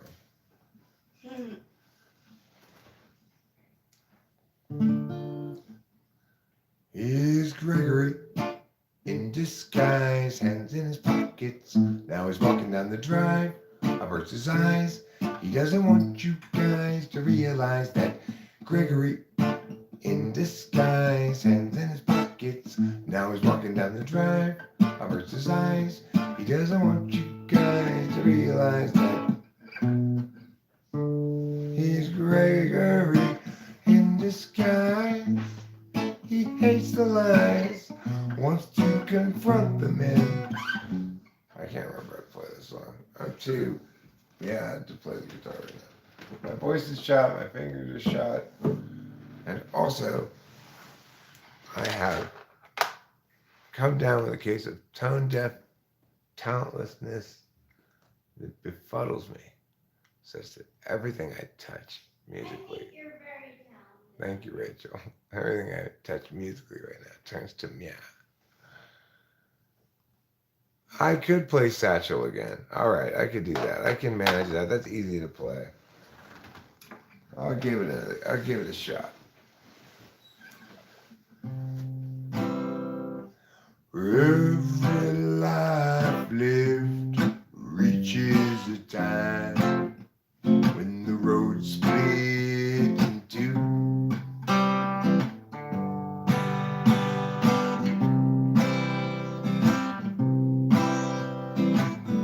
There are times, dark times, times of despair, times when it's hard to feel good. That's when I look for my sack full of solvency and that satchel of helpful goods. Satchel of helpful goods. Satchel of helpful goods.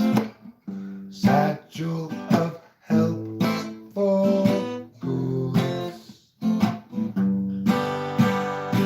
Every life lived reaches a time when the road comes to an end.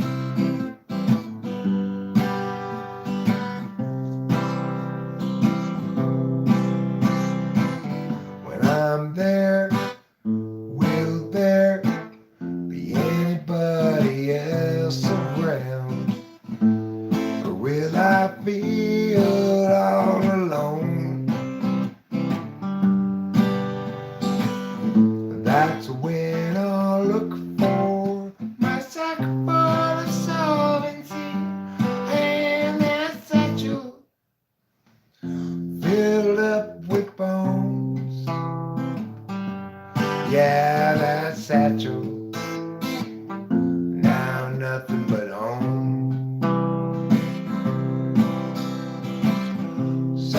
Satchel of helpful goods.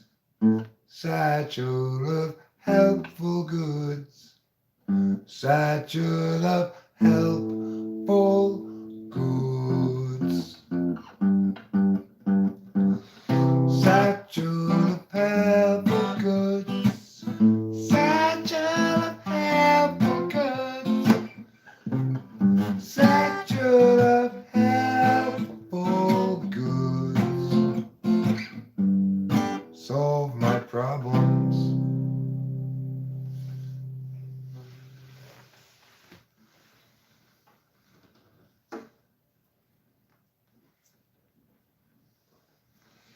Might as well do matter or mood, you're right. When I was younger, it seemed that when I was younger, it seemed that everything gleamed. I don't know what happened to me, but I've lost that sense of urgency, and I don't think that I'll ever get it again. If you follow my lead, you'll discover I'm loster than you, and you'll wanna see the day to get back out to wherever it was you thought you knew. And tomorrow will be just like today. I'll be lost then too.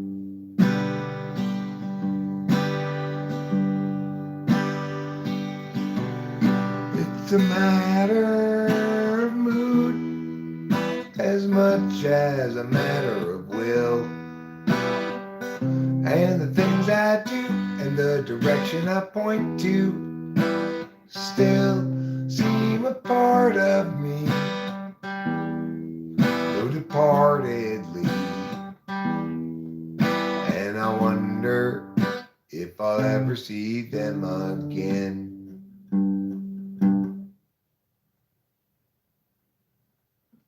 There.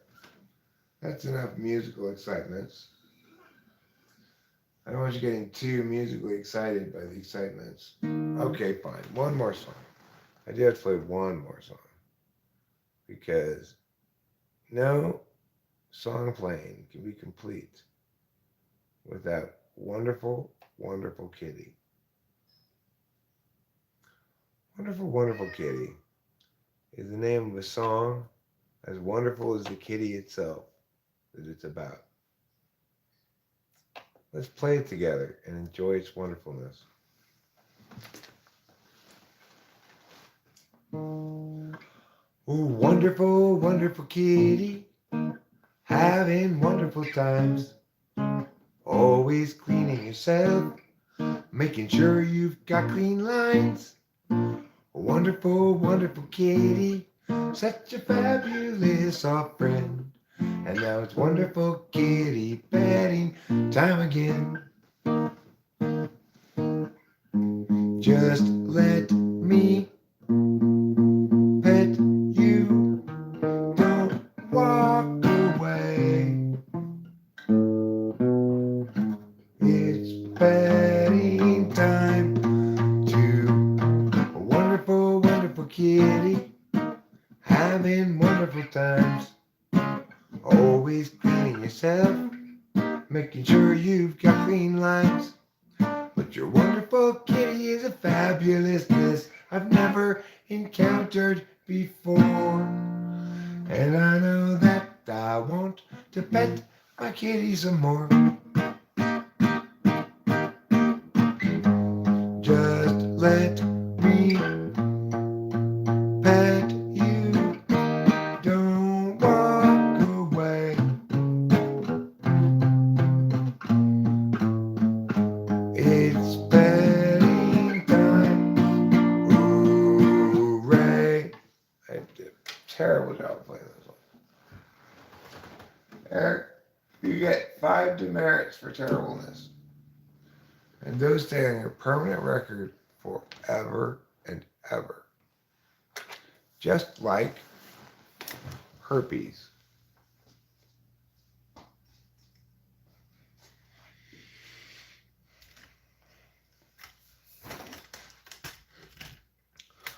I went out on the town and I went and found myself a nice case of herpes. I said to myself, I want a thing on my lip, let me go and get me some herpes. Then I kissed a bunch of ladies with some stuff on their lips, and sure enough, I got herpes. Yeah. Herpes Hunt. Well, my parents named me Herpes Hunt. Sorry, I accidentally turned off my phone. That's not a good way to sustain a live stream. That's going to cause you to be like, disconnect, reconnect. What's going on here? Something wacky's in the water. Something wily is in the wilderness. Time to pull the bong rip. Then it's going to be time to eat a little bit of food. A little bit of food. Cloudy day. I can play cloudy day too in a little bit, but just not right this second. I got to pull bong rips right this second.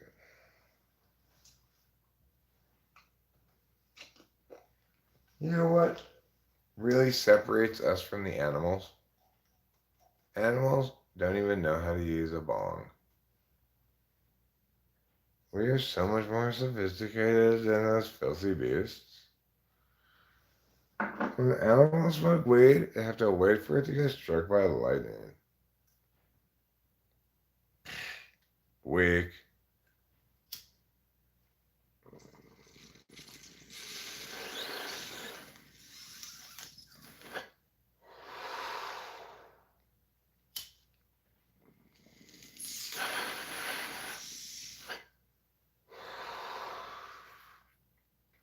If animals have rights, then why don't they have blood torches?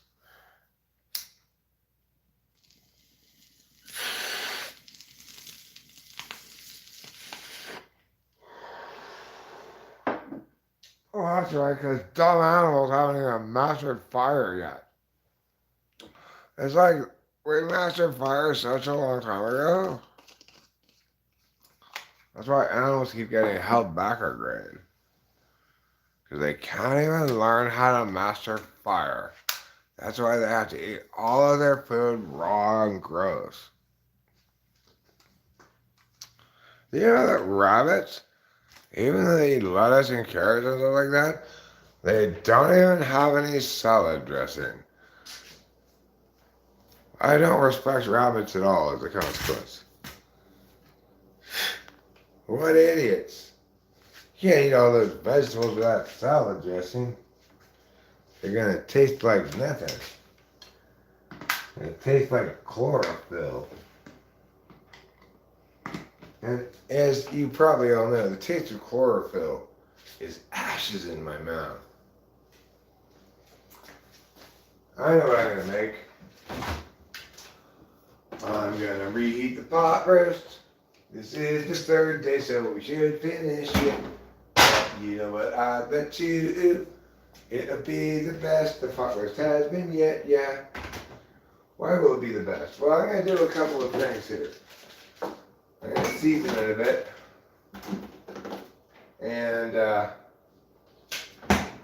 plus the flavors get to blend in together longer over a couple of days than just like the first day you cook it.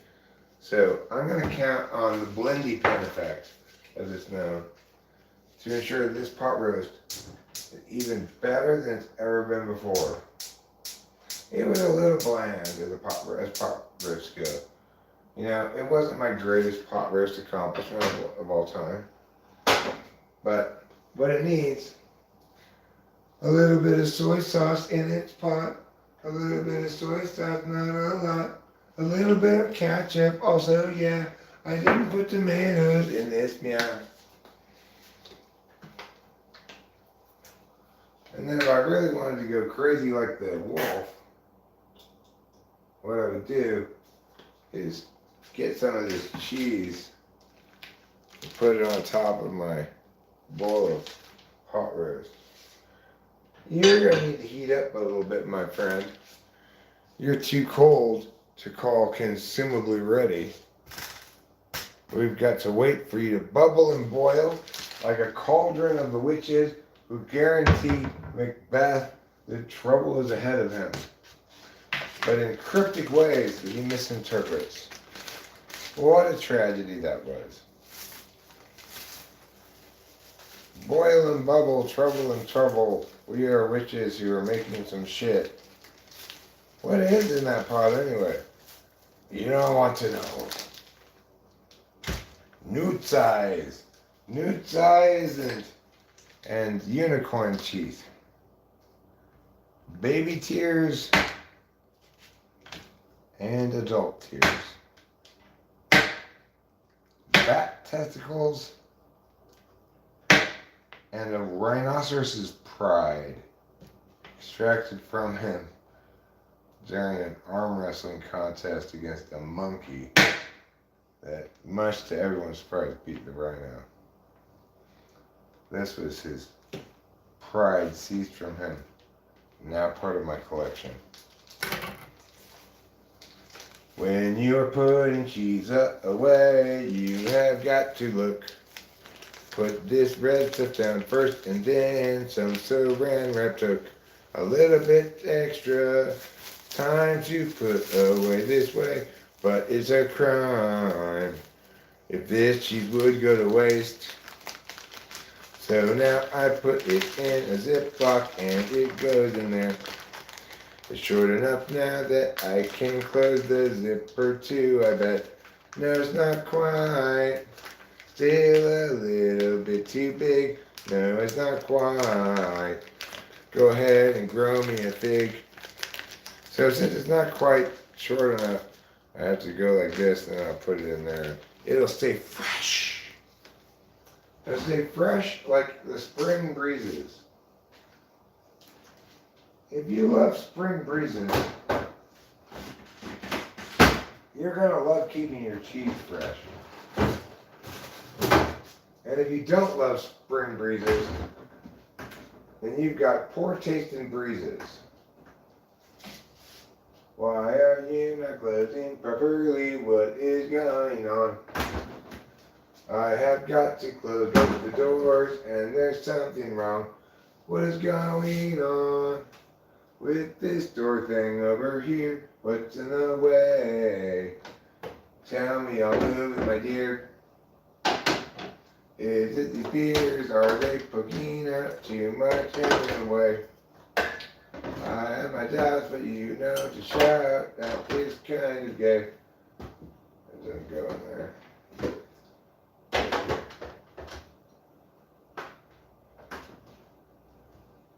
Well, what's going on? Why can't I close the refrigerator? It's defying me. It's totally defying me. For no good reason. It's still defying me. Oh. Joy. I see. Okay, I fixed it, don't worry. I had to turn this flap thing down this way. Now, I believe we were talking about making pot roast. I believe somebody was saying, Eric, please show us your pot roast. We need to learn the art of pot roast making from you. Very well, apprentices. Gather round, gather round. I'm holding court, teaching everybody in the world how to make pot roast. Really, today's lesson is how to make pot roast better when your pot roast didn't really come out that good. And the answer is you add a little bit of soy sauce, a little bit of ketchup, and then when it's done, you put cheese on top of it. Okay, so as you see, I have the cheese ready here to go on top of it. And you'll also notice this pot is on the fire boiling. This is some canola oil spray that Cameron left. We don't need this right here. We'll put this right there. It fits right there. Nothing in this closet.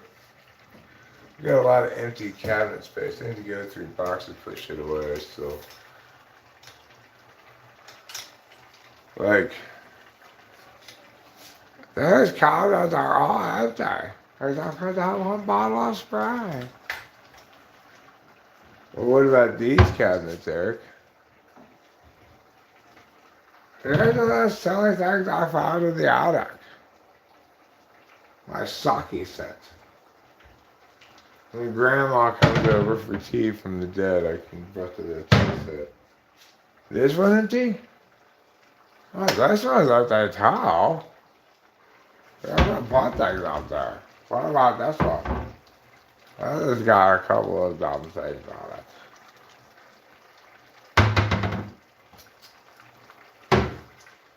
This still has red wine in it, but it cooked for a long time. I can put a little bit more wine in it. I just have to let it cook a little bit longer right now.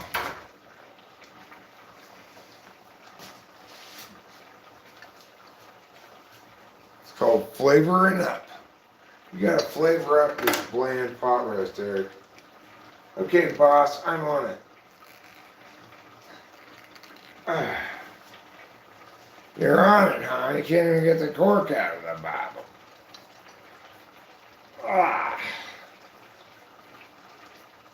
Well, maybe I won't. Looks like I find a Swiss Army knife.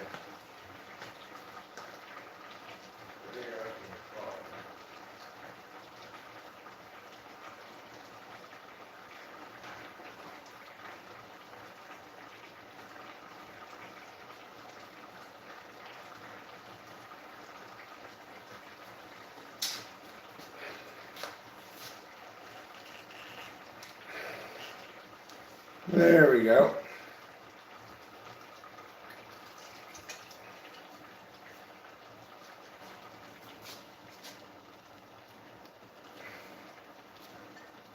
Back in. I got a little bit of wine on my hand. Okay, now I need a stirrer. I'm going to stir today with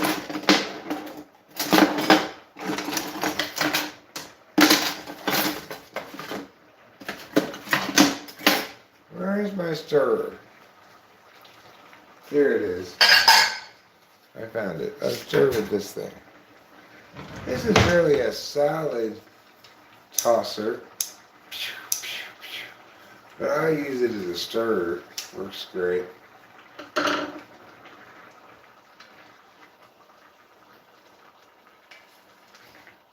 I'm stirring this all up and around. Getting the ketchup to mush about. Did I put soy sauce in? Yes, put the soy sauce in already. Now, I need some salt and pepper.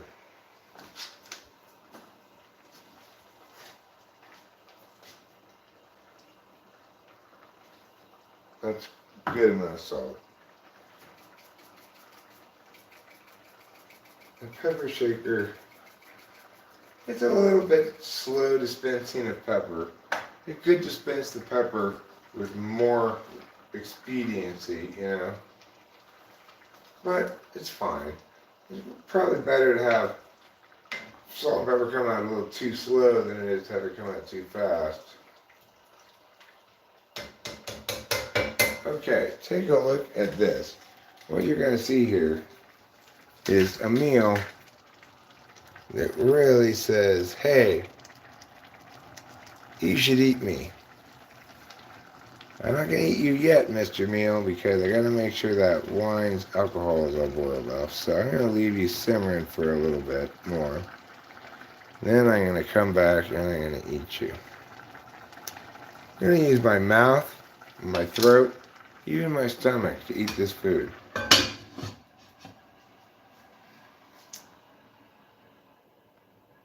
I made a pot roast that's like good enough for a family of 4 or something. Rachel and I have already had 2 meals each out of it, and I'm not going to finish all that. We might, if we eat 2 more meals after this one today out of that pot roast, maybe we'll actually finish it. I probably won't eat it tomorrow. Tomorrow is going to be too old for my likings. Probably fine to eat, but too old for my likings. We do have bread. I guess I should put some bread in the oven. Okay, fine.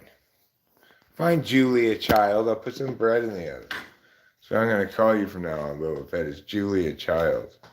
So you're bread. Oh, maybe the French love bread so much. Oh, I'm going to get the bread, said Julia, yeah, child. Okay, let's see.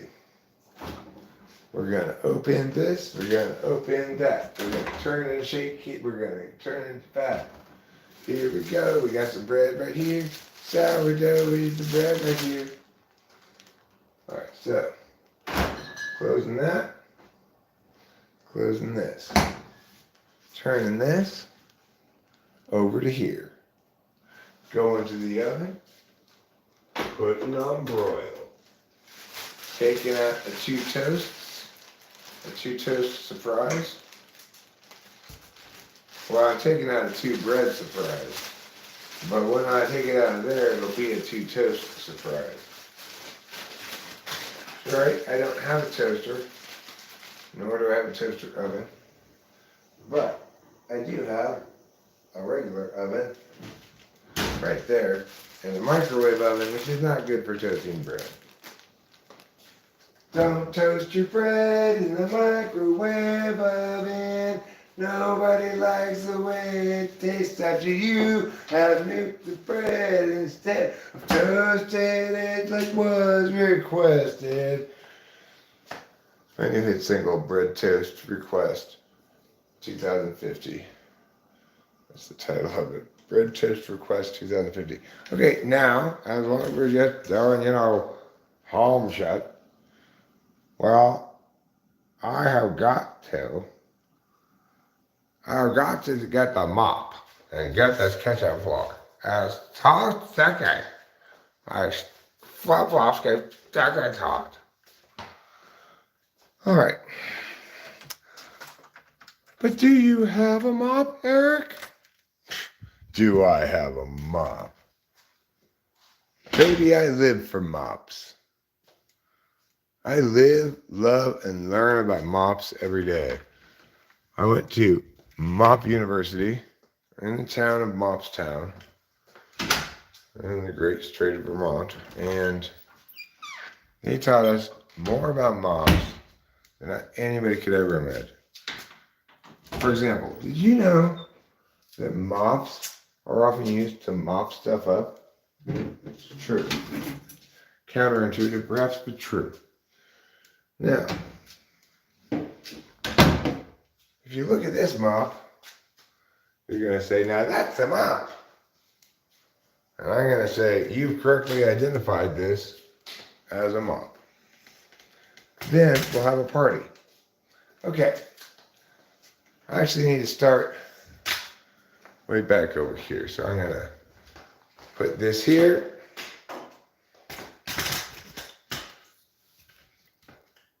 Okay.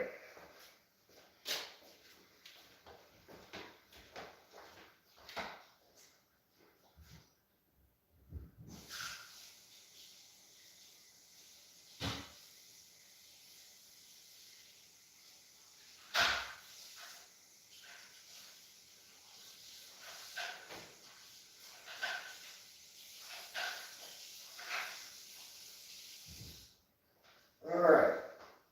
We're going to start down here where this sticky part begins.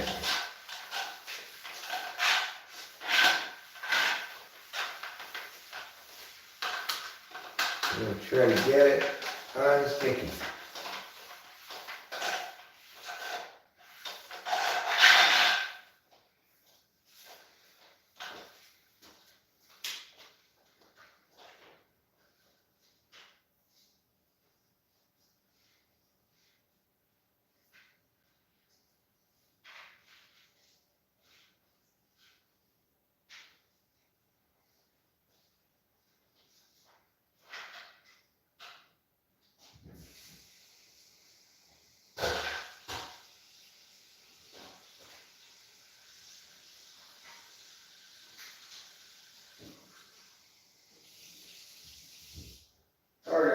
this time I brought it wet rather than squeezed out. And I put a little soap on it too. And again, there are these spots around here that I've been sticking to with my flip-flops. I'm not exactly sure where they all are, so I'm going to do a general stickiness removal protocol for this whole area.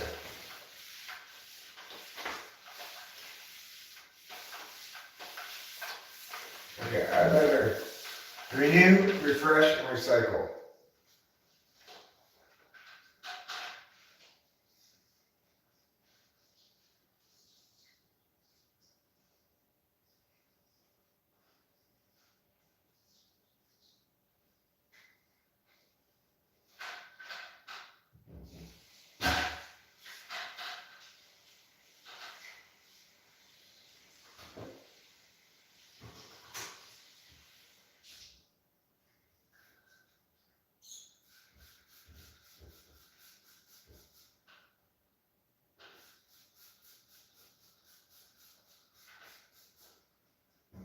Okay.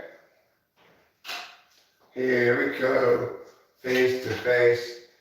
Always just mopping the floor. I'm mopping the floor. Mopping the floor. Look at me mop. Look at me mop. Together. Me and Mop are mopping the floor. You and I together. Mopping like never before. You think it's sticky? Well, I can mop this floor.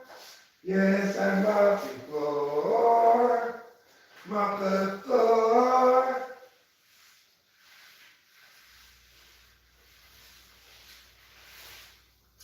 Okay, well that was some mopping. Oops, slippy. Now I suppose you're going to want me to dry the floor, huh? Likely story. Likely story.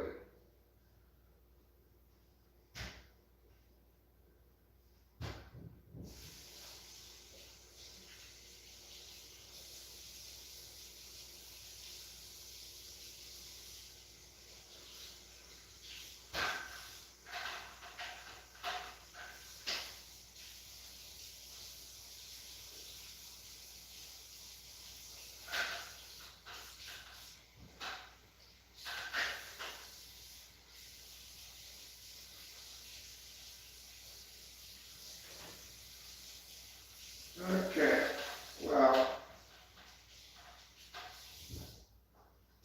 I do think I got a lot of progress with that last mopping there. Let me move you closer to where the other part of the kitchen now, so you can enjoy all the mopping and not feel shorted on the mop experience. Okay, let's mop. Put on your red shoes and mop the floor. And if you say mop, I'll mop, mop, mop, mop. I'll mop the floor for you. It breaks my heart in two. But look at me mop. I'm mopping a lot. And I can mop every back.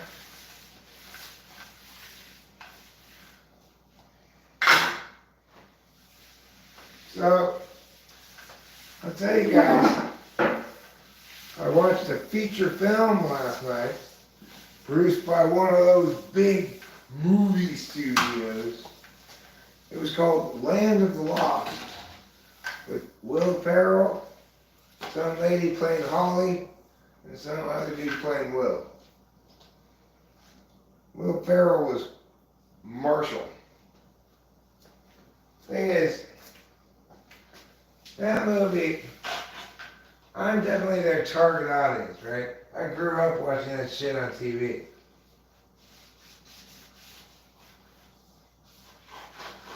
You're getting plumber's butt here, maybe. Oh, no, you can't even see where I am. I'll try not to plumber's butt you too much, but... And it shouldn't be a problem because I'm not doing any plumbing, but... less it is. Okay. Gonna get this, yeah, with this thing, yeah. I'm gonna scrape up all the muck. I'm gonna make it not stick to my foot. Girl, stop sticking to my foot. Stuck it far. Now, what a lot of people don't know is it's critically important when you're mopping things to periodically rinse out the mop. You gotta be like, rinse, and then squeeze it like this. Oh yeah. It's getting exploding so much. All this dirty water's pouring out. That's what you want to see. You want to see that your mop's doing its job. Picking up dirt, converting it into easily drained away in the sink mop residue. If you love mopping like I love mopping, you should try hopping, which is never stopping. Okay, now let's return over here to mop this dirty part. You can see how filthy it is over here. Ew! That is all dirty over here. You got it, Mop. You mop the fuck out of it. I'm gonna mop you so you never to be dirty again. You go there. You trashes go over here. Yeah. You're gonna tell Mom. You're gonna really tell your friends, oh my god, I got mopped so hard last night. It was intense. Let me put it that way. It was super intense. This guy was just like mopping the shit out of me. I was like, oh my god, nobody's ever mopped me so good. And then he was like, shut up, I got more mopping than that.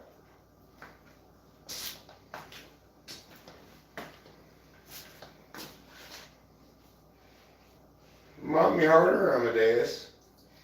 Mop me harder, Amadeus.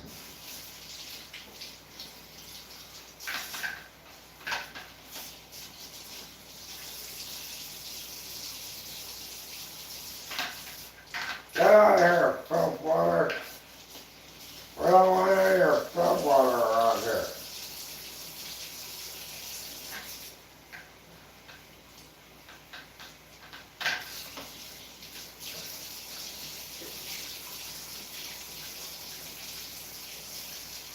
Okay. Filling up the mop with water. Now, I'm going to do this. I'm going to get everything it's not got yet. Squirt it with this stuff. Pow! Pow! Pow! Okay. Now I'm mopping for real. I'm mopping like a mopping professional. Now I know what I'm doing. I'm mopping up my heart. You get out of here, mop out, mop. Okay, come on. You come out here. You get out of here. You come here. Come. Mop, mop, mop. Come here. All of your things.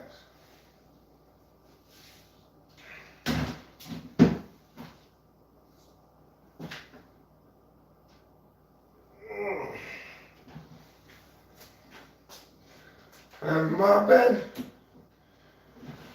and pretty soon I'm stopping, because after you mop, you have to dry the mopperies. Everybody knows you have to dry your mopperies. So,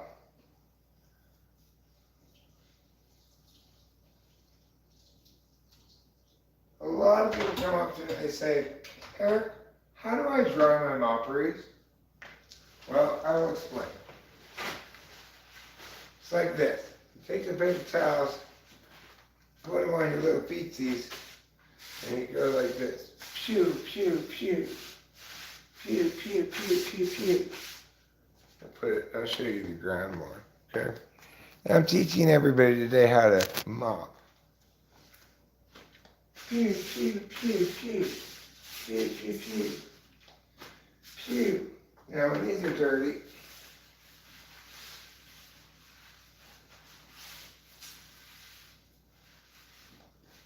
yo, mop, I never got that part. God. I got to bring in my orange broom, my yellow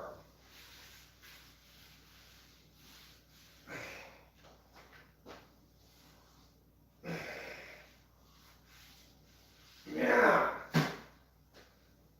Okay. Well, I'm going to repeat this process as per now. You walk over here like this. Just taking a little stroll, not doing any multitasking at all. Oh wait, look, I've accidentally wiped up some stuff just by taking a stroll. I guess I was multitasking after all. The amazing life hacks of Eric.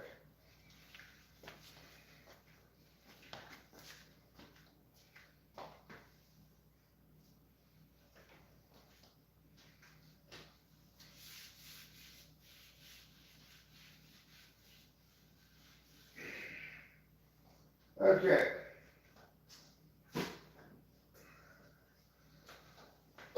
Now, the next thing I need to do in here is not dry, but vacuum. So let me get the vacuum.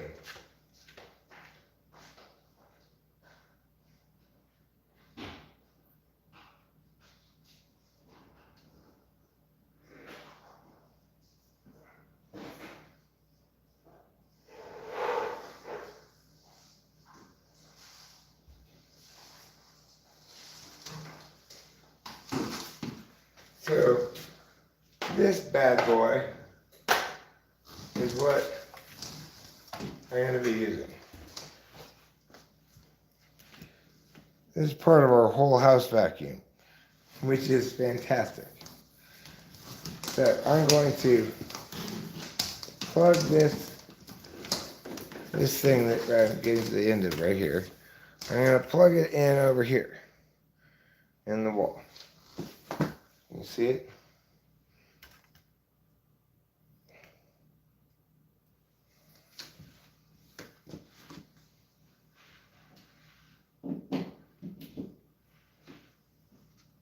Okay. Then I'm going to plug this in over here. And I'm going to turn this on. See, it's got an on-off switch right there.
Well, I guess I'm done vacuuming for now. If I wanted to vacuum more over there, I have to plug the hose into the hole over there.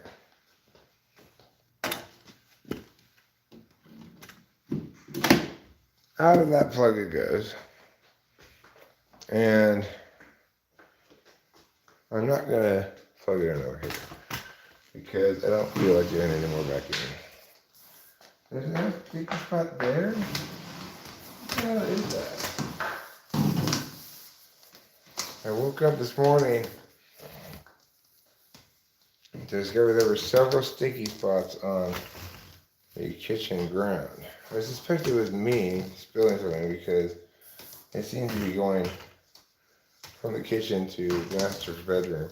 Originally I slept in different bedrooms last night because I wasn't going to bed early enough for there to be a point in us spending time together in bed, you know. So instead, I became the world champion of majesty.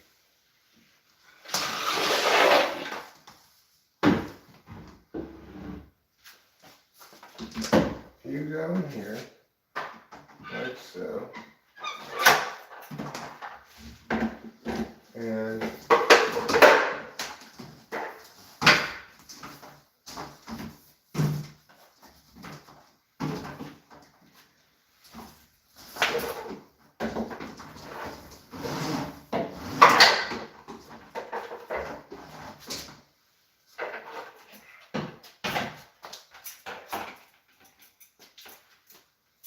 I also have this broom here.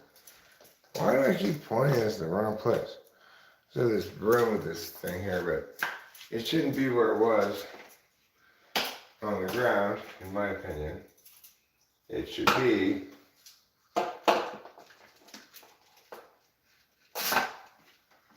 hanging from this thing. That. So this is the closet with the vacuum tube, one of the vacuum tubes, the other one's in the garage, and the vacuum attachments. And like up here, there's vacuum attachments. If you can see them out.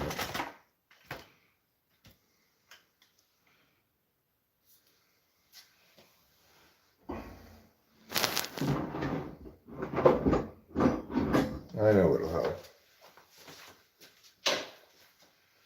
There. Now there's lights on. Isn't that better? Those are vacuum attachments. There's the main vacuum thing. Here's a broom and a dustpan. And a hanger.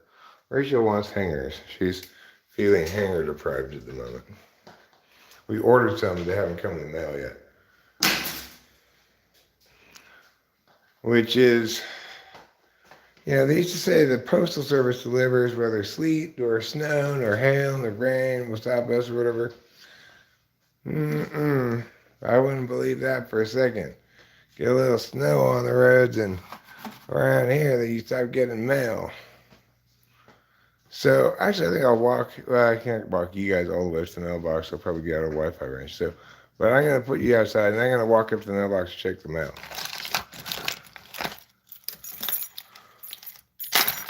Go on and check the mail like lovers do.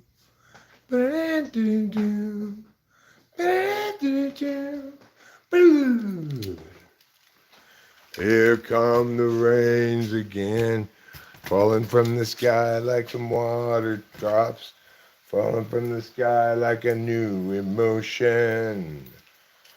So I will check the mail like lovers do.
No mail for Norbert.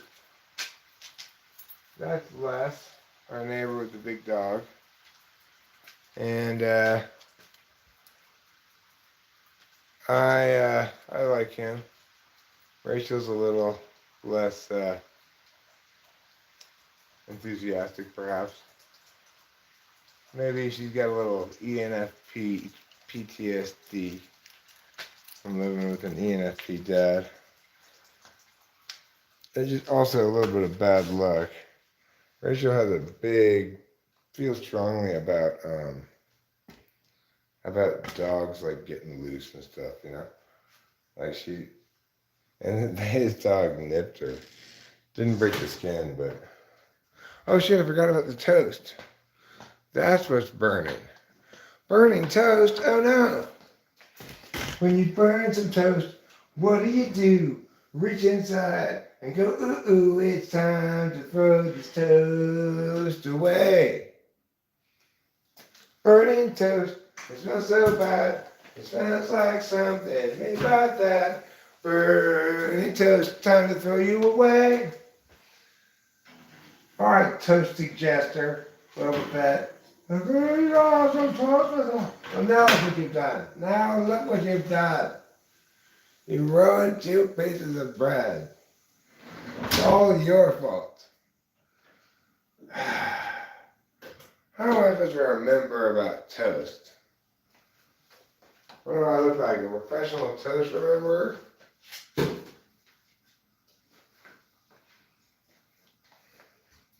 When Toast Goes Wrong. That's the title of this mini-series. I'm not having any toast with my stew. I've decided not to have toast after all. Okay, now, let's take a look. And the smell. Still smells kind of under-seasoned. I don't know if we have any spices or anything, like oregano. Oregano would be good to put in this.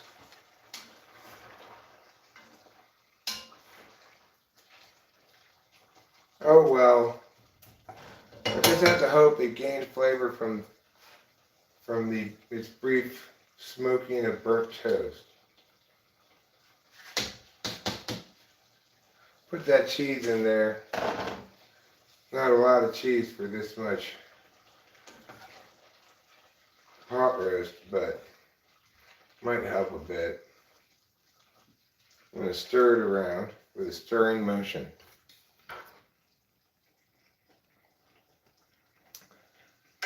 Now this recipe is an old family recipe, okay? I'm sharing with you the secrets of it today because I want you to go home and try to make this for your family, okay? It's an easy recipe. It's a one-potter. You start with the onions and the butter. You put in the meat ideally and sear it. I did skip that step myself, but you should do that. You put in your carrots and your potatoes, chop them up a bit. I didn't have tomatoes, otherwise I would put them in. I should put garlic in. But, and then you put your wine in and your beef stock. And then you just let it simmer for like 5-6 hours, whatever. This is day 3 of this pot roast, so it's fully simmered out. Everything's all mushy. Okay. Now it's time to provide yourself a consumable amount of pot roast. So here's the trick when you're making something like this. You want to get the right amount of stuff and the right amount of juice. You can't have just all stuff and no juice, but you don't want it to be a soup. So you don't want to overdo it on the juice.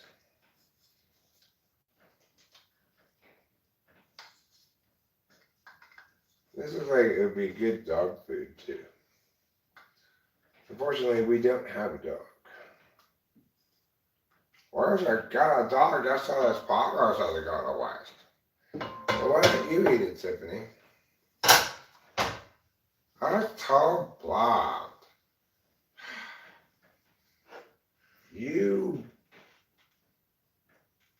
You're always critiquing my cooking, Tiffany. Pour some juice in there. Okay. We got like one more meal out of this.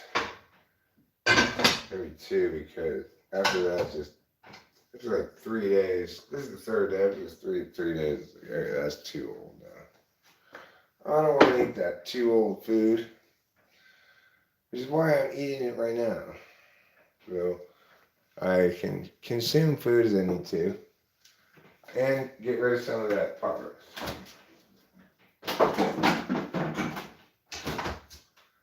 Now, to reward myself for my virtuous decision to eat leftover pot roast, I'm going to have a kombucha. I'm also going to eat my pot roast with this silver spoon. Yes, we have the family's silverware that was originally my grandmother's estate. And we have it as our forks and knives, as our regular forks and knives. We have other ones too. Half the time I utilize a plastic fork or spoon. But when I want to feel fancy, I only get from real silverware. Okay? That's how you know it's safe. But don't worry, this is silver, so you can eat from it.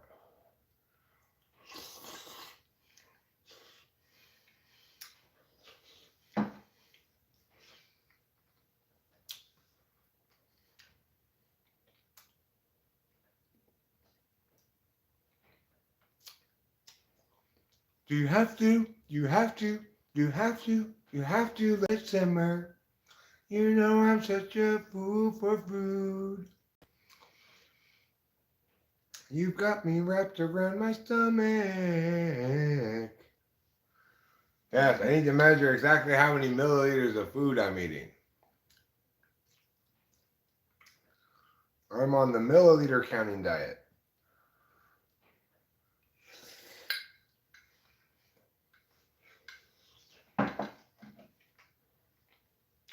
How many milliliters am I eating? Knowing the answer to this question would require me to have my glasses on. I'm not going to be able to read that.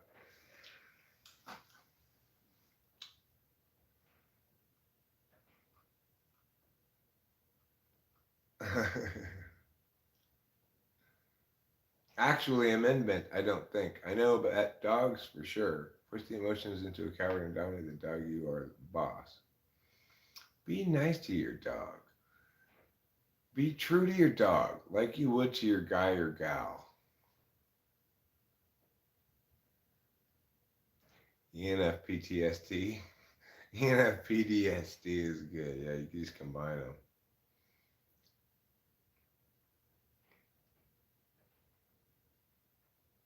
I like him. I think he's really nice.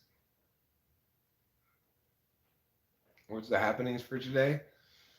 Well, not a whole hell of a lot.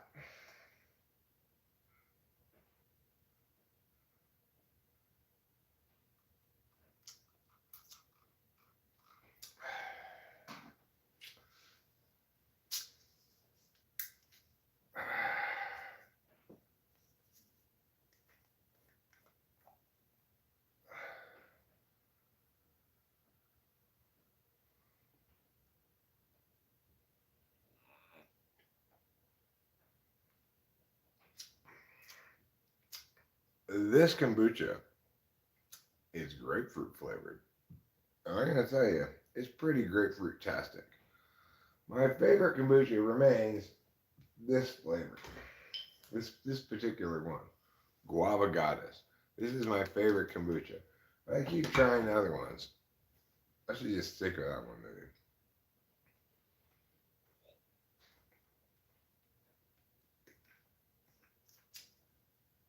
Well, there are these people on Sandy Ridge Road. Their dog is just free in front of their house, and it doesn't matter because it's well trained. It's like it it just comes up to you a little bit when you're in front of its house, and it doesn't stray very far from its house though, and it runs back to its yard.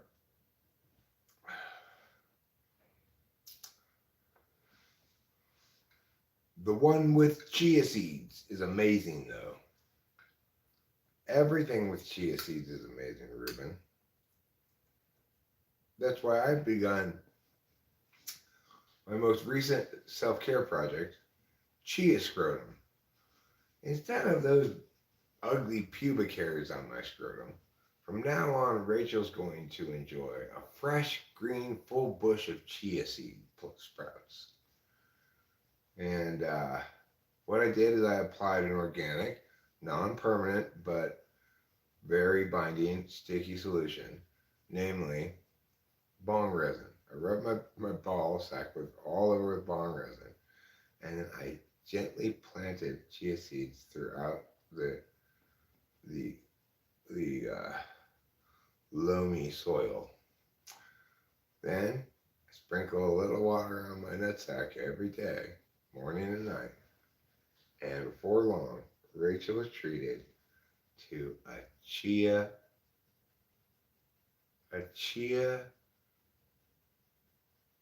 endowed man bag. You really got to be diligent, yeah, to get your chia ball sack to go. That's why you got to start by liberally rubbing bong resin all over your scrotum, because that shit doesn't wash off and everything will stick to it forever.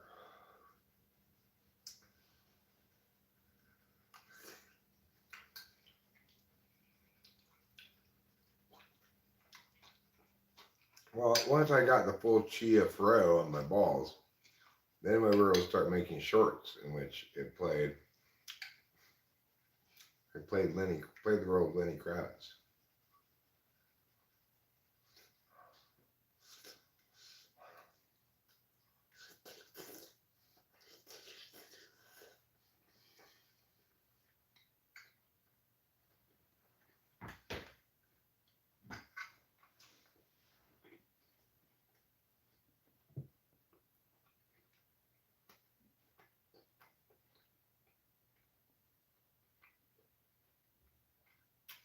Yeah, misfortune. Don't be shaming my women.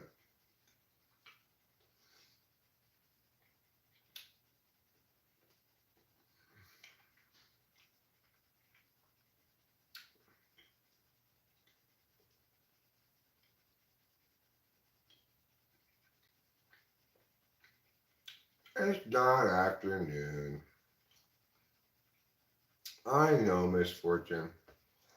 I was a yes to Yashin.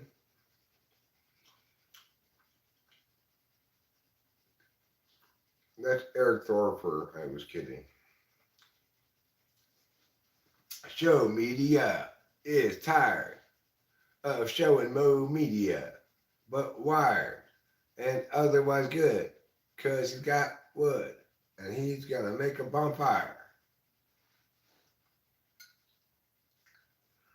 Rachel, my sweet and delightful, delectable darling, please do tell me, how are you this lovely Saturday morning?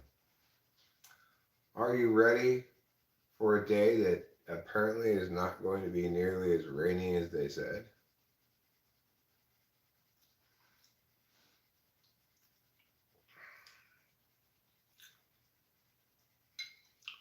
I've gotten some vacuuming done this morning, some mopping done.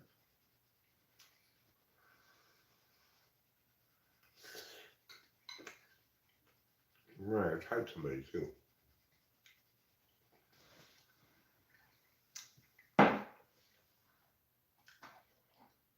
Let's see if that video is ready. We did all end the stream and upload that video.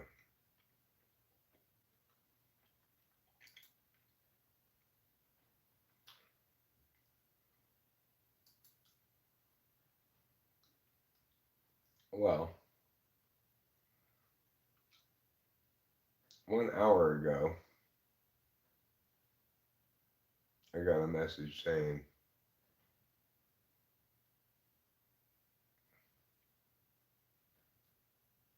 and it's not done processing yet. So I guess it's not done processing yet. I gotta deal with this shit.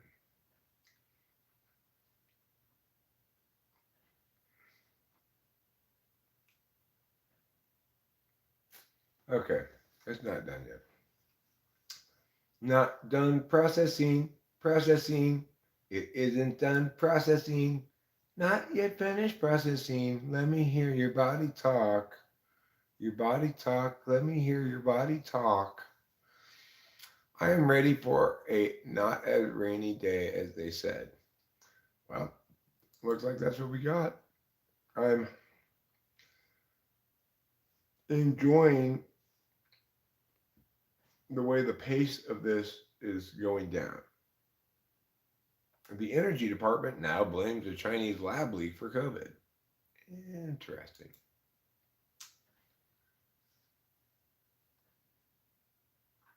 I told you so. I told you so. Yep, no more rain until 1 o'clock. No more rain. No more rain for almost 2.5 hours. That's pretty good.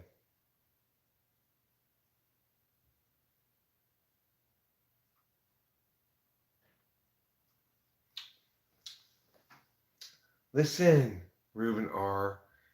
Everybody's ear holes are the perfect size, okay? You cannot have ear holes that are too big, nor can you have ear holes that are too small. Although, you can have holes you put in your ears on purpose that are too big. That's called those people with those big things in their ears. You're looking forward to watching the T-Jump interview?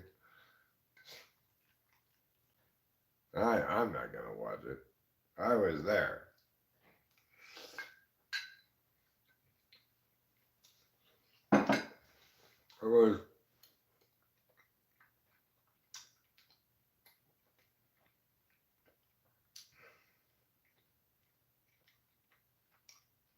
It was like discovering mold in the bathtub of the hotel you're staying at. Like, ew, what is this place? Is that some dried cum over there? Ew, I'm not staying here.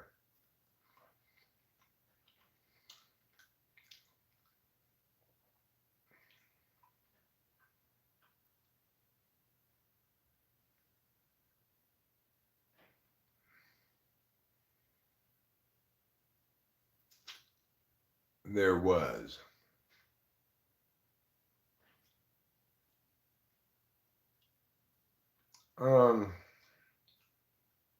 Apparently he muted me as I was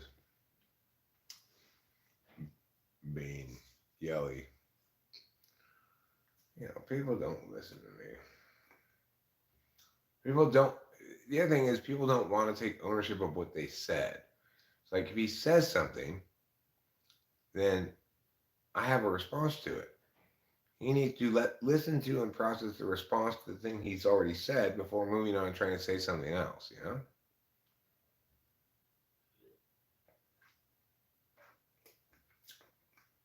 And he needs to respond to my response on point, not simply dismiss it.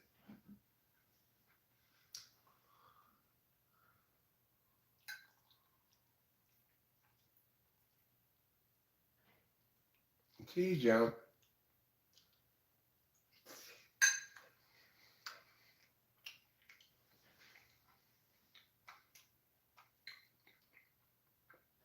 I don't doubt that T-Jump has fans and trolls. I think he's unlikely to have spite monkeys because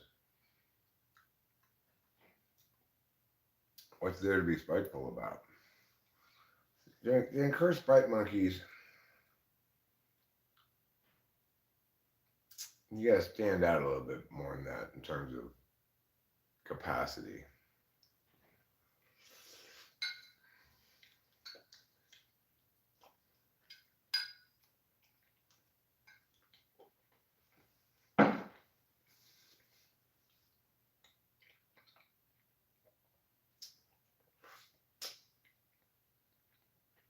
my takeaway is that my intellectual ceiling is very low. Because we have the demonstrated lack of deep engagement with any ideas in the conversation, but we also have the disinterest in learning anything or meaningfully processing what was being said that would help them to have a higher intellectual ceiling, you know. And then his intellectual ceiling is very close to his intellectual floor. But you know, can't have an intellectual house without an intellectual floor.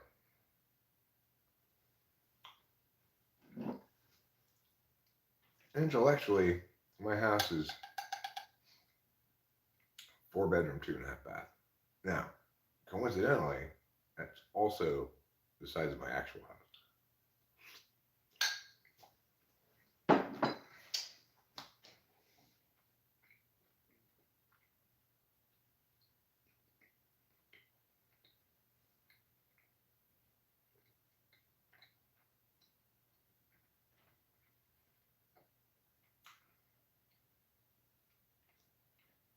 Mm, that's delicious.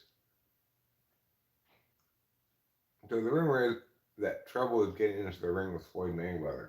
I mean, my money's on Trouble, man. Mayweather may be good at avoiding getting hit, but he has never been stung by Trouble's razor sharp claws.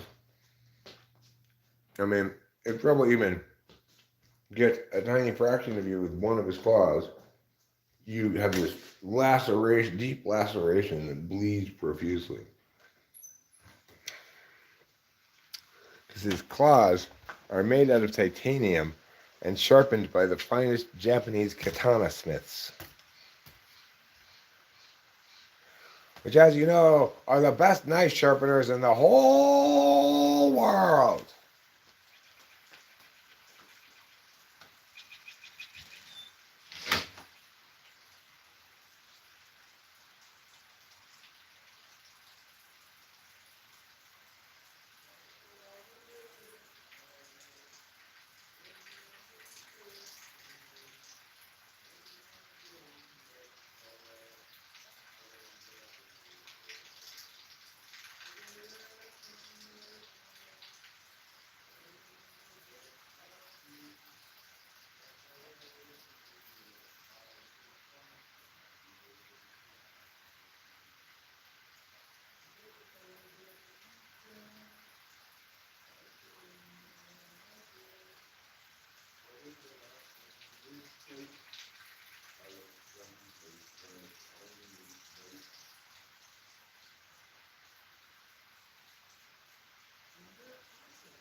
Okay.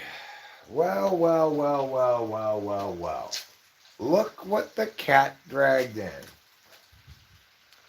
It's you guys here watching Talking with Famous People. That's what the cat dragged in. Yay! My favorite thing the cat drags in.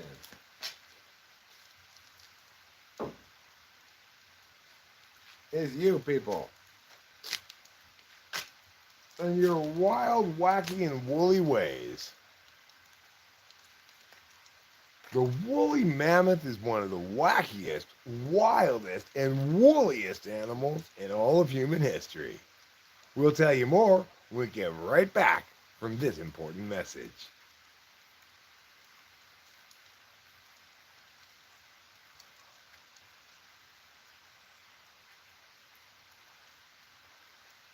Woolly mammoths may look like an elephant, but they're actually a form of lobster. When drawn butter was invented in caveman times, that is approximately correlates to when the woolly mammoth went extinct. Nobody could resist their juicy, tender flesh dipped into drawn butter with a tiny fork.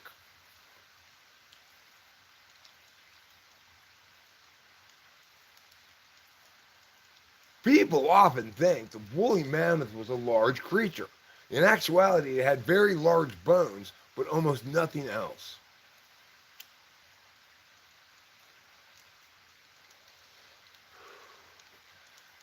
It's said child cavemen could hurl a woolly mammoth nearly 40 feet by the age of 6. That's how light boned and meat free they were. They had to really dress a woolly mammoth properly if you wanted to get a good meal. First, you take out the entrails. They only eat whispers and dreams, so their poop's kind of ephemeral. But you need to clean it out of there anyway.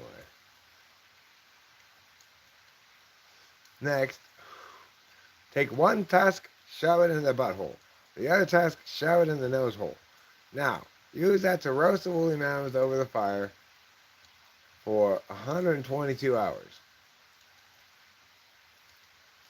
Sprinkle liberally with whatever seasonings you can find, including possibly dirt. Dirt mammoth was very popular in the late caveman periods when other spices such as salt and tears became less available.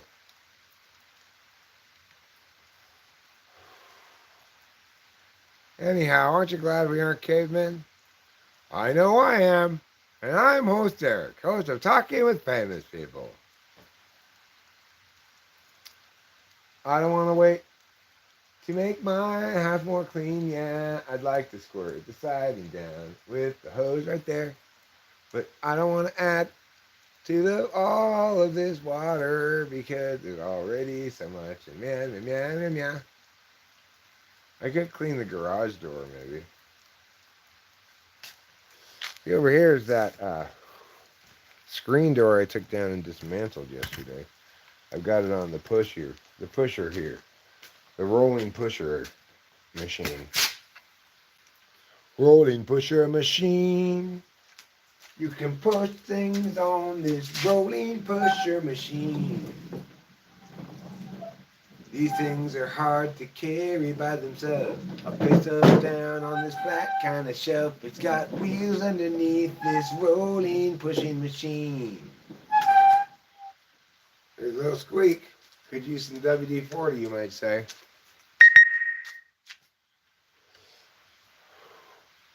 I'll tell you what. You want to chop up the other screen door? All right, we could do it. We could do it. Fine. If you all are begging so much, we might as well just go chop up the other screen door. Come on. Boy, you guys get so excited about screen door choppings. I've always remarked on how unusual that is.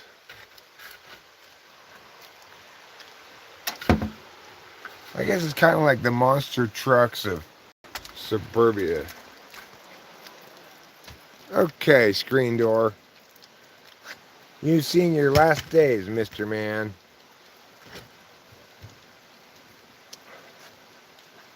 See if I can chop it with the loppers.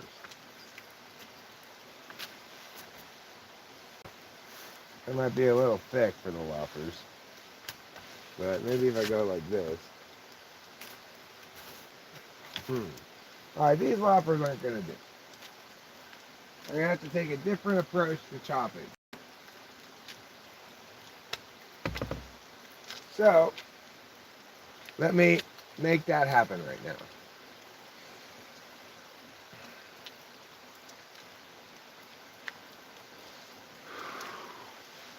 Alright. In order to facilitate choppage, I'm going to briefly go into the garage and get what. Oh, the door's locked. Now I have to go around.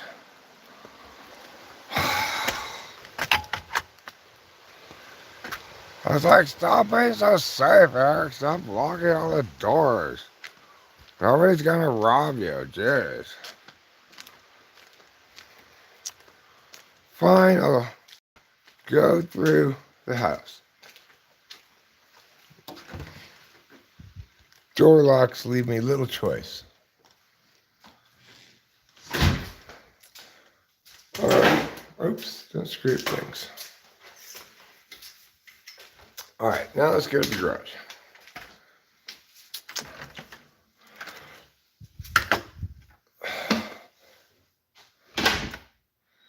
And what I want to get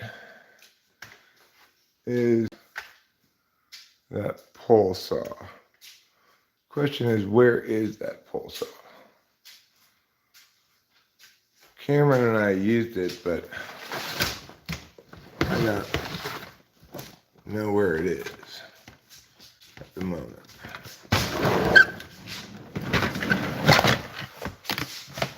You know what? I don't need that pole saw. I could use this instead. Why use a pole when you could use a circle? A circle? That's right. I'm just gonna grab my infant circular saw.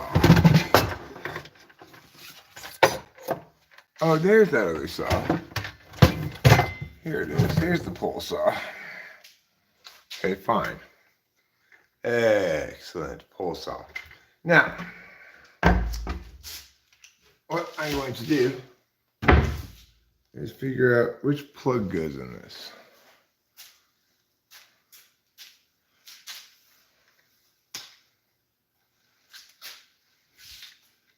How can I plug this in? I'm going to need this plug, I guess. I don't remember Cameron figured out how to bypass the plug thing. Oh, for goodness sakes. For goodness sakes and pugity pigs. Got these things that need to go in the attic, these cat carriers.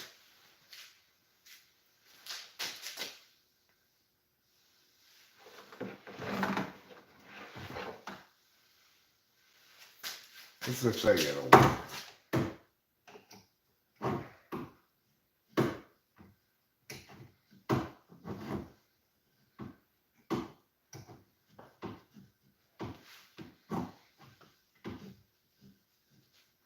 There we go.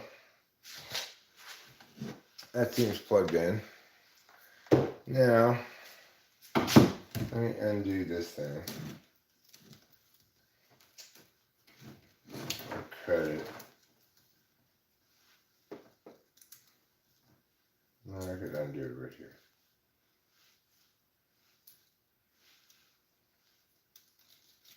There.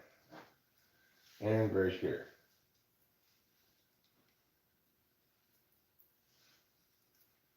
Undo this thing there. I got those things. I got this. I got this. That screen door is not long for this world. Let's just put it that way. Its days are numbered. And their number is less than 1.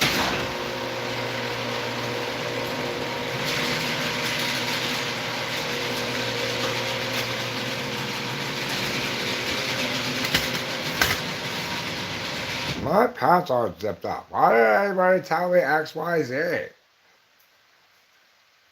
There.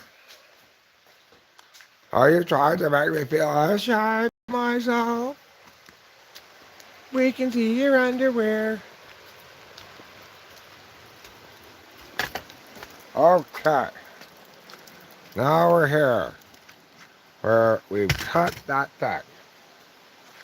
Now I just need to find a phone. Oh, this is not the right kind of plug. God damn it. Mother of fucking pearl.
Okay, where did I put that saw? This goes with it. Is this door open? It's locked too. God damn it. I'm having so many problems right now. Okay, let me put this down here. Put this down here. Ah.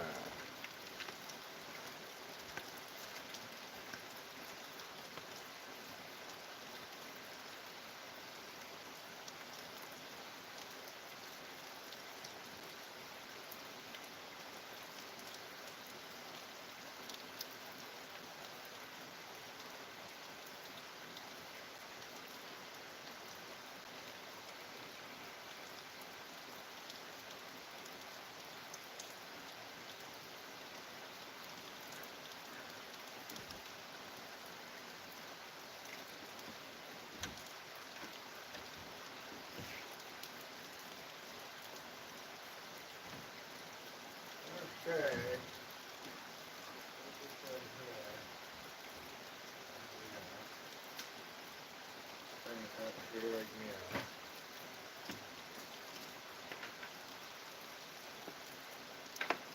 plug it in to this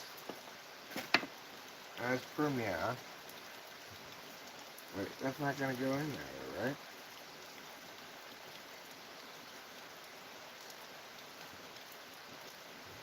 I think it will.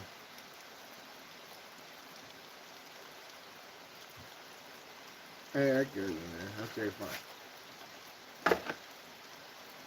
Now, I just need to get that saw.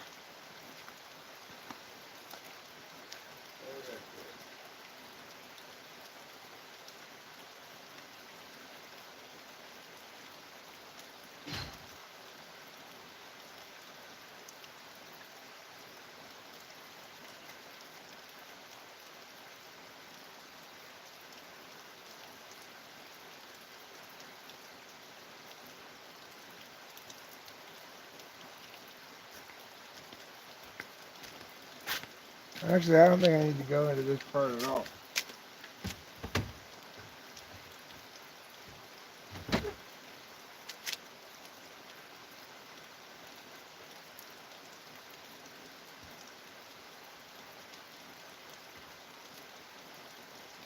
There we go.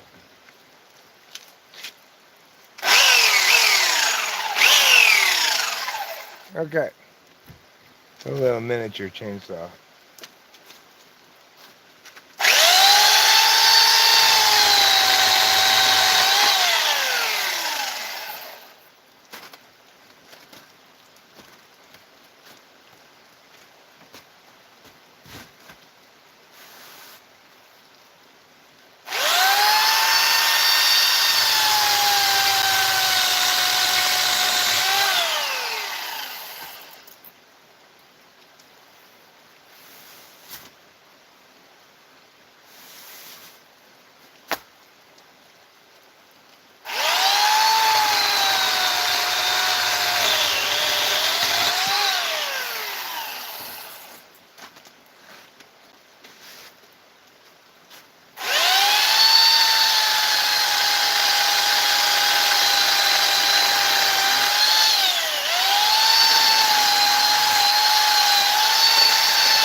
Okay. Just gotta do a couple of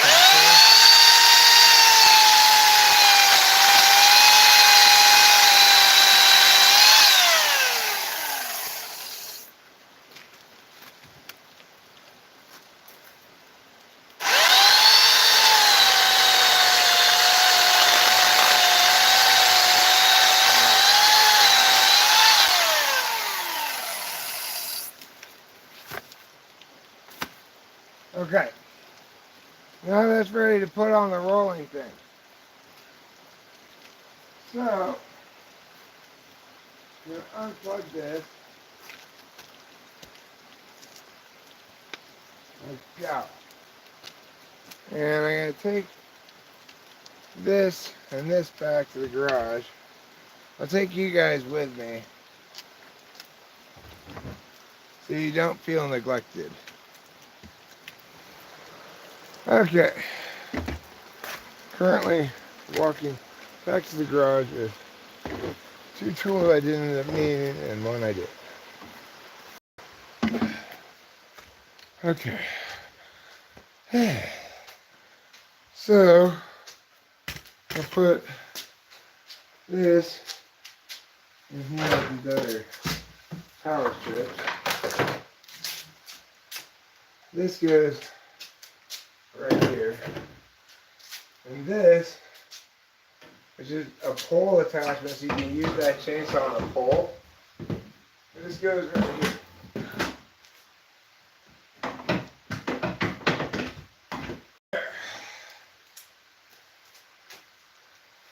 This, meanwhile, can be remade because it's got a weird plug on the male side. So I don't know what the use of this is for. Okay. You go back in here. Yeah. Wrap this thing up nice and tidy. And I can put this in my toolbox for when I need a quick extension cord and don't want a big ass meow, you know. I'll go right there in the toolbox. Okay.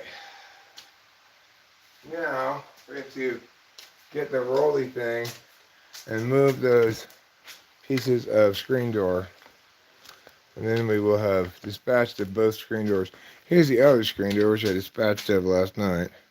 Last night I did it dumb with a hammer. Today I used a saw, which made it a lot easier.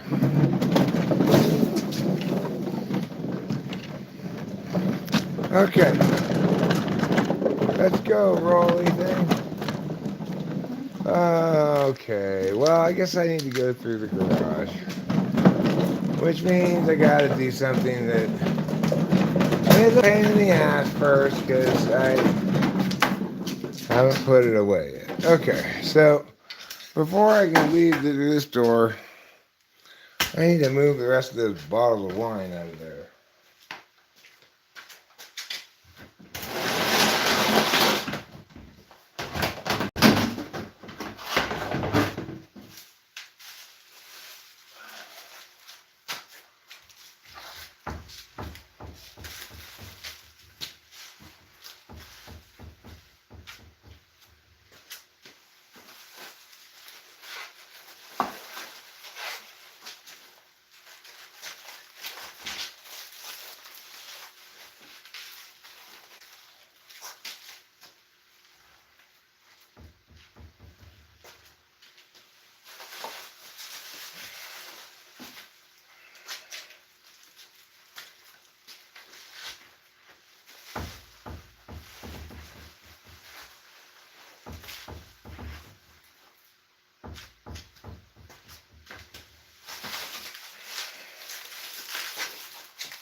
Oh, what's that all about? What basketball dog?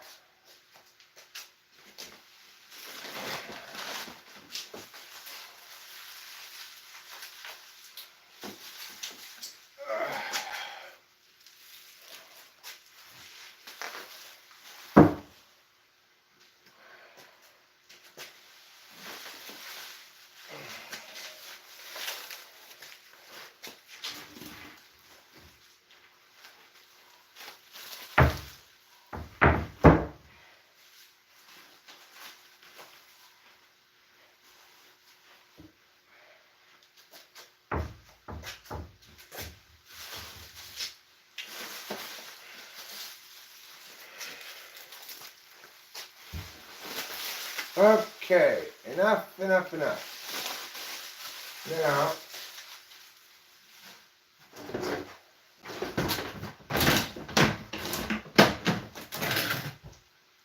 this big red container can go right there for the moment. Now I can get out the side door of the garage.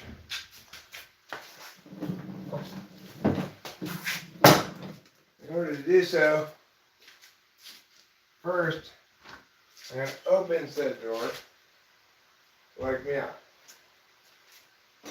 Second, I'm going to move this trash can as per meow.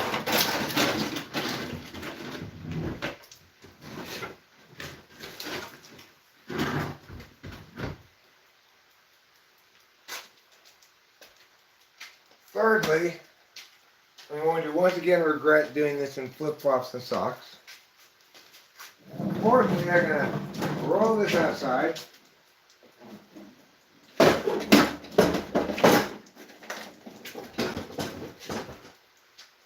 That's per meow. Fifthly, I'm going to come get you guys.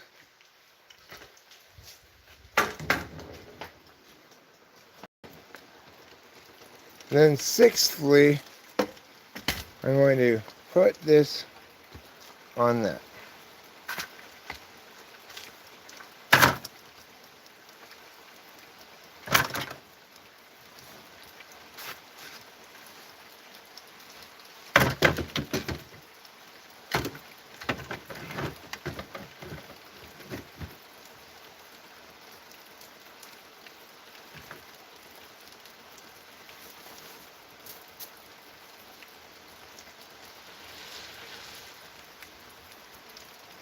Well, this is too big.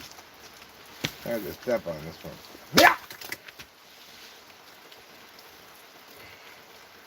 Don't worry, everybody. I karate chopped it with my foot. A foot chop. One of the best known martial arts chops. People are very familiar with the karate chop, not so much with the karate foot chop.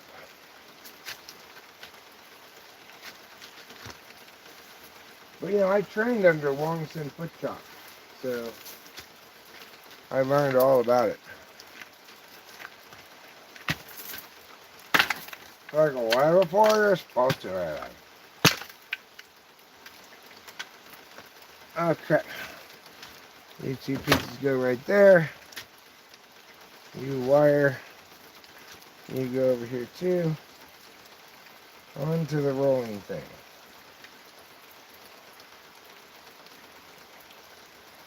There. Get this piece of wood, this piece of wood.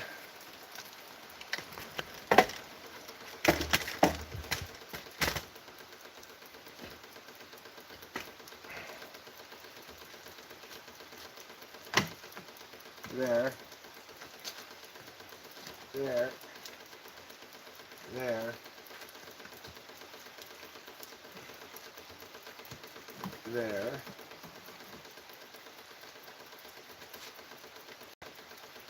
And then this last piece needs to, yeah, a little bit.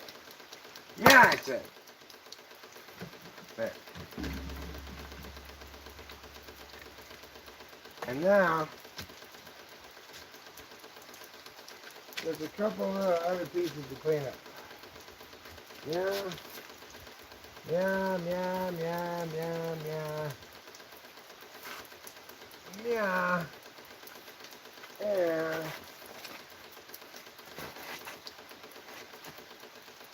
Yeah. Good. There. Now I've got both screen doors broken down into that pile. When the trash people come to take our trash cans away, at that point, I will put those white broken pieces of screen doors into an empty trash can. I'm currently using the one not full trash can we have to accumulate only full bags of trash that we can move from that trash can into the size trash can that they'll pick up. So,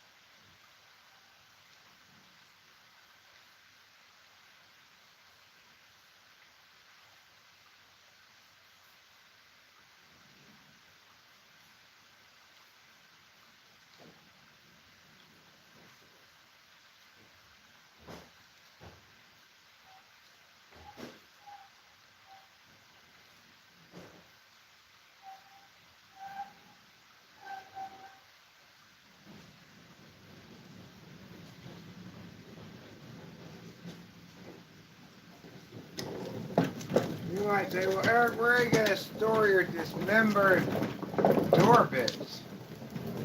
The answer is, unfortunately, right here for the time being. And the reason I'm going to store them right there for the time being is because as soon as I get an empty trash can, as soon as the trash services resume, I'm going to put those in it right away. So I'm just going to leave it right there. These are some of the things I'm getting accomplished around here recently, you know. I'm trying to feel, well, I got my Adderall is what happened, so I'm feeling very dewy. I'm feeling more dewy than the Dewey Decimal System. Even though it's screwy like a vegetable cistern. What I want to do is move these sandbags. I don't think we're going to need them, but if we do, I want to move them a little bit out of the way right now. Yeah, I'm just going to move right here. Sandbag. Those sandbag. Trace sandbag. Quattro sandbag.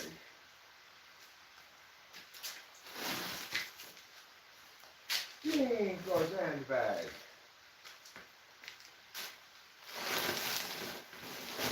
Siete sandbag.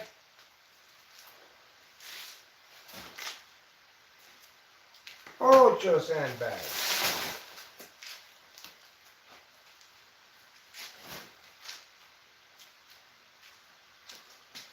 Nueve sandbag. You're the sandbag that's the ninth. Yes, sandbag. Oh, yes, senor. This is a sandbag de 10.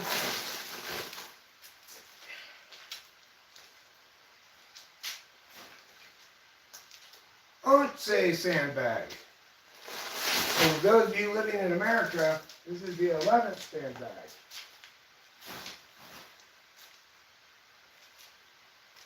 Doce sandbag.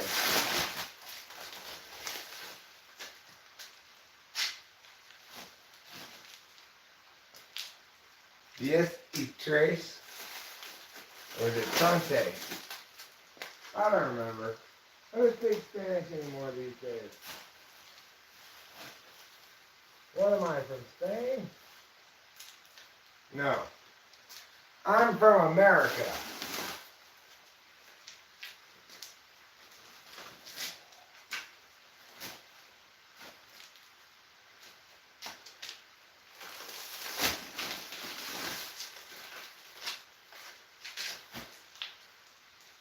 All right. Now that I've moved all the sandbags, I could get a little wilderness car out if I wanted to. I don't plan on doing that today, but I just didn't feel as there was any particular reason. This thing keeps falling out of the garage door thing. I guess I need to squeeze it more or something. Whatever, I'll just repeat the same thing. I'll just have it again.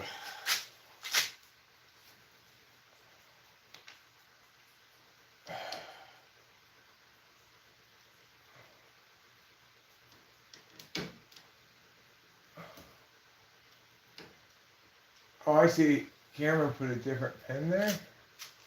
Is that what happened? No, I've got the wrong pen. It's this one. This thing keeps coming out of.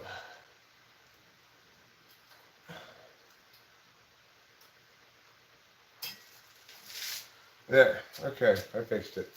Hopefully it'll stay fixed this time. And I want to pull the little wilderness car out of it because I want to get into these cabinets over there so I can dig through some boxes. But first, looks like I've got to scoop the kitty litter again. these cats, how do they make so much poop and pee?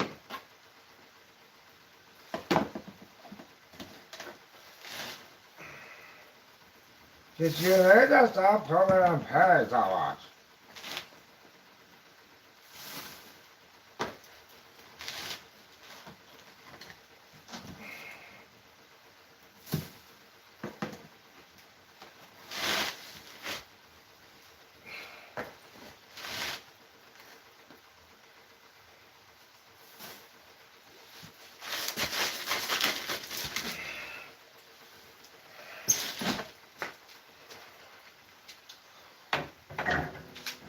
And also, if you're gonna poop and pee, keep the stand in your box. God.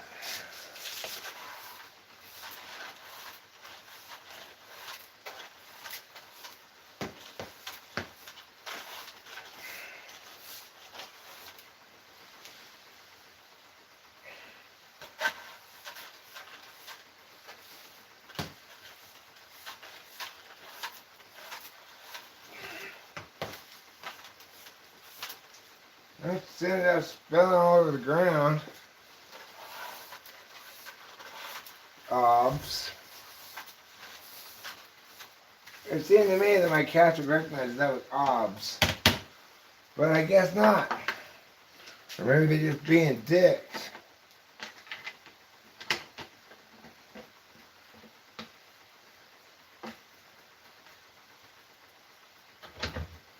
There. Okay. So, move this with the other fishing poles right here.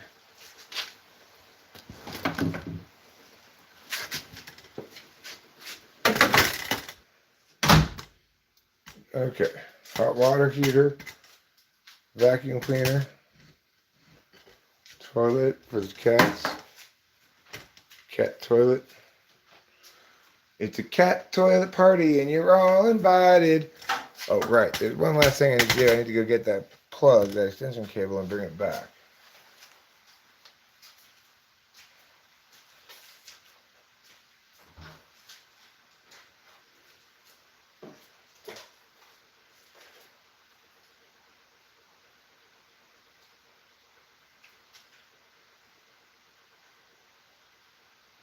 I also need to bring these back. I might as well bring these back first.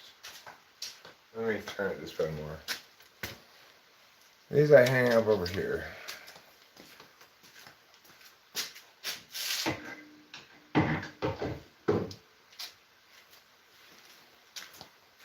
Okay, now the cable.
Okay.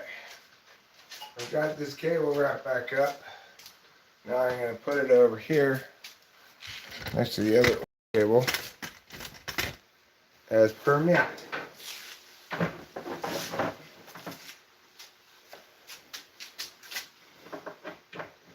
There. All right. What's next on the agenda today? I probably upload that video as the next thing on the agenda. But before we do, the patio is returning to us. Like this chair, right?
Okay.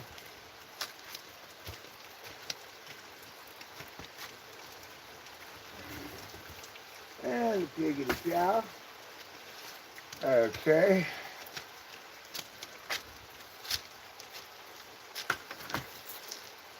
And then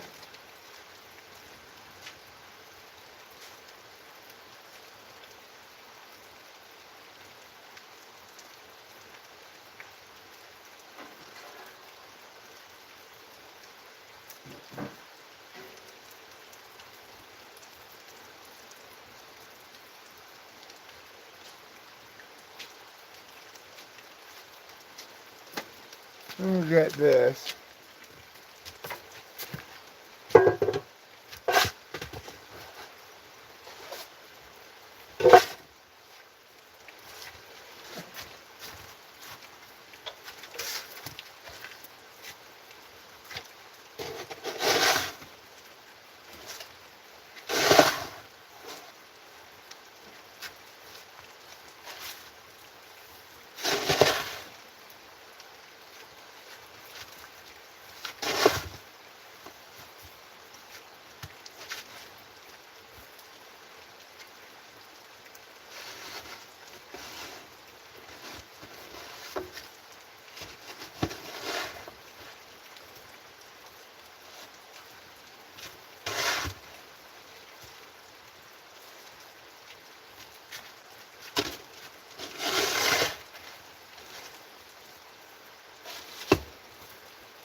Okay.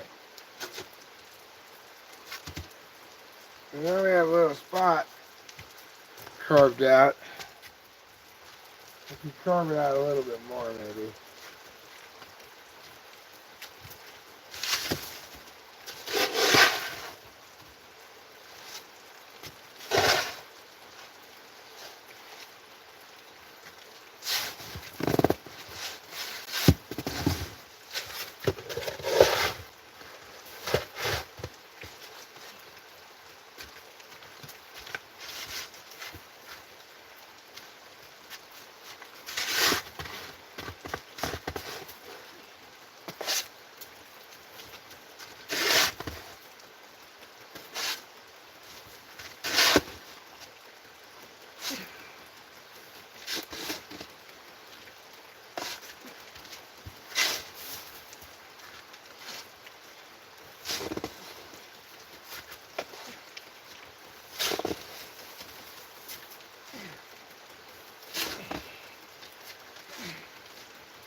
Okay. Put this chair here.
Okay.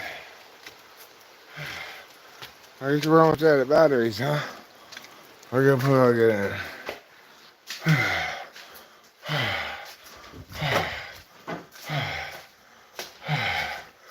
Actually, I'll end this stream now. Goodbye.